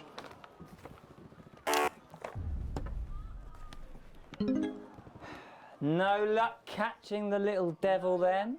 Unfortunately not. The ferret struck again last night. When Ray opened the post office this morning, he found that every single stamp had been pre-licked. My God! Some people have no decency. Sadly, if we don't catch him before tomorrow, we may have to cancel the village fete. Don't worry, we won't let that happen. Will we, Vicar? No, no, no. Laura, tell me, why do they call him the ferret? Some say it's because of his sneaky nature. But really, it's because whenever he strikes, He always leaves behind the foul stench of urine. Never fear, officer. We'll catch this pissy nuisance and save the village fleet. Or my name's not Captain Danger Evans. The community cohesion team are doing their best, but they simply don't have the smarts to solve this mystery. But I know someone who does. Someone who's about to blow this thing wide open. Me! Blackout!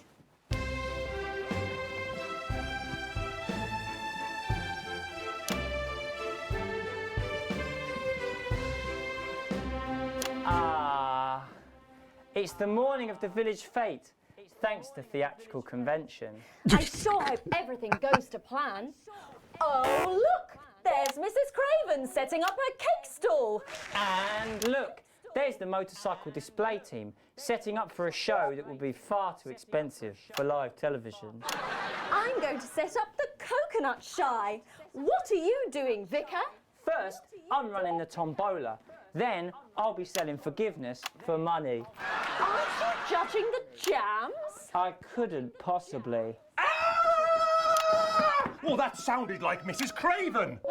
Looks like someone sucked all the jam out of her donuts. That damn ferret has struck again. Whatever are we to do? Although I'm very competent, I have no idea how to solve this case. I guess we'll just have to cancel the fete. Hold it right there, ferret. Me? Have you been drinking from the fire extinguishers again? Not you, the vicar. I don't know what you're talking about. Admit it. You wanted the village fete cancelled so you could have the day off, didn't you? I already have to work Sundays. I shouldn't have to work 2 days a week. But how did you know? Well, my first clue was the smell. Yes, I do smell of urine. Next, I noticed that the vicar's tongue was particularly dry, almost as if he'd been licking thousands and thousands of stamps. Or perhaps eating Mrs. Craven's baking. Which brings me on to my third clue. The vicar said that he had no more room for jam. Almost as if he'd had his fill. Precisely. But you managed to figure it all out from that? Well, I also found this at the scene. That proves nothing. No! Get him! You did it, Captain. You could say you ferreted him out. Hey, come on. Let's go and have a party in my massive garden. I am doing well. Thanks to you, we're all doing well.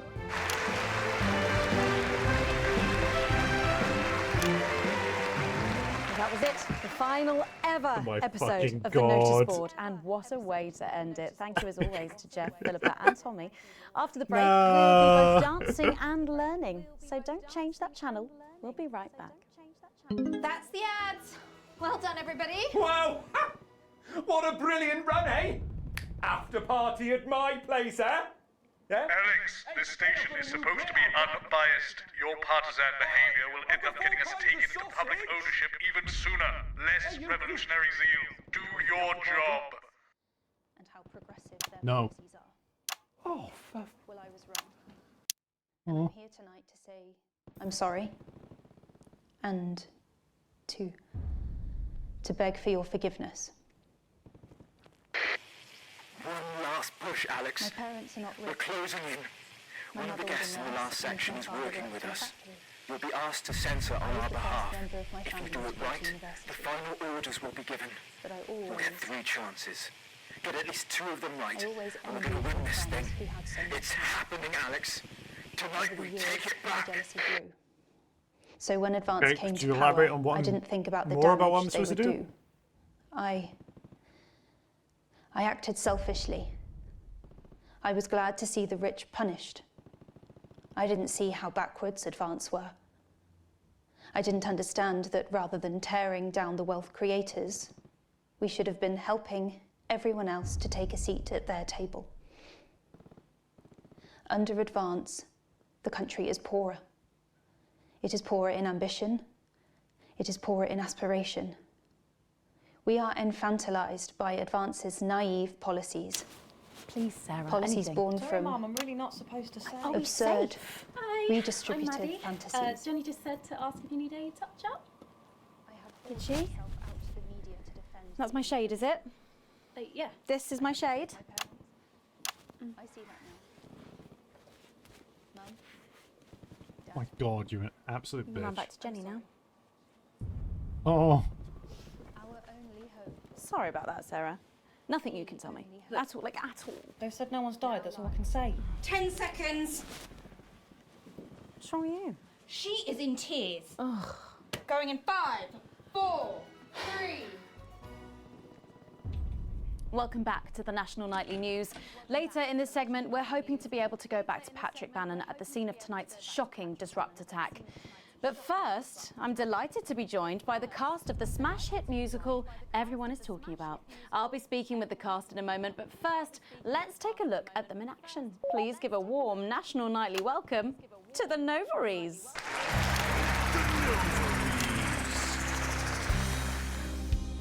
Hello? Oh, musical Doctor. bit. Yes, I see. Thank you for letting me know. I have a decent life. I'm a happy, loving wife. And my job is well paid and fulfilling. I have a husband, John. He's due home soon, won't be long. And I have to tell him something that is absolutely chilling. We share coffee in the morning, and we make love every day. We take time alone together to talk and laugh and play. We prioritize our needs. We do charitable deeds. But the flowers of a happy life are now beset by weeds. I'm home. Oh, darling John. Oh, dearest John. There's something very wrong. I've just had a Yeah, this is a bit more of a conversation bop. with our Dr. David Wong, so please be seated. This news will make you feel defeated. The scans revealed a lump. You poor unlucky chump. Is it cancer? Worse, oh, John. We're having a baby. How can this be? Oh, woe is me. Why has this happened to me? I always wear 2 condoms for the maximum of Safety in our tiny flat. We built a peaceful habitat. Now our lives are fucked. We're having a baby. Now you can't have any wine at book club. And there won't be any time for foot rubs. Now your hair will stink of weed. And you'll start to disagree. And forget about that holiday in Territory 3. No more waking up at 10:30. In fact, you're never going to get a good night's sleep again. No more snap decisions to go on to a club. You'll be lucky if you even make it out to the pub. Why can't we be more like our gay and lesbian chums? The only glue they have to deal with comes from personal bums. When they take a sick day at home. The parasite won't leave you alone. How he's wrong! We're our top priority. I look after you, and you look after me. Ain't no trouble and strife. We got a childless life. No one wails and no one woes. No one draws things on the walls. A happy husband, A wonderful wife. We got a childless life. we're having a baby. We're having a baby. Changing nappies daily. We're having a baby. No more weekends by the coast. Now your kid is uppermost. It's more than a passing craze to have childless days.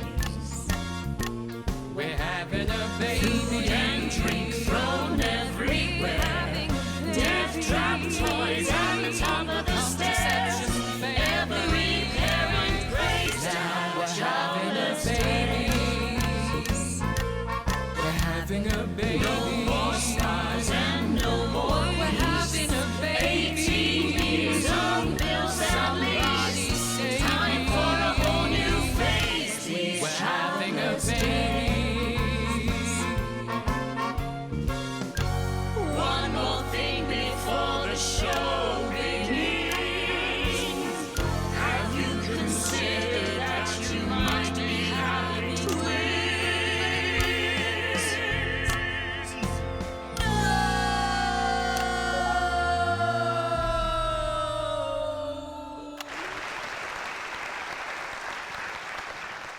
Amazing. That was fucking The awesome. That was Novaries actually there, awesome. Treating us to their opening number from Elegy for a Childless Life, which is currently the hottest ticket in the capital theatre district. And we'll be touring the territories later this year. Right then, come on, you got. Come on down, let's go. Don't be shy. Hello. Hi, Megan. Hi. It's an honour to be here. Oh, really? Are you fans of the show? Yeah, it used to be. Well, listen, let's get stuck in. Your amazing musical. Now, I mean, not only do you perform this show every single night, With matinees on Wednesday and Saturday. right, but you're also the show's Who do we think is the creators, am I member right? of Well, Disrupt? everyone contributed their ideas, and then some of us went away and did the actual work on the script. But no, it's very much a team effort. Oh, that's I think it's the guy at the fantastic. back with the beard. How rude of me. I've not introduced any of you. I'll be the one being replaced next. Let's go down the line, shall we? Hi, I'm Jack. Hi, Jack. Jim Blunt. Pleasure to be here. Jennifer Boreham Woodley. It's Jim. Hello, It's gotta I'm be Jim. John Sapley. Used to be in the business professionally. My name's Jill, with a J. And I'm Janet. I'm the youngest. That's incredible. And you were all friends previously. I mean, what a coincidence, right? With your names beginning with a J. Oh my goodness, guys! Our names all begin with J. How have we never noticed that? Because you haven't typed them out 1,000 times, maybe? You knew? Why didn't you say anything? I thought we all knew.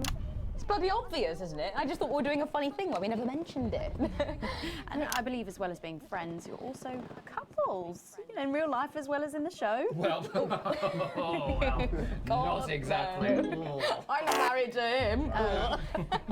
I'm with Janet. And I'm with John, you lucky bean. Jim and I are married. 4 fabulous years.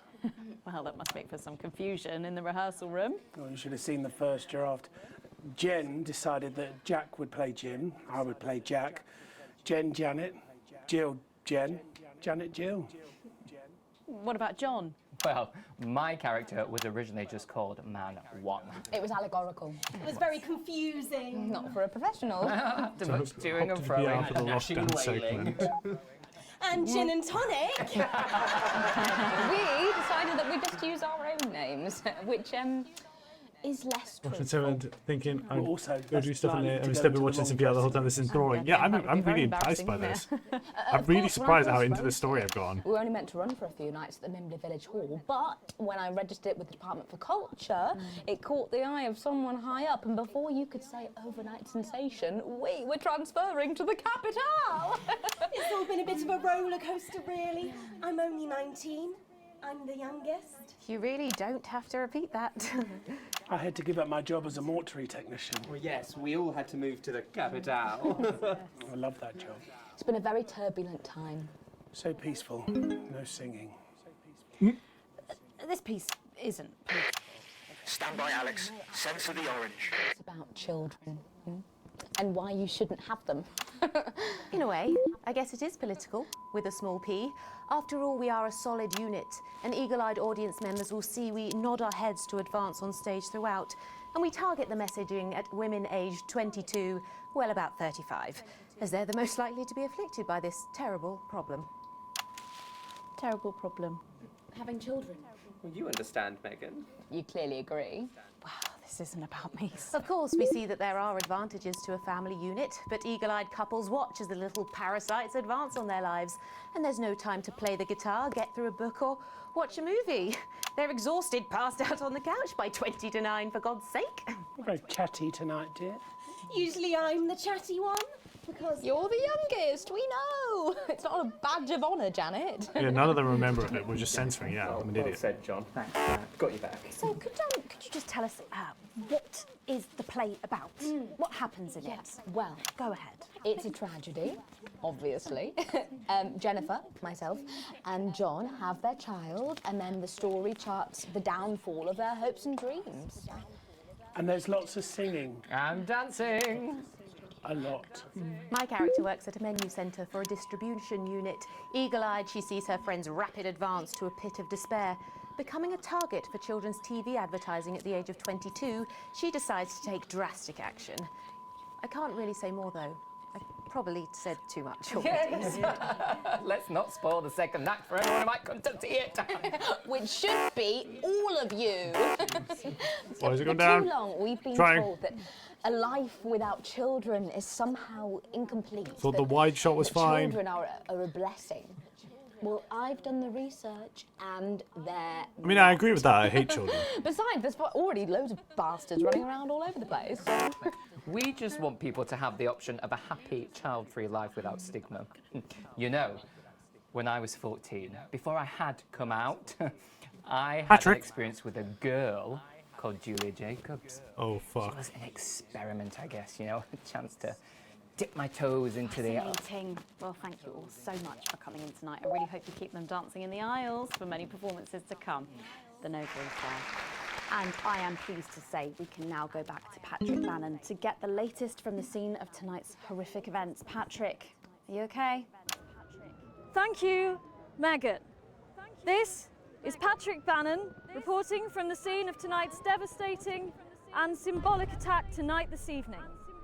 An attack which I myself have found myself caught up in.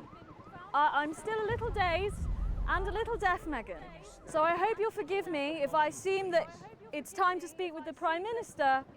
Mrs. Salisbury, that's you. You're still here. The Prime Minister. I couldn't leave, not when there were people that needed help. Any team player would have done the same. I don't deserve praise for being human. Yes, no accolades here. Or Palisades. Or lemonade. Right. So, is the situation now, are we safe? Yes, the security services performed their duties without hesitation. And I would like to assure the public that although there have been some injuries, there were no civilian deaths here this evening. Oh, that's good news about the Sorry, did you say no deaths? That's right. No civilian deaths. Excuse Just me? before disrupt terrorists curtailed by law enforcement who were, as always, so cohesive. If I may, I have a message for your viewers. Of course, the camera, there's the speak there, on the camera there. Stay at home tonight. Do not become another casualty of war. Disrupt have had their moment, but as the dear departed Peter Clements once famously said, it ends today. Thank you, Prime Minister, for those strong words of strength.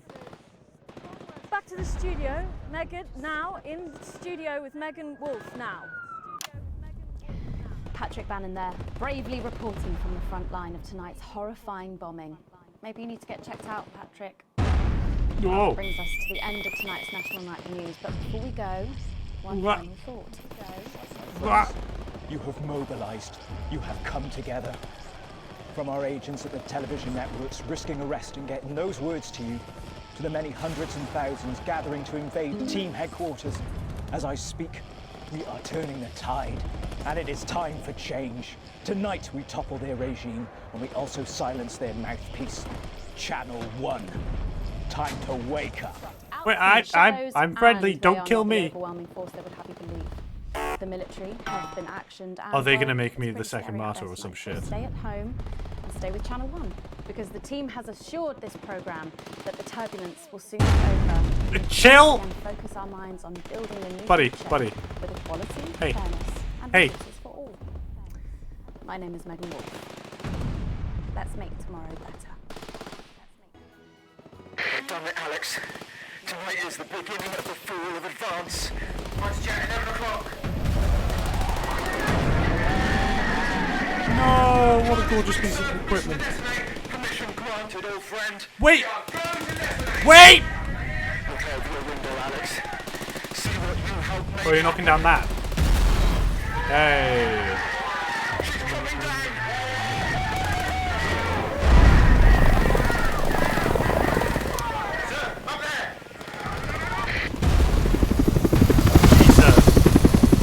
Chinook! Two Chinooks! Three Chinooks! More! Oh no.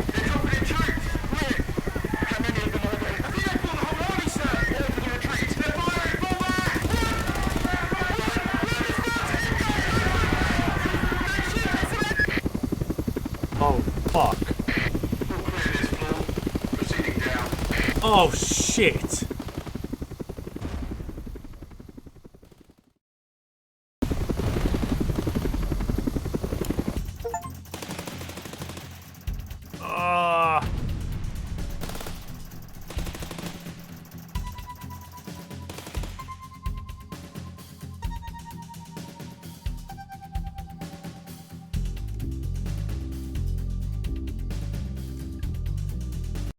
Oh man. Okay.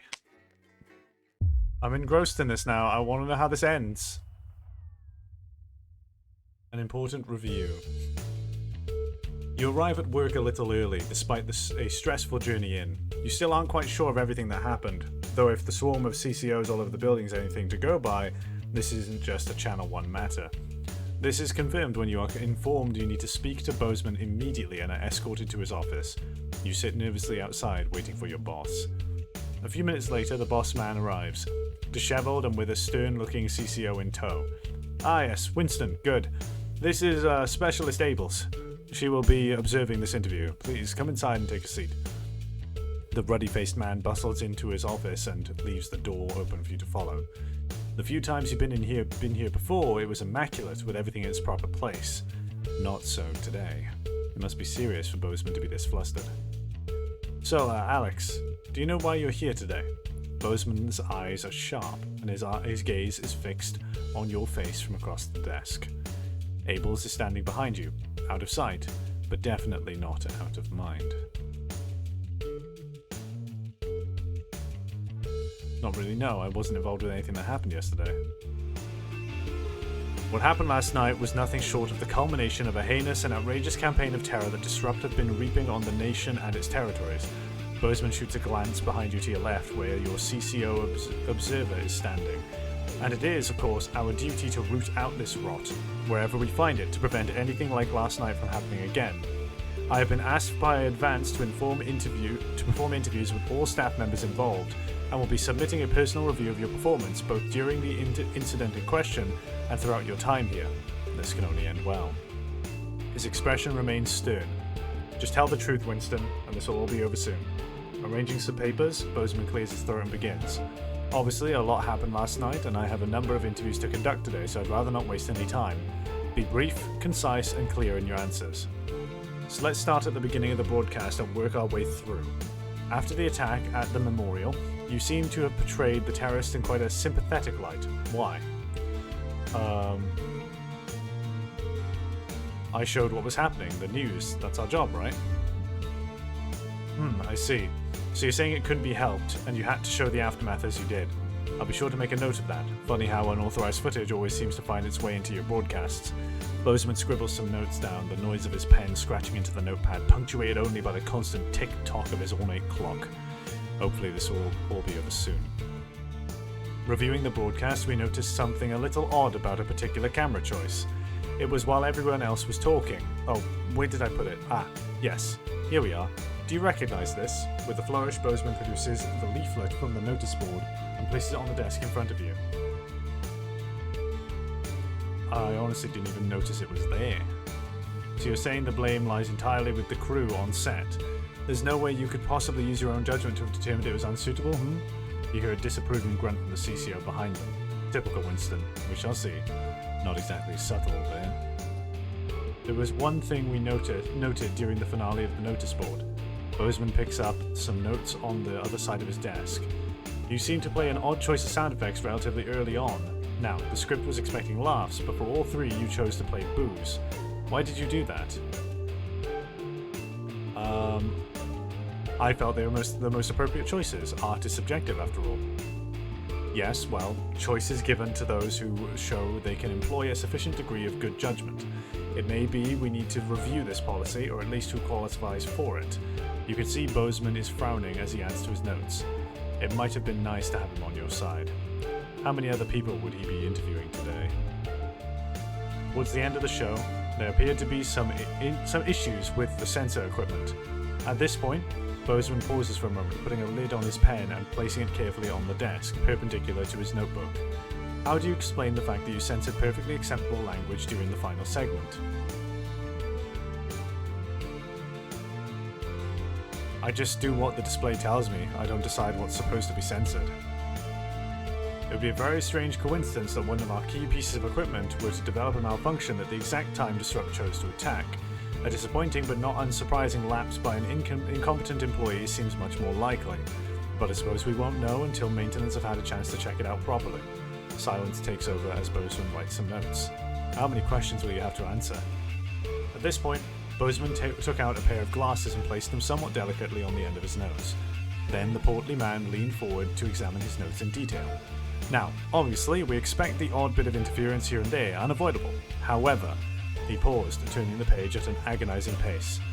Interference is not the same as terrorist propaganda. Would you care to explain how quite so much of their messaging found its way into our airwaves? With everything else going on, I just didn't realize until it was too late what the machines were not. The machine's been out of date for years, even the last update didn't make life any easier. Out of the corner of your eye, you note Specialist Ables is visibly more attentive, awaiting your boss's response. Well, it's certainly true that accidents do happen, but it's an amazing coincidence how often they seem to happen when you're around, Winston. Bozeman's smile is anything but warm, and Abel's glances towards you with a stare that can only be described as glacial. You offer a strained smile back. A loud creak breaks the growing silence as Bozeman leans back in his chair. The tape of that poor Miss Brightman. Why did you play it? Help me understand. Why play that tape? As you meet his gaze, you're almost surprised to see an earnest concern in the old man's eyes. I was worried what Disrupt might do if I didn't play it. You watch as Bozeman slowly cleans his glasses before answering. Well, at the end of the day, you chose to do it, Alex. I know what I would have done. I know what I'd have done thee in your shoes. After all, you have a habit of playing tapes you shouldn't, don't you? He clears his throat and leans forward again, staring at you for a moment before continuing. That is, however, all I had for you. Thank God it's over. I think that's all the information we need for now, Winston. Bozeman looks questioningly at the CCO, but by the time you've turned around, the moment has passed. Best you just go home for now. There's no work for you until we get a new satellite tower up. But of course, don't leave town. I may have more questions for you following the other interviews. As you leave, you see open hostility in Specialist Abel's eyes. Well, you knew there'd be consequences.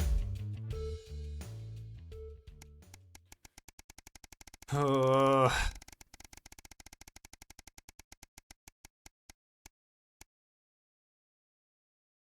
message delivered.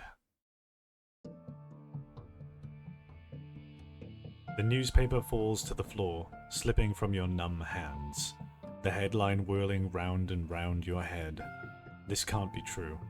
How could this be true? Has it really been 2 months since that day? You find yourself back there, rushing back home after a particularly long and stressful day at work. You're already late, but if you keep to the speed limit, there's no way you're going to hear the end of it. Wait, but if you keep to the speed limit, there's no way you're going to hear the end of it. You could probably shave 10 minutes or so off the journey if you wanted.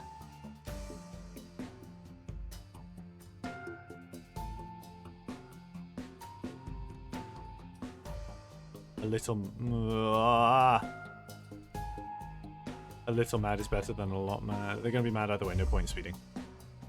It seems everything's against you this evening. You have to stop at every traffic light, every stop sign, every junction between you and your destination. You're well over 45 minutes late by the time you finally pull up at the house, only to see a betterment vehicle parked outside, lights still flashing. What's this about? The CCOs are leading someone from your house to the van, your son's voice calling for you. Then the doors shut and it's driving away, the spinning lights blinding you as your vision starts to swim. Charlie. And now you're in the bleak room. People at work have started avoiding you.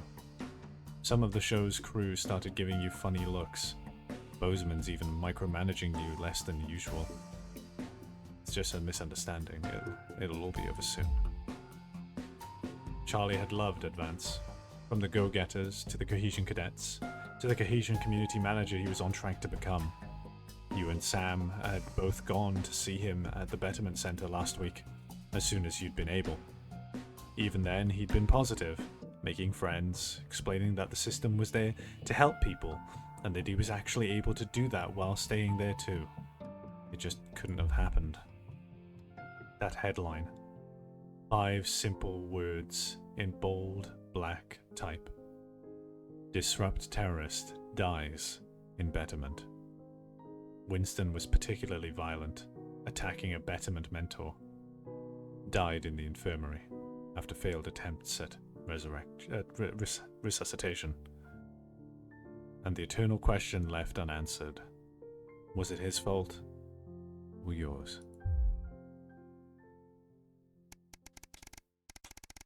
Fuck, man.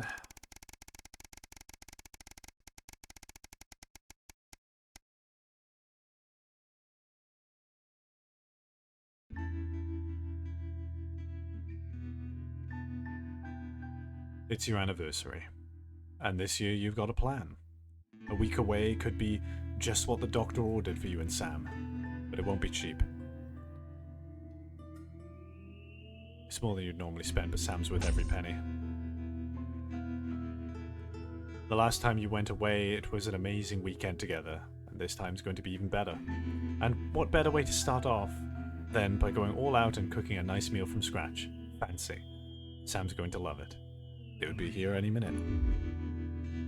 Even you and Chris seem to be on the same page for the first time in years. Maybe it's been long enough for them to forgive you, or perhaps they've decided that they were unfair to ask you. But either way, you're grateful for the newfound peace. They even helped you clean up the house today, so when Sam gets back from work, it'll be pristine. You hear keys in the lock and put final touches in place. As Sam steps into the hallway, you're waiting in the doorway to the kitchen, dressed to the nines and acting as nonchalant as possible. Alex, what's all this? Oh my god, did you clean? And what's that smell? They give you a quick kiss as they step past you into the kitchen, where the banquet is laid out, candles lit, with Chris and Susie standing quietly, grinning. My god, Alex. Happy anniversary, Sam.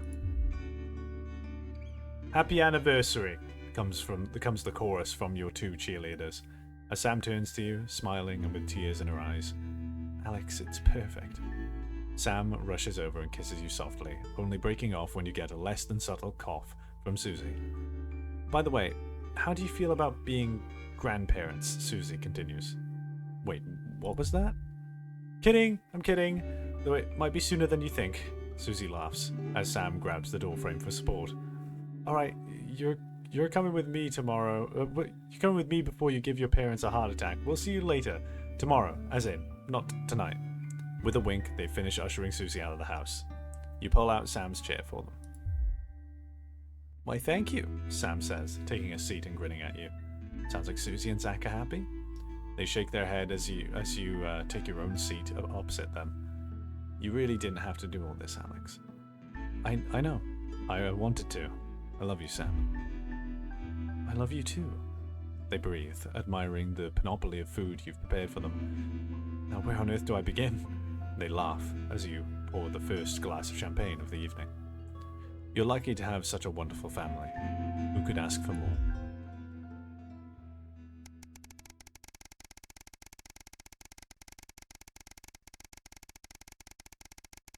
We ought to eat something soon? Yeah, I really should.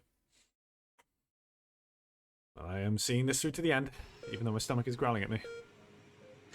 Oh, fuck. Sam's call had been brief but urgent. Susie was in hospital, and had asked both of you to come. You'd left work immediately. Bozeman had begrudgingly accepted that a family emergency was cause enough to leave on short notice, though you're sure he muttered something about... You're sure he muttered something about you making up the hours. When you ask at the front desk, they direct you to Susie's room. You run up 2 flights of stairs and along the corridor until you find the right room. Another one? That's what, 5? The 2 nurses outside cut themselves off as you've pushed past into the room. Sam is at your daughter's bedside, speaking with a doctor. Susie is in a medical gown. Both faces are streaked with tears. What's wrong? What happened? The doctor looks sympathetically towards you as you move to put your arms around the pair of them. Susie should be fine after some time to rest. However, I'm afraid we were unable to save the baby. Sam hugs Susie as your daughter breaks down into tears. Oh God. I know this is hard to hear right now, but it looks like it could be difficult, if not impossible, for you to conceive. Again, I am terribly sorry. And if you have any questions at all, I'll be just outside. The 3 of you are left alone in the room, hugging tight as if that could somehow fix this. Your poor little girl. You wish there was something you could do. Anything. But there isn't. For now, all you can do is hold her close and protect your daughter as best you can. Ah! Dude, my fucking emotions are being ripped apart. Ah!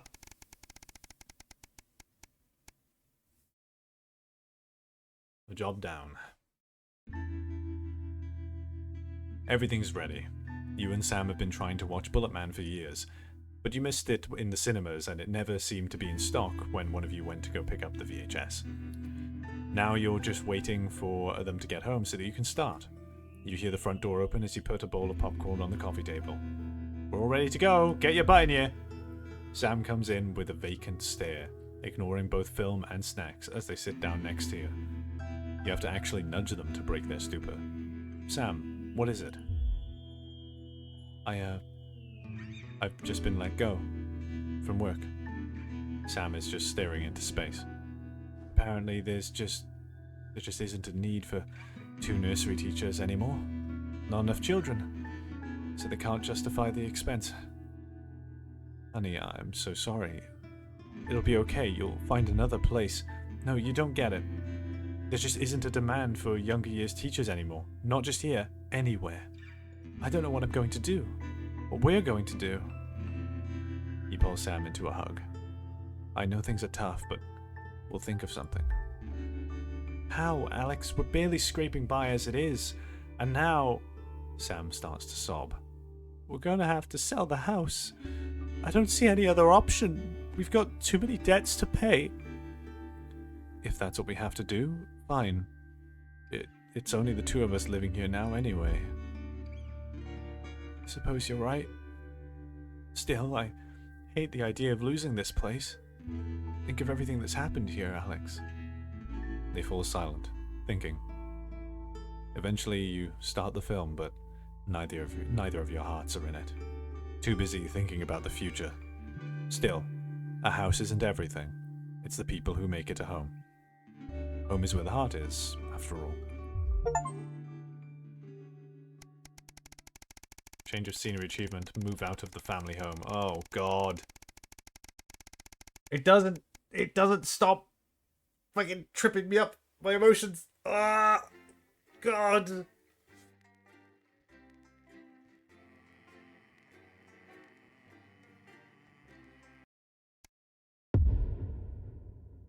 The sterility. 3 years since the uprising. Oh my God, snazzy new desk. I know we don't see eye to eye on much, but things could be significantly worse. Why don't you try to muddle through for a change rather than your established approach of giving me a headache? If not for me, do it for the children, Alex. It's advanced as ill-conceived bring your daughter to work day today, so there's even more people than usual for you to disappoint. Expect catchy tunes and scenes of an inappropriately sexual nature, not one to miss. At 10 p.m, it's time for Julia's Diary, where the ever-popular Prime Minister reads extracts from her diary in front of a warm fire. Oh, fuck. At 10:30, it's the latest episode of our drama series, Betterment, which tells the inspirational story of Emily Dennisworth and the brave doctors and technicians struggling. And this to is help Jenny. reset her She's old the floor habits manager. and Hi, adjust to the Stacey. new future. Strong language and That's being Colin. self-sufficient He is not one for the kids. Too much. Don't talk to Colin. Not getting involved and bring your daughter to work, eh, Colin? Nah, we don't believe in it. All right, come and sit next to Mum. Believe in what? Just days. How did it all go so right? That's followed by the territory Atta weather girl. reports, advanced briefing, and 10 pages seconds, of everybody. now All of featuring it. up to 16 Monday's a myth. simultaneous That colours. explains so What a much. time to be Okay, we are alive. going in But 5, first, 4, time to put on your thinking 3. glasses as we go over to Megan and the team at the Good evening and welcome to the NNN. I'm Megan Wolf. And who's this, you might be wondering? Well, it's Bring Your Daughter to Work Day here at Channel 1. So I'm joined tonight by my foster daughter, Stacey. Say hello, Stacey. Go fuck yourself. All right then, here are the stories that matter to you. First up, with Advance confirming that the nuclear fallout from the 20-week war is to blame for the drop in birth rates across the territories, we asked you what keeps you going. I know that I, for one, was quite deflated when I heard about this, but reading all your submissions has really put the smile back on my face. This is from Sonia in Larkfordshire. I've had plenty of time to fill, so I've started a new hobby. Since I started Can you pause the knitting, I broadcast? Yeah, I can pause. barely remember that 85% of the country is sterile. Oh, my God. record is this scarf. Oh, and It's that's why my daughter 124 couldn't. meters Ah! long. Thank you for that. And if you've started a new hobby, do write in and tell us about it. Next up, you know how we love your uncanny comestible coincidences, and I don't know about you, but I think this one really takes the biscuit. I'm not sure what I'm more impressed by, Stacey. The things our viewers spot, or the unbelievable way our menu centres are now able to feed every team member every single day. Catherine from Berkeldown sent us this, saying, I couldn't help but spot the face of poor departed Peter Clement in my 4th lager this morning. Or, I'm not sure if I see it, Catherine, but then again, I'm only on my 3rd. Do keep those coming in. Come on, can you have a go? We've just got time for one more of your stories, and this one is an inspiring story of rehabilitation. That's it, just tell us who it's from, yeah, and then read it out. Okay. So this one says it's from John in Stokely. Before I was convicted, I'd never read a single book, but since I was released from Betterment, I haven't been able to stop. I'm even working at a library, and on our lunch breaks, Mr. Wordyworth spell checks my tattoos. We absolutely love hearing the way our neighbours and team members have been able to become better people, so do let us know your stories here. You can do this bit, Stacey. No, you're right, thanks. Come on, give it a try.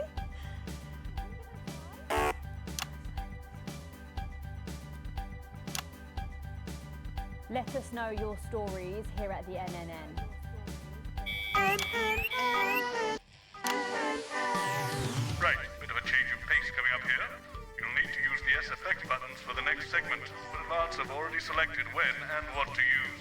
Simple stuff. Just follow your government orders.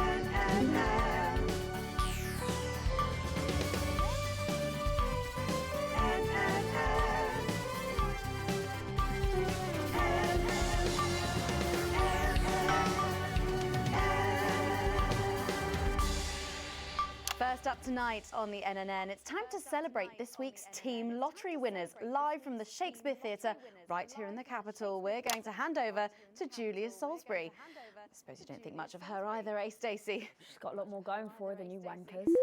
Okay, surprising vote of approval there from Stacey. Let's go live to that right now.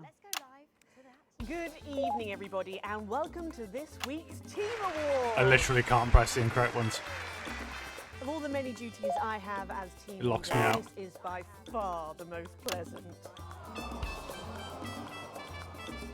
As I so often say to you, the uneven past is now, following the demise of Disrupt, firmly behind us. This Shit. is the new future. And I say to you, it's better now. delighted to be joined here tonight by one of the oldest people in Territory 1. He was born over 107 years ago. Please give a warm team welcome to Alfie Touchbadger. So, Alfie, you must have seen so much in your lifetime. What have been some of the highlights? Alfie? Alfie? Is he all right? Is he all right?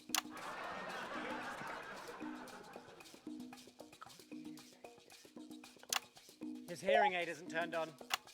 Oh, could you turn it on?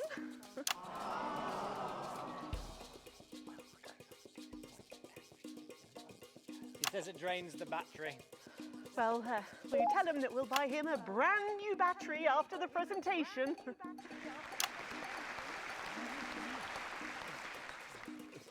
Yeah, he says that's fine then. Yeah, he says that's fine then. And I will help him with that, yeah. If you would. Sorry, can't get the staff. Yeah. We got it. So, Alfie. What? You're 107 years old. Oh, don't bloody remind me. Would you like to tell the audience what that's like? Where is everybody? Out there, in the dark. Oh, bless him, it's not just the ears. Who are you? 2 sugars, please. I'm Julia Salisbury, the Prime Minister. A lovely story. Who are you really? No, I really am the Prime Minister. Oh, so you're a you know, a woman. Oh. Yeah, a woman. One of Women them. can do anything men can no. do these days, Alfie. Alfie, a bit old. And your fist standing up. I can't say I've ever tried. No, I didn't think so. 2 sugars, please, and not too much milk. Alfie. Shall we get to the awards, Alfie? Well, are you going to ask me about my life? Well, I'm not sure we have enough time left now for that, so... When I was 9, I wanted a pet, so I asked me mum and pap. There was no television then, back then, you know. We made our own entertainment out of coal and roadkill. Well, that's fascinating. So they got me a pet, see? But it weren't a dog. They told me it were a dog, but it were a stone. A stone? Yes. So I called it Patch, which was a popular name for a dog back then on account of the king having a patchy face. And I decided to introduce him to pretty little Gertie Thimble, who lived up the road. Oh, how romantic. She threw my dog in the river. That was the day I decided I'd never marry. And that's the secret to your long life? Oh no, I've been married 7 times, divorced 8. There was a mix-up with number 3, see? Yes, I'm just lucky. Are we going back to the home soon? Soon, Alfie. First, let's turn to the reason we're all here, the weekly Territory 1 Team Awards. First up tonight is a lady who really knows how to put in the extra hours. She works at a transition centre in Hamble-Bamblebury, and she has single-handedly allowed more families to unburden each other than any other nurse in Territory 1. In the uneven path, she'd have been locked up. Tonight, she is being honoured as a team player. Please welcome Daphne Snister. It's just soulless. Are you here to change me? Just give her a medal, Alfie. There's a good boy. Doctor, I mean, 2 sugars, please. And don't let it steep too long. I think you're supposed to give me one of those. Oh. Well, There he goes. Look. I can't get the arms up any higher than that. You'll have to go down now. Thank God those fractious times are behind us, and now the territories are thriving. Are we in? As the actor said to the bishop. Yes, thank you. I've got it from here. Well done. Daphne Snifter, everybody. Now, open your envelope and find out what you've won. Crikey, don't hold back there. She's tougher than one of Peter's homemade Eccles cakes. Got it. I've won a holiday for two in Territory 15. Used to be called San Palmerino, didn't it? I believe it did, yes.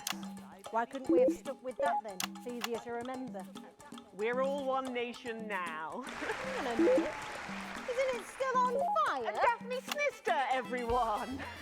Oh, what about my change? I've been in these wide pants for 3 days now. We'll get to that, Alfie. Oh, right you are, love. Next up tonight What if I just is don't select a that? couple from Farnley who, after a rocky start losing their family's ill-gotten gains to the assets I'm and wealth switching tax, cameras, shut up. really embraced the new future, setting up a community farm and petting zoo in their local area for all the local children to play. Please welcome Otho and Lobelia, Jackson Randy-Gannett.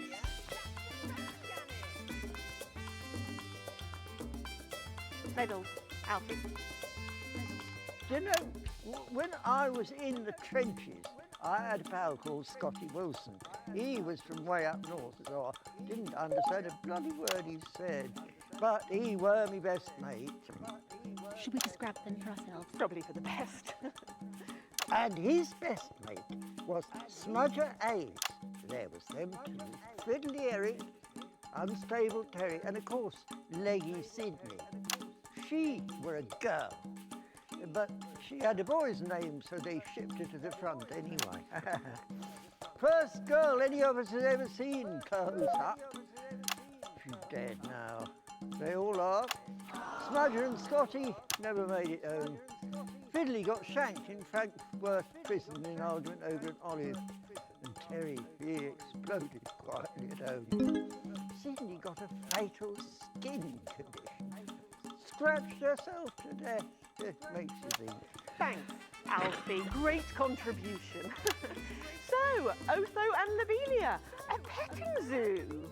After we lost all our wealth, we discovered there were actually people who had never even owned a pony. I used to have 3. So we decided to do something about it. That's the type of people we are, you see. Advantage of a private education, probably. Well, I'm sure we could debate that all night, but there's no time. So, let's see what you've won. Yes, before we do, there's something I wanted to say to you. Oh, absolutely. Every citizen of the new future has my ear. When advance came to power, you took all of our wealth. You took the shirts off of our backs. Quite literally, in my case, I used to collect shirts. You might as well have the rest of it, too. Oh, security! Oh God, not again. If I said it once, I said it 1,000 times. Pennies and the news are not good bedfellows. Keep those flappy bits off my channel, Alex. Patch better. And you are? Oh, no. Got to go. Oh. It isn't right and it isn't fair. You tell him, girl. That's my wife, you know. Oh, no, you don't. You can't mix pearls with swine. It isn't right. We used to have 3 horses, fed and feckled and hung well. And now what have we got? 2 mangy goats, 1 mongrel dog called Kenneth, and a rooster that won't bloody shut up! Can we get this over quickly with, please? As the actress said to the bishop. Oh, here we go again. Hello, Alfie Tadge Badger. Pleased to meet you. Oh my God. Oh, don't worry, love. I'll protect you. Oh, oh, oh, oh. You better break their ruddy nose. You know, when I was in the 20s and we go to the promenade at Shining on Sea and watch all the pretty girls on the beach. Everything was black and white then, of course. We'd visit the Penny Arcade and try to win a block of lard to take home for the family. You couldn't buy lard in those days. You had to win it. Oh, it was so much simpler back then. Boys were boys, girls were girls. Everyone else was recruited by the circuses. There were loads of them, you see, circuses. With Shut their up, big Grandad. tents and their candy floss. You'd hear the music There's a pipe organ drifting over the nearby fields. My mum used to call it the most magical sound in the world. This was before she lost her hearing after giving a particularly loud round of applause. Did you ever go to the circus? What's that, Alfie? The circus, never mind. Yeah, just the tea, pet. Well, that was an unexpected dose of naked nostalgia. Some people simply can't let go of the past. That's why I look in joy and fervent admiration at the younger generation. So cohesive, such a team. And with fertility falling throughout the territories, we should value our fabulous new generation now more than ever. Our final winner tonight is a go-getter who really went and got 'em, helping to root out more than 170 disrupt collaborators in his own neighbourhood. Since then, he's gone on to be a senior cohesion cadet leader and organised all of the entertainment at last year's Camp Cooperation. Our final winner tonight, Edwin Neverley. Oh, You should be in a transition centre, you old non... Oh my god. Prime Minister. It's an absolute pleasure to finally meet you. We're very similar, in my opinion. Well, I've never been much of a role model. Nonsense. Prime Minister, you have saved this country. You have fought enemies, foreign and domestic, with an iron fist. As with my own tiny fists have I. Well, let's open the envelope and find out what you've won. Maybe it'll be a fist enlargement.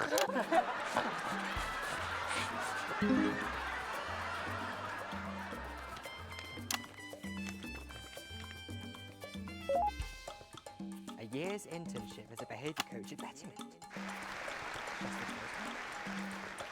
Let's show the fools where they went wrong, eh? Well, actually, Betterment is about rehabilitation, Edwin. Absolutely. And if they don't reintegrate, we retaliate. Just like you did on Liberation Night. Thank you for this award, and stay vigilant. Report the non-cohesives. Be a team player. That concludes tonight's awards. Join me next week when, hopefully, things will be a lot more normal. Back to you, Megan. Prime Minister Salisbury there at a highly eventful team awards ceremony. Any thoughts on this week's winners, Stacey? The nurse was fucking scary. The pretties were saying that little prick will never lose his virginity. Okay, well, succinctly put there, if a little profane. After the break, we'll be going live to a star-studded premiere. You won't believe who's on the red carpet tonight. Don't go anywhere, we'll be back after this. And we're out! Oh, Alex, one other... What's that? You're off already? I know you had to take the day off work with Junior, but... Oh, I see. No luck still with Theodore. I'm so sorry, darling. Of course. I'll speak to you later. Stress. Oh, Alex, completely forgot what I was going to say. Blasted. You're lucky your Susie is outside the catchment area and exempt for today. Tragicomic disaster. That. Do you reckon he's watching us somewhere? Laughing. Jeremy, are you watching us? Are you receiving us? Are you fucking with us? Oh, right. So she can swear.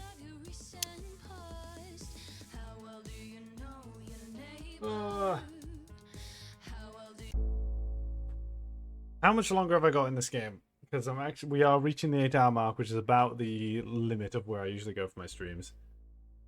Fucking hell. In fact, some of the guests like Little C or that guy from the first broadcast, can we screwed over to show their behind the scenes action on live air? Yeah, I thought so. I assumed as much. But yeah, oh my god, man. This story just got so fucking like... just so fucking heavy, man. Good lord. I thought it would just be like, haha, funny, goofy news presenter stuff. No, this, like, oh my god, man. This got rough. There's at least one level left that's roughly an hour long. No clue if there are any more before it yet. There's one more broadcast after this. An hour long. Okay. Should we... We're pretty long. Shit ads. Okay, we'll wait for the outbreak. Wait for the outbreak to finish. Just give me a minute. I'm debating back and forth in my head of if, like... Because if the next one's only an hour long, just doing a 1 hour long stream probably ain't gonna... Well, then again, this one is still going for a while, isn't it?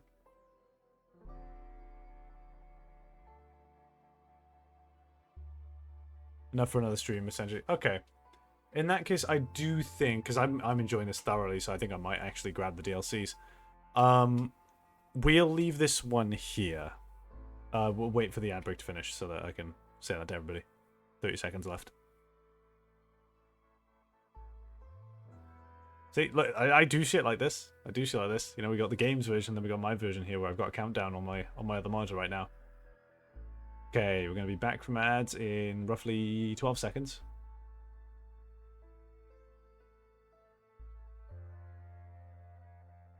And we're live in 5, 4, 3... Welcome back to the stream, those of you who are on the ads. So, we are going to be ending this one here. I will potentially be grabbing some DLC, so the next stream we can actually have a bit more to do, other than just the final mission of this. But I can say this story is fucking incredible. I'm really engrossed, and also, oh my god, I'm emotionally spent. Jesus Christ. I was not anticipating it to be this heavy all of a sudden, so it's fucking crazy. But yes, so we will be ending off here. We're going to definitely try and raid someone. So I need to do that more often. That's a thing that streamers do and that I don't do enough of. Is there anybody I would like to raid right now? Give me just a second. May I ask something to look at? Well, what? We're ending off. DLC seems to be another sort of story with multiple broadcasts, and I assume the in-between sections. Right, okay. Interesting. There's like a semi-equal like game that's called Kill. Yeah, I've already seen it. We mentioned this earlier. I've already seen the entire playthrough of the game, so it's spoiled for me. There's no point in me playing it. Okay. Let's see. Who's live right now? Could use a stream raid. I know who. We're gonna have a little gift thrown at a friend of mine. We're gonna raid Dark Dashi.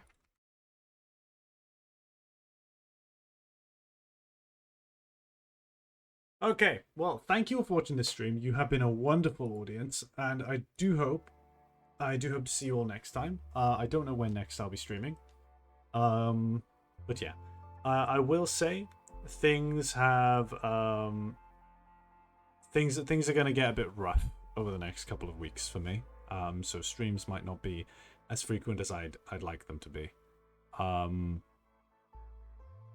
We'll see. I just hope I come out alright on the other end. Alright?